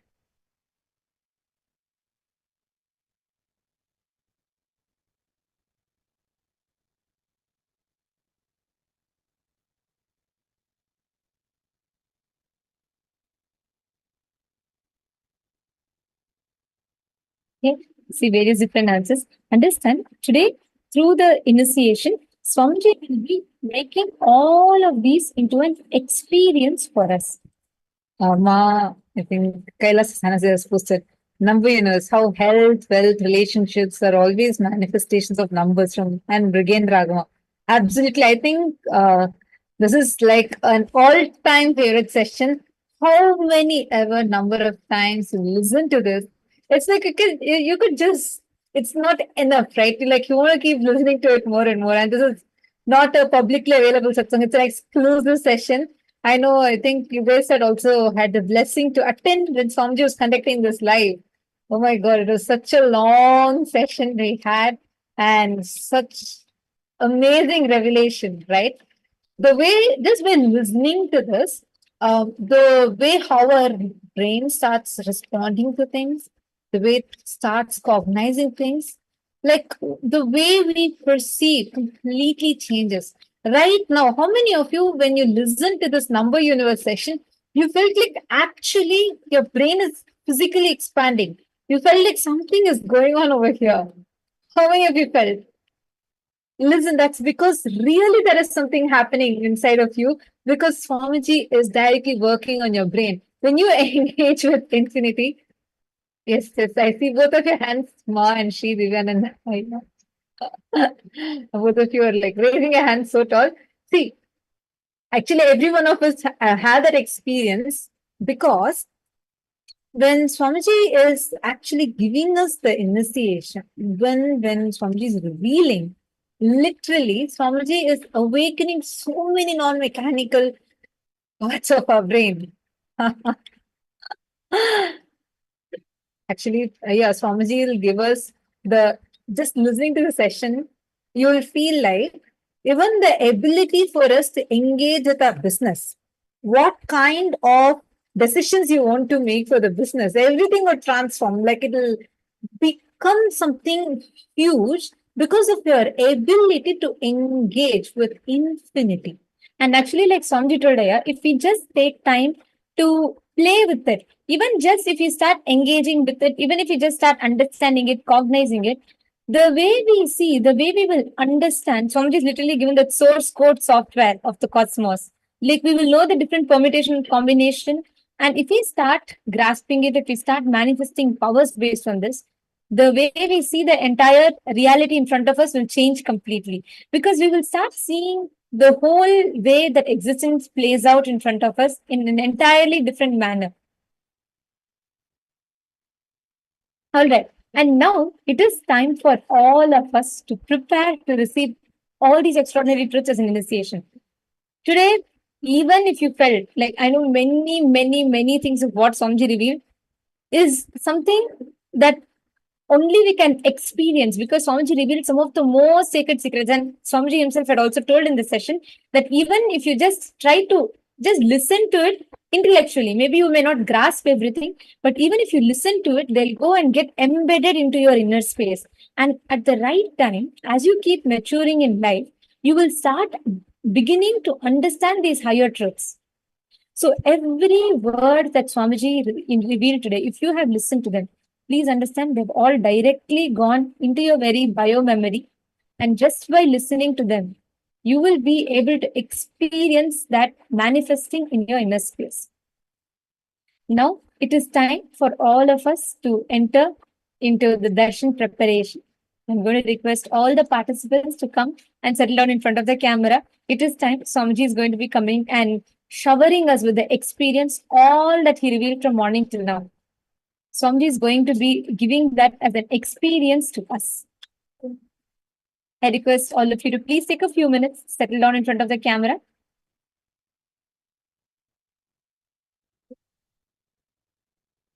Actually, darshan is the time where literally you will see, have you all seen how the, the electronic, the mechanics, right? What they come and do? They come, the electrician, sorry. They come, if you see, they'll remove all the wires, they'll be rewiring something. Literally, Swamiji is going to be rewiring your brain like that. Literally, physically, new grooves in your brain will develop when you grasp these subtle truths. And for that, it is very important for us to have certain detox practices, the lifestyle methods that Swamiji has revealed, and also daily, again and again, watching the powerful cognitions, entertaining these right liberated thinking in your brain will make your brain start being able to grasp the subtle truths.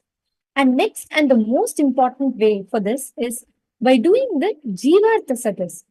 When you continuously discuss these truths, when you continuously when you discuss these truths, when you entertain these truths being discussed, and again, when you listen to others discussing these truths, these will continuously engage these higher powerful cognitions in your inner space. So now, today we all are really blessed because we are going to be experiencing a very, very, very powerful initiation where Swamiji is going to be rewiring our brains. Today we learned about rewiring brains. Swamiji explained to us in today's session how the very neural pathway in our brain is going to be rewired such that even the way you normally function, what we are saying as our autopilot mode, can itself make us to live in a much better manner. The way how you exist, the way your patterns are, all of that will completely transform and change. So we are going to be experiencing this very, very, very soon. I request all the participants to please quickly come and settle down. Let's enter into preparing ourselves for the darshan. Very shortly, we are going to be having the live darshan of Swamiji starting. The darshan as Bhagavan Mahasadashiva Murti. Kindly settle down.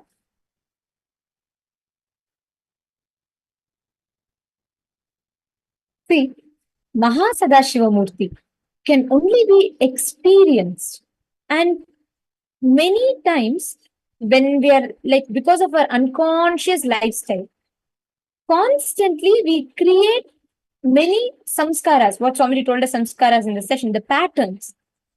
When you again and again and again create these patterns in you, your brain will literally become clouded with these patterns, and that is what we call as, we become dull, we are not able to grasp things because we're constantly cherishing these patterns and incompletions.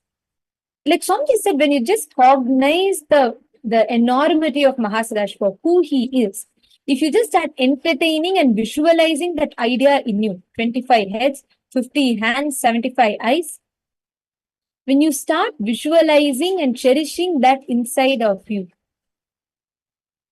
you will start seeing how various different aspects of your brain, your ability to cognize, your ability to see the reality, everything, it will become so much more subtle, so much more powerful.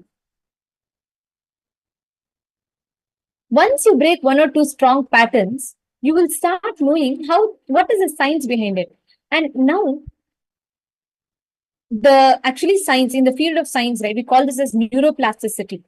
How the brain can rewire itself to continuously create new connections and break the cycles of negative thinking and acting.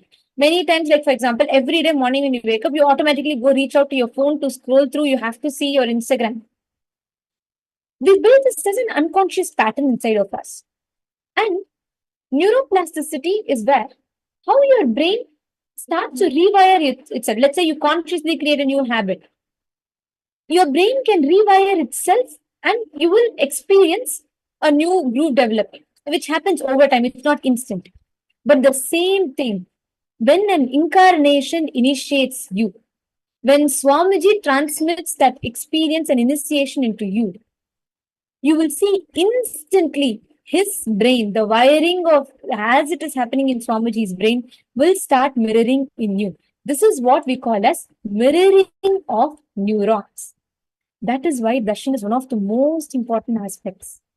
Because many things which you cannot do, or which may take forever with your attempts, with our independent attempts, just by sitting for a few minutes in front of an avatar, he will recreate his inner space into us. He will mirror his inner space into our inner space. This is the exact process that happens during the mirroring of, during the darshan, what we call as Shakti Pada. In scientific terms, we call them as mirroring of neurons. So today we are going to be, before we enter the darshan, we're going to be sharing with all of you what are these mirrored neurons and why is it important that we understand it so that we grasp what is happening to us during the darshan. I have a question to ask all of you. How many of you feel, even without any conscious effort of yours, meaning you did not try something, you didn't do some kind of a sadhana, but automatically, the moment you are in darshan, the moment you are sitting in the darshan, automatically, all of a sudden you're blissful. You suddenly feel like, oh, I'm blissful. There is all the other things are just gone. It's just not like all my incompletions and all are just disappeared. How many of you experience this?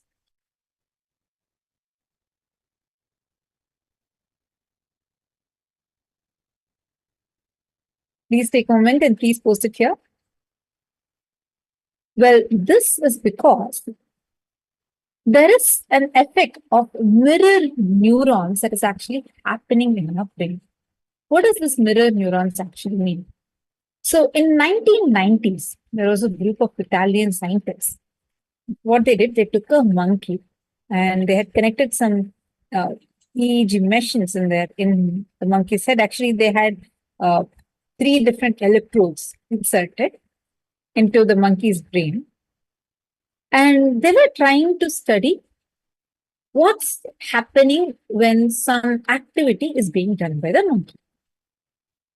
Whenever the monkey is eating a banana, there is whenever a monkey is, let's say it's taking its food, it was having certain type of neural activity that was happening in its brain.